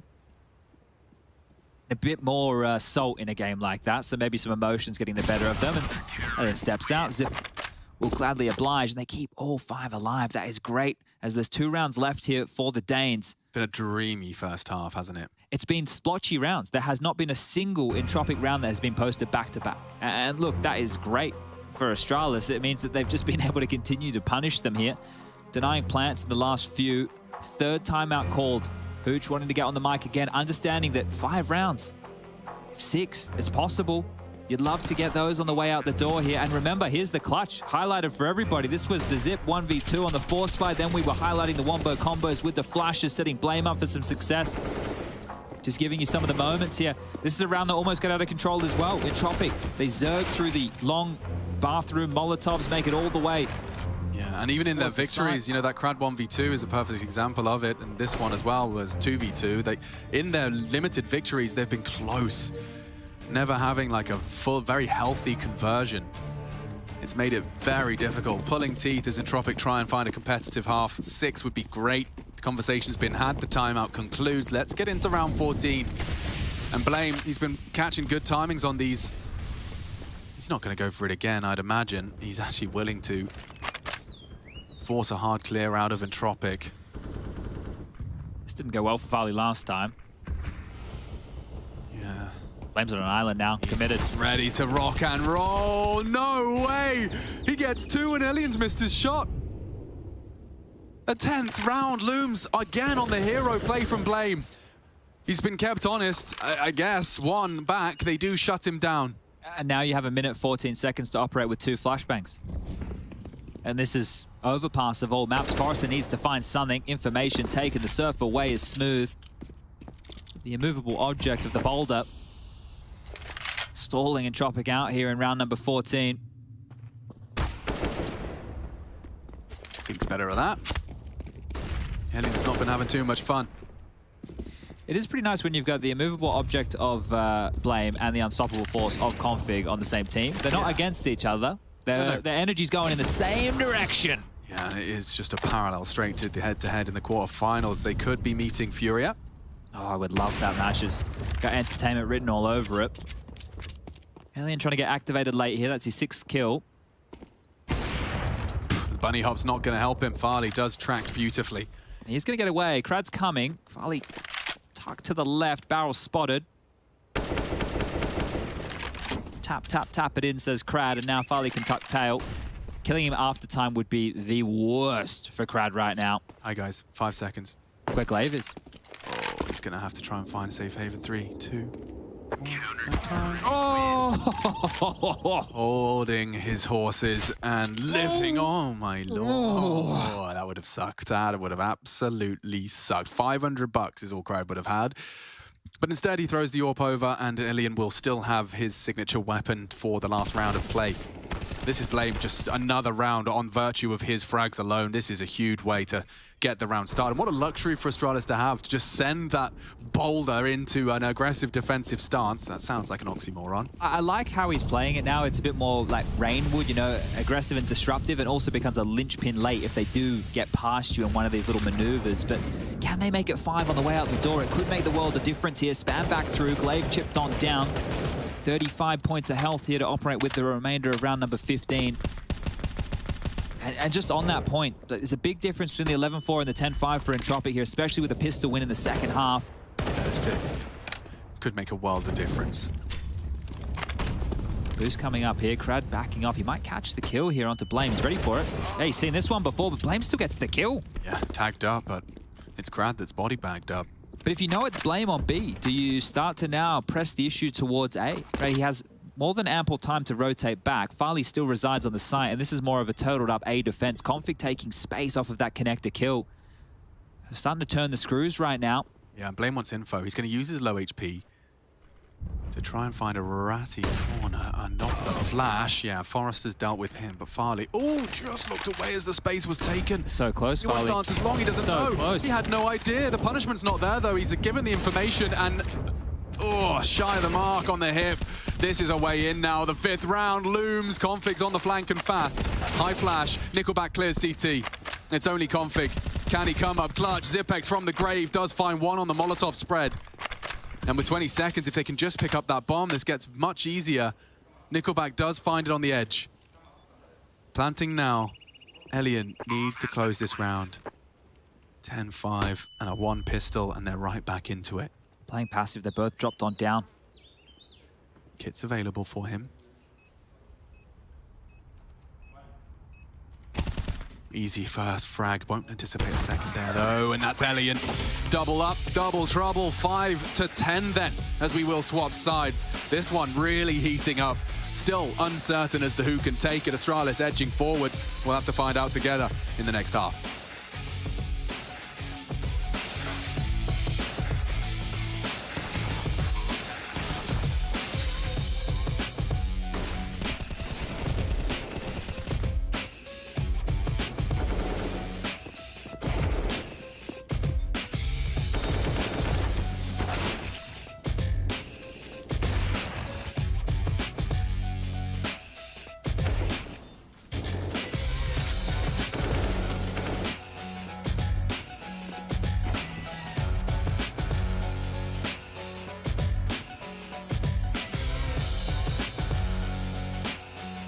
Hello guys, my name is Nato Safix. I've been asked to showcase a few tips and tricks here on Overpass, and I've got 3 lined up for you.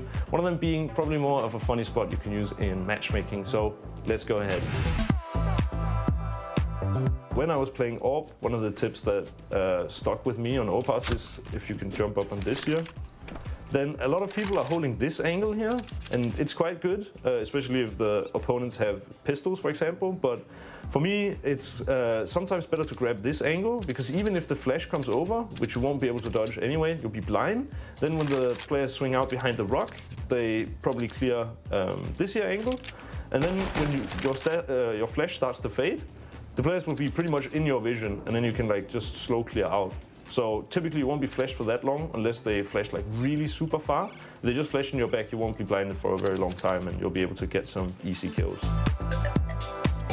If you're going into the underground area, it's a pretty funny tip, I guess. I use it a bit in matchmaking because I find that it works quite well.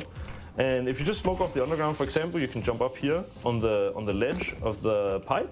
Then you can go up on the pipe, and it's actually quite a hard angle to clear. So if the terrorists are not aware that you're going to be there, it's a pretty neat self boost. You can also get a teammate to boost you up, and if you do so, it might be a fun off angle. Not only that, if you're up on the pipe, you can actually look through the windows out into short. So if someone's taking short and they haven't properly cleared connector underground, or however you would like to call it, you might be able to get a sneaky kill. So if you're playing CT side on Overpass, what many terrorist teams do is that they do an execute with a smoke wall. So you have the 3 smokes here on the bomb site.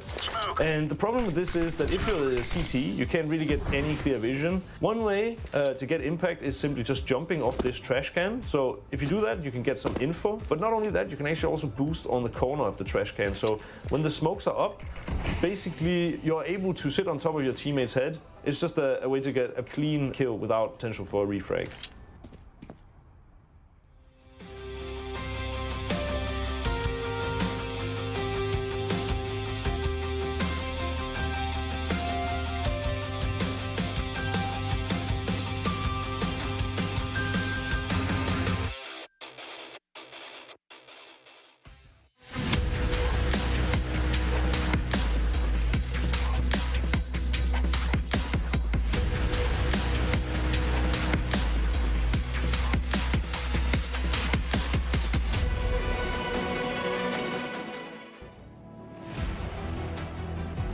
New Look Astralis meet with Entropiq, and it is a battle of the round of 12. We're in the playoffs of ESL Pro League Season 15, and this one going the distance. But creating some distance was some of the fraggers and toe taggers of Astralis. Blame F going for those opening duels. And Chad, you had the stats. Yeah, in that first half there, Farley and Blame combined were involved in 11 opening exchanges, and they were able to convert 9 of them.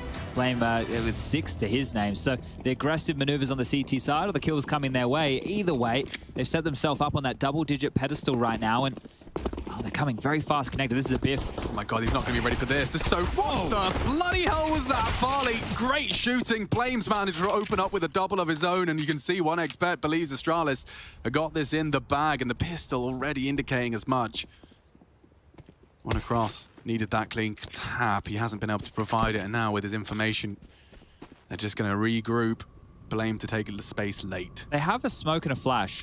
Right now, if they were to group up, like in gun rounds, we talk about it where they spread out and they send someone in to find a bit of info. This is the type where you kind of would want to group up, because if you just trade out efficiently onto Lackey, you're in, and he's about to peer on down Monster with an aggressive maneuver. Spots a lot here, Lackey. A kill would be great. It's not enough. Their opportunities now going awry as he confirms he's getting closed in on and just unable to find the head. Maybe save your Kevlar here, Ellie, and it might not be worth going for this. I know it sounds crazy, but a 1-on-4 situation, a B-bomb site retake, no kit, no hope. Spotted now, information relayed, and all the eyes of Astralis turn in his direction. Dipping and dodging, trying to get out of there. That Kevlar, right, it could be worth its weight in gold if he wants to go for a force buy in the next with a scout behind it. It happened so quick, Chad, but recapping that fighting connector. Farley's opener was crazy. There were 3 CTs from Entropiq there. Yeah, so they were going for full-on connector control here, right? They were going to 1-3-1, trying to control the central point of the map here. So Astralis, if they wanted to take territory, couldn't pivot back between the 2 bomb sites. But unlike Farley's AWP, his Glock just absolutely rocked the head of the first, and then Blame just follows through. He's having a great game. Oh, Elian chased. He's got 1. And I think it might just be left at 1 as he gets hunted down. Config, final kill of the round. 11 now for Astralis. Now, this is the question. We haven't seen Entropiq go for too many force buys, and if they opt to go for a force buy now, that would be problematic. So Farley gets that opener on the jump, and then Blame, beautiful stuff there, just able to avenge his fallen comrade. Now, it isn't looking like a force from Entropiq. They're just going to have the USPs. This is going to usher out the red carpet for Astralis to get up to 12. Now, I want to point this out. Blame is having a great game, yes. He had a great game on Vertigo, though, and it still wasn't enough for them to convert. So let's see if his team are able to get them across the line right here, right now. Spread across the map, Blame and Connector, zip outside B3. Glaive, Farley, and Config dealing with any A aggress. 125 average damage per round from Blame so far.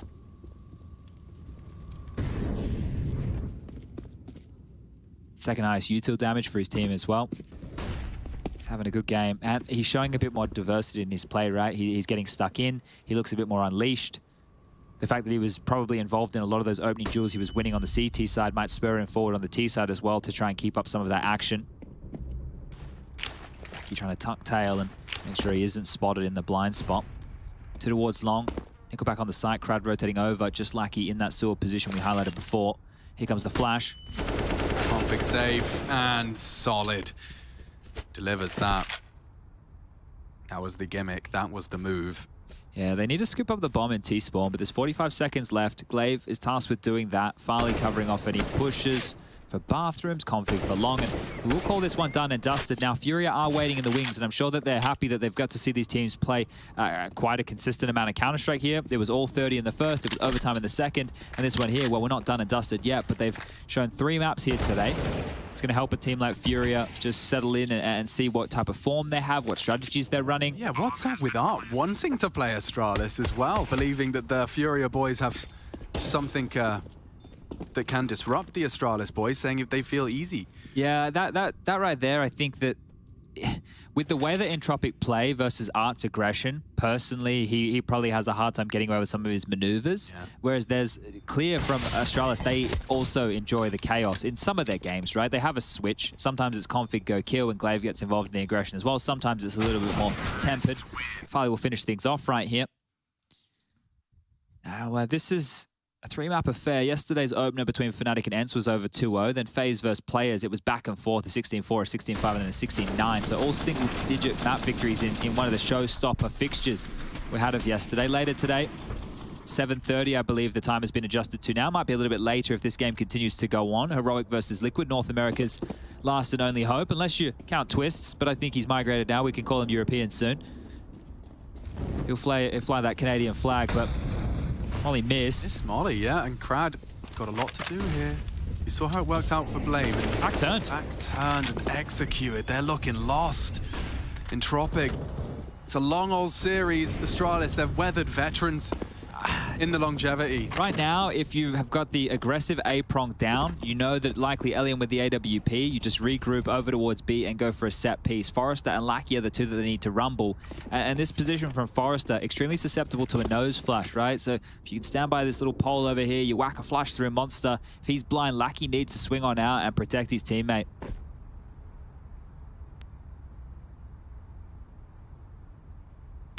No flash, just the swing. Just right. Yikes. Give him the equalizer. That might slow things down. That forces a lot. And of smoke. Coming through. Could be punished. Good. Gets the vision back. Lackey's good for the frag onto Config, and now Astralis. Around. Yeah, completely. It's crazy how just that kill back, like that tiny little difference maker, that great position, it's such a nuisance. It's great if you flash, it's terrible if you just walk on in, because the CT is going to have the advantage from that elevated position time and time again. 35 seconds left on the clock. Nickelback and Alien locking down A. Lackey and Forrester still reside on B, and they have a smoke, a flash, and a HG to brute force their way in. They need a bigger crowbar, I think. Well, there's the info. Nickelback confirms he's under some threat. And he has delivered onto Blame. Just brave, just ready. Glaive's got one back. Elian could have gone down to the pre-fire. He is susceptible with no armor. Over the top, Glaive exploiting and running down the AWP. It's the plant. Can't be stopped. He fakes it. No time now. Unless they both were to line up, Forrester finds their head. And they will convert and recover. It looked like it was dire straits upon Krad's demise, but saved by the absent nose flash. Yeah, it's just the one kill back, and it changes the whole dialogue of the rounds here. And Zip, right, he's creeping out. You may be expecting somebody on that close right-hand angle, but elevated in the fence position, no monster smoke. Nothing to save you from Forrester's aim, and he picks up the final kill of the round. They do retain the AWP for Alien. I'm sure he's going to be happy about getting that back in his mitts. I'm sure Astralis are also going to just start with every CT round posted, recalling how it does feel to lose slews of T rounds on overpass. Yeah, I think fortunately that one wasn't a crazy clutch. But if they do lose one of those in the piece here, here's that nose flash I was talking about. Got to get the bogeys out. He decides on an alternative. Forrester's ready for it. And this is just going to be a B hit.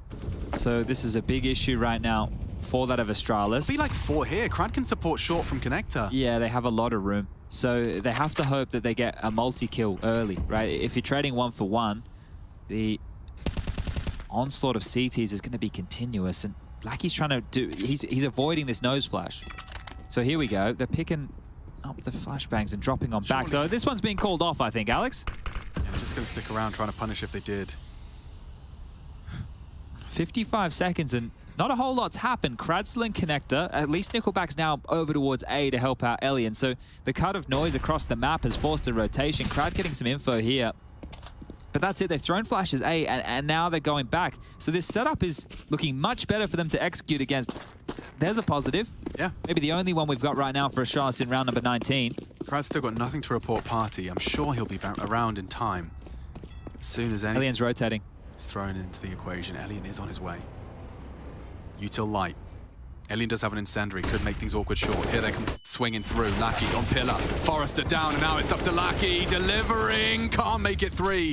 Krad push though, it's coming. Barley's in. Krad from short to deny the plant, and that ruins the round. They got 10 seconds. Astralis no way out but frags. Alien spotted, tags up Glaive. Take everything away from the Danes here. Blame in retreat, heading back to spawn, and they'll let it happen. But there's the 7th. Yeah, and that Krad forward position the entire time, right? That is such an issue. You highlighted it early. He retained it on his lonesome, and it was a pivotal kill because if the bomb goes down and they were all retaking from spawn, a very winnable round for the Danes as we do see a timeout called, and surprisingly, this is the first for Astralis. I think that tells you how well the first half went.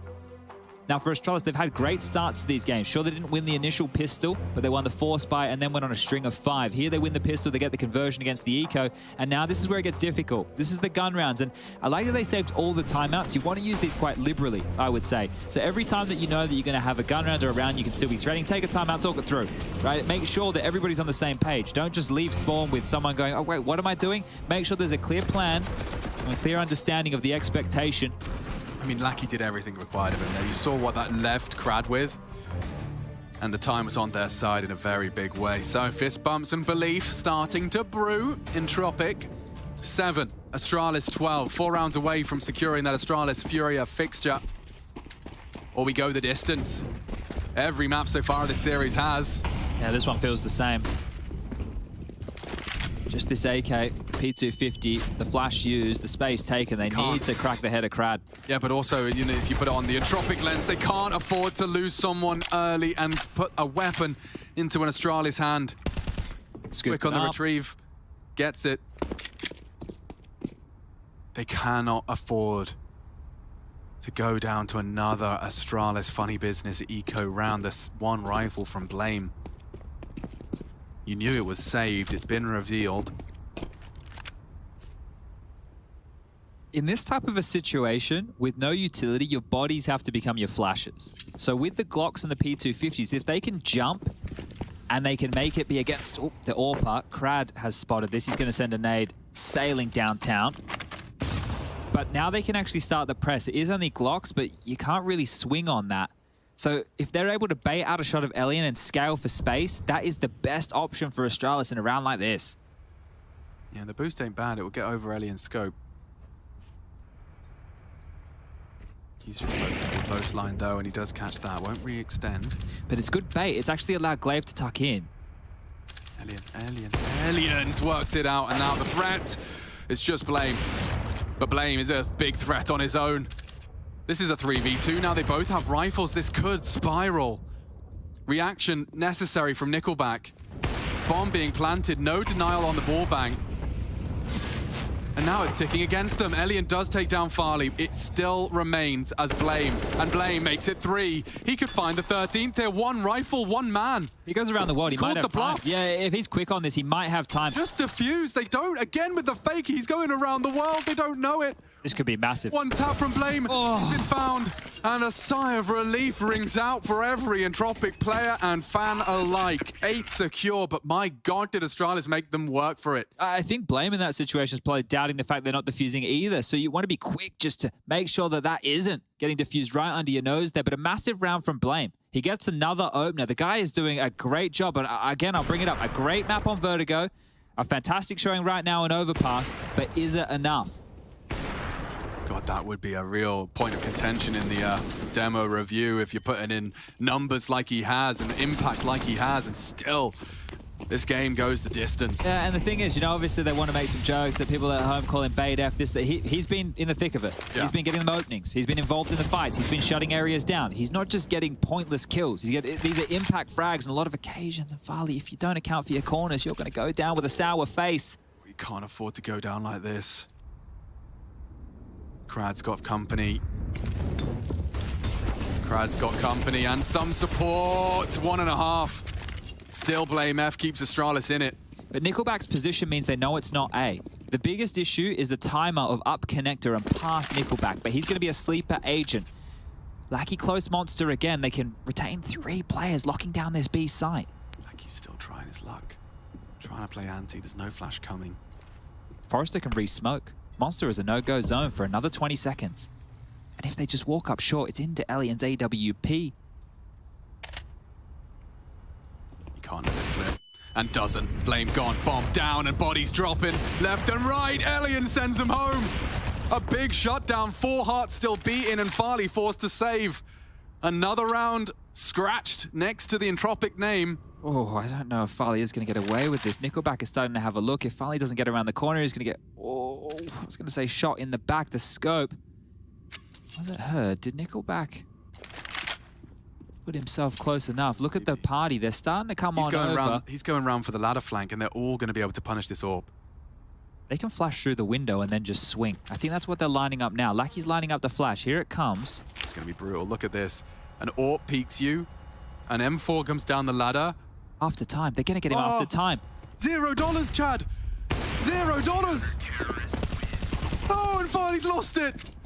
Absolute nightmare for your... Zero. It doesn't get worse. It does not get worse. He's got a Glock and $0. And a single scope sound cue costs him the entirety of that. And look at the score now. 12-9. Has to be a half buy. So 12-10. Double digits are about to be reached from Entropiq. Only 2 rounds so far, and that is with the pistol and conversion here. Elian just dancing around the pillar, picking and popping them apart right here. Got quick feet. Farley feeling the brunt of that pain. And Conflict's gone down early. Just remember the first gun round where Crad went aggressive and died with Glaive shooting him in the back. A great opportunity, a great 5v4, and that one just slipped through their fingers. And now they're in the hole. 4 consecutive rounds, likely to be 5. You think about Farley's buy into the next, it's going to be nothing. He's going to get a loss bonus of 3,400, so he can have the Galil at best. Unless somebody's feeling very generous and wants to drop him the AWP, maybe Glaive is. He's saved 3K. So there you go, problem solved. Elian's tucked in close. Crad with the low HP is called upon to be the AWPer. Makes sense, especially against those pistols. Play the roles. Play the advantage. Elian needs this, provides it.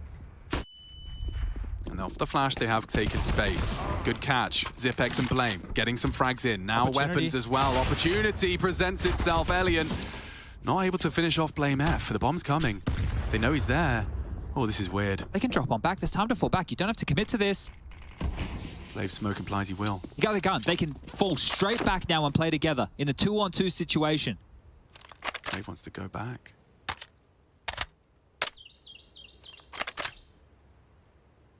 The birds are singing, and Astralis would be too if they can find this one.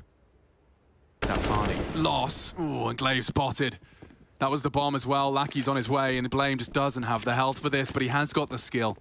This is the thing. He needs to get the bomb and plant. Oh, maybe the AWP save. That could be nice. He's going to need to drop in the next round. As long as he doesn't go down. Shot taken, backing off. Needs to get on out of there, and he should. Couldn't have another after-time death. That would be absolutely brutal here, and he will be able to hold on to the big green. Farley is going to be happy about this one. They need to just work out the buy.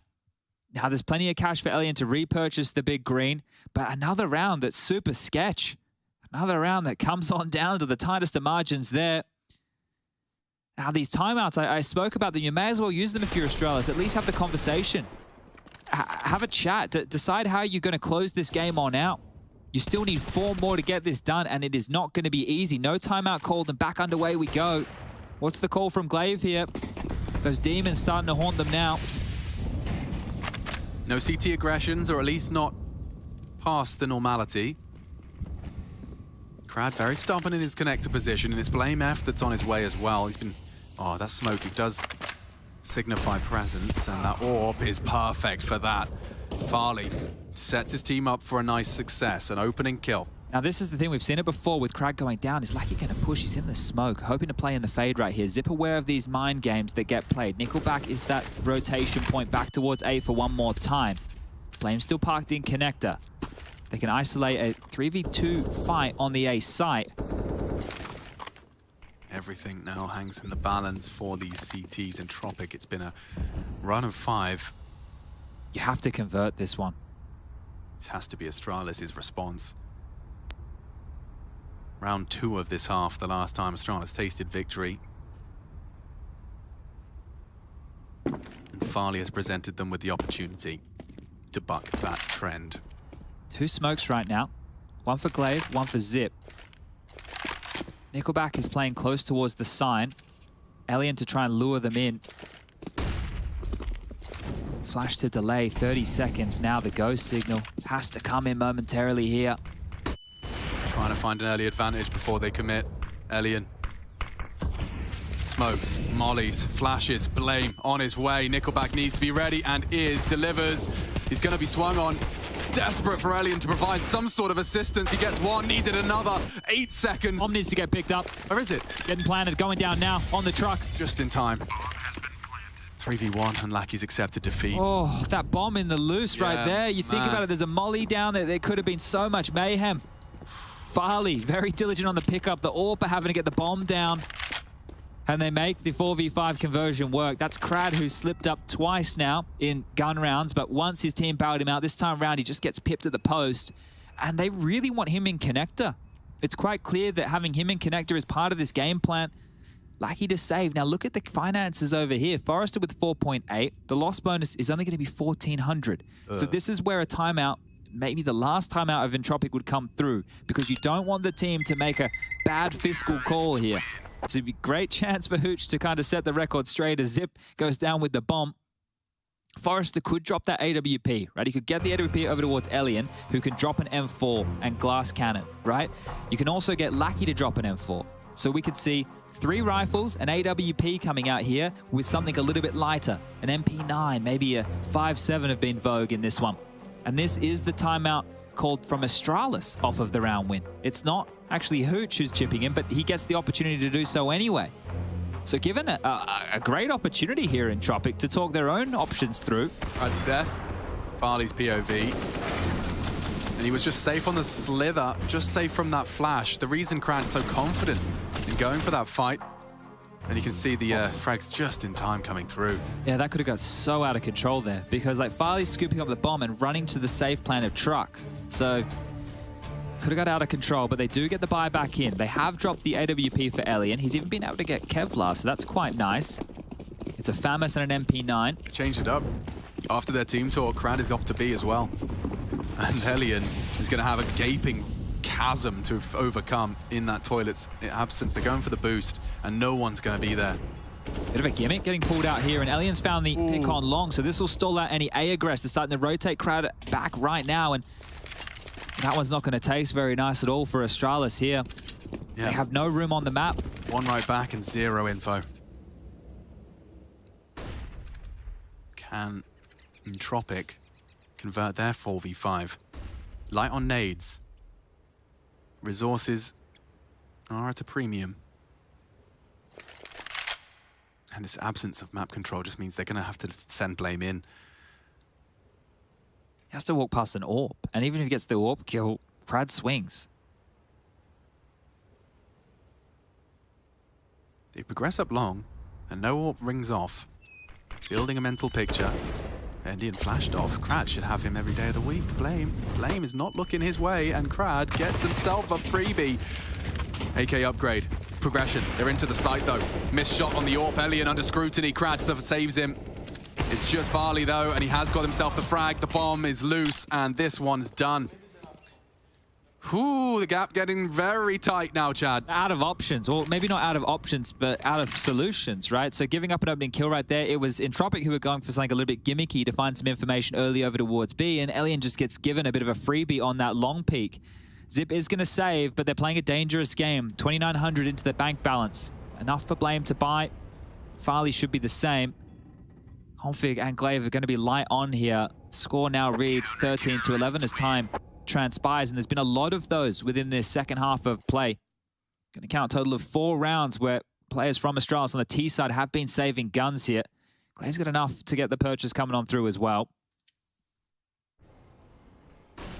So it might be sitting pretty with Galils in lieu of AKs. Restraint from Crad was rewarded as well. That's what I was talking about, right? That wombo combo setup, the bait and switch and blame, he tries to take the space. You want to take the space against an AWP once they take the shot, but lured straight into that.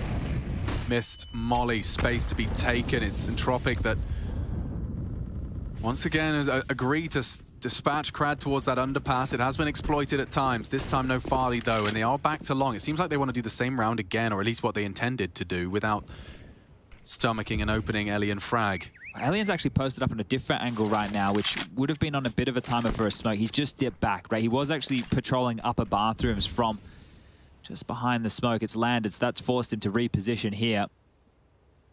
Have 4 players here early, and Zip isn't watching the backyard of B either, so this is very telling that they want to just kind of get the jump on A. Speaking of jump, that's going to be where Elian gets his information from. Didn't catch a glimpse of that boost. Farley is up there, and so is Glaive. So with an AWP shot fired, they might start to accelerate into their blind spot. Still nothing on his jump. He's not calling for aid. In the smokes now. He needs one. He's so blind. Oh, and he's dead. Config's into the site with a big entry. Crad needed that onto Zip. Got him a buffer now. Yeah, especially if Blame does go down. Crad, huge impact. The bomb planted. They're locked in. Exactly. And they're going to flash through that. That is naughty. They're going to be staring right at it. Glaive, not flash, not bothered. His teammate is in the smoke as well. The call was made. Damage is done. Farley falls. It's Lackey with the double. And Config, oh, they're staring right at him. They're staring right at him, trying to rascal the smoke. Nickelback far too wise. And that is a 3-man retake successful for Entropiq. Astralis, they're really running out of opportunities here. Great find from Crad. The double kill was massive. One is great, but the Blame frag is everything. Because if Blame gets that kill, he can fortify connected, and Lackey can't come up. They can't go for that little bit of a maneuver that they just operated with. Flash through the smoke, they pop on through, they make this one awkward as hell. Here's the double. Just noisy as you like, not letting go, taking the fight. Blame not ready for that one there, and this is Lackey. As you mentioned, the information was given, and, well, you know where Config's going to be, hiding in a smoke. You know Crad is screaming, two, there's another, and he does find him through. I don't think they can go B. Astralis haven't shown that they're able to finish B. It's been all about A. It's been all about trying to see if Elian will crumble, and sure, he goes down there, but his teammates, they back him up. This is different. Glaive straight through the underpass, and no Crad to report. He's actually over on long. Well, this is the time where they are setting their sights on the second letter of the alphabet. And Lackey here has been playing behind this monster smoke time and time again. And the one time they tried to creep back B, it was the drain position, the grate at the back there that caught them off guard. You really have to have some cojones to believe in a position like this, staring at the floorboards, waiting for the sound cue and for that flashbang. Even not getting spammed, like it's really on meta right now for CTs to creep into that smoke. So dicing with death, and they actually pivot on back. Lackey to the pillar, Forrester and Nickelback in a bit more of a retake setup now on the side. They're not fully committed to locking down Monster. This can go wrong. Flash, Lackey's safe on the pillar side. Config in contact. Here comes the util, he'll swing with it. Everyone's blind. Forrester does manage to take him down. Numbers game. Advantage Entropiq and damage dealt, not finish it off. Farley low. Nickelback has to send him lower. Crad very restrained on his rotate through. 30 seconds now. Elian does have the overwatch from heaven. Tail. And where are they going? You gotta get through Crad. Ooh, Crad has gotta live now. And he's pre-aiming it. Glaive knows he's there. 20 seconds. He's there. Crad very greedy, they're coming for him. Survival, gets one through the wall. It's really low on time, 15 seconds. They have to go B. Where are they going? They have to go B. And look at Nickelback. He should have them dead to rights. Should. Being the operative word, and does. As 13, we tie it all up. Unlucky for some. And Astralis starting to tut their tongue. They are really running out of chances. Glaive went connector, as you pointed out, to deal with this man right here, and he didn't play there early. He played there late, and he was still the linchpin of the round. He was still the key to victory. Remember the other round that they went B early on in the piece, and you had Lackey playing behind the pillar. He gets 2 kills, and then Crad comes up short with the MP9, denies the plant. Crad, the thorn in the side right now. Yeah, I mean, you're playing a real risky game. He's at the top of the scoreboard with Elian. The frag distribution in general is incredibly close for Entropiq. It is a team effort in this full 3-map affair. I will remind you, we had a full 30 rounds way back on our first map, Nuke. Vertigo went the distance plus extra, and here we find ourselves at 13-13 on the third. This is a real, very level battle in the playoffs. There's one player you turn to right now if you're Astralis. If you need some magic, you need a moment, you need an individual to get you back in this game with an absolute scorcher of a play, and that's Config. He needs to feel this right here, right now. Get the team back in. It's a half buy. Entropiq can take the lead. But if anyone's going to change that tune, it's the madman, the berserker Config. Yeah, he's got absolutely no util. He'll take blood instead through the flames, the spray, and Lackey immediately repels. Shut down. Yeah, Crad this time doesn't quite finish the round, but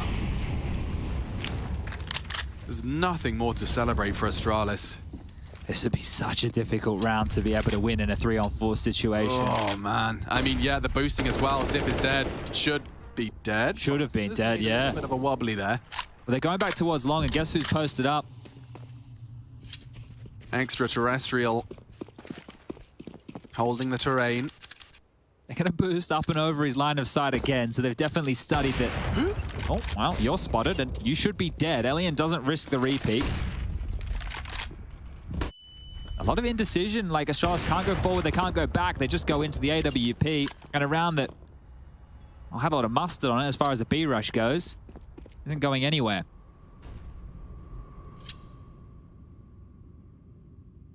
At least they've kept tugging Entropiq across the map.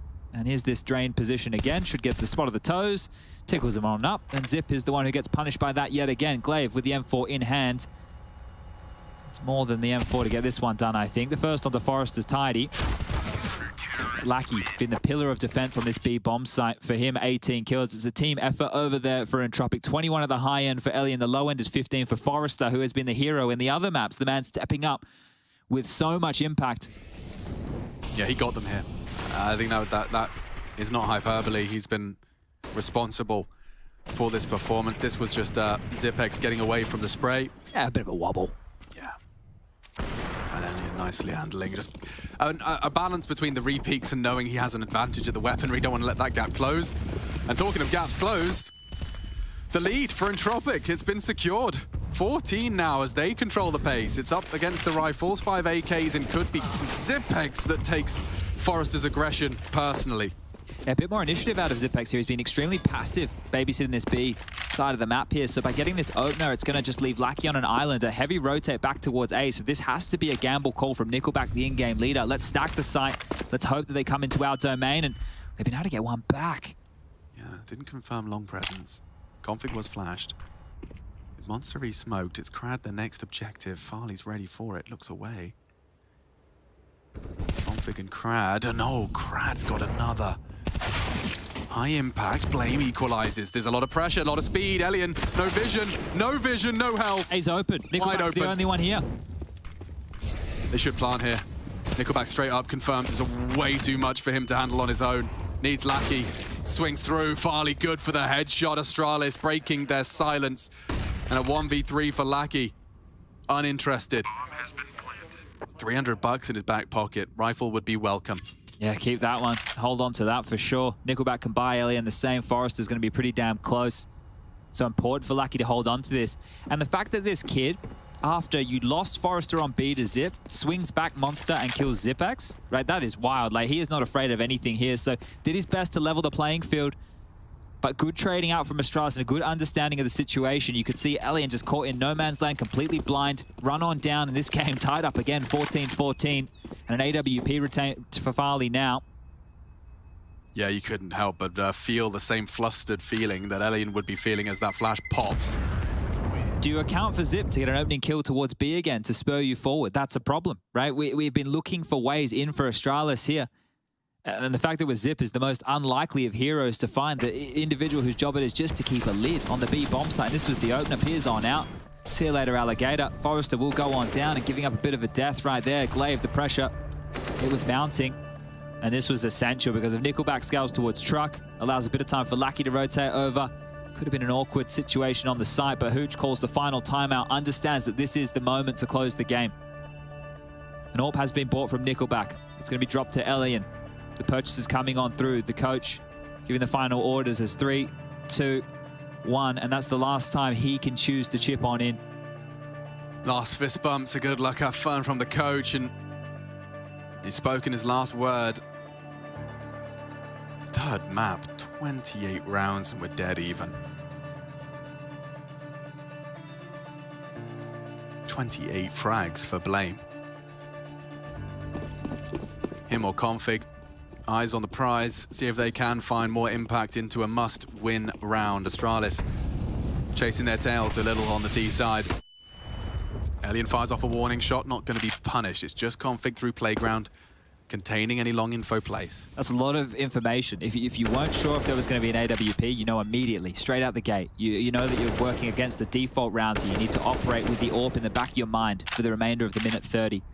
And a consecutive round here for Astralis with a 1900 loss bonus into the back pocket of Entropiq in the next will break them. It will absolutely break them.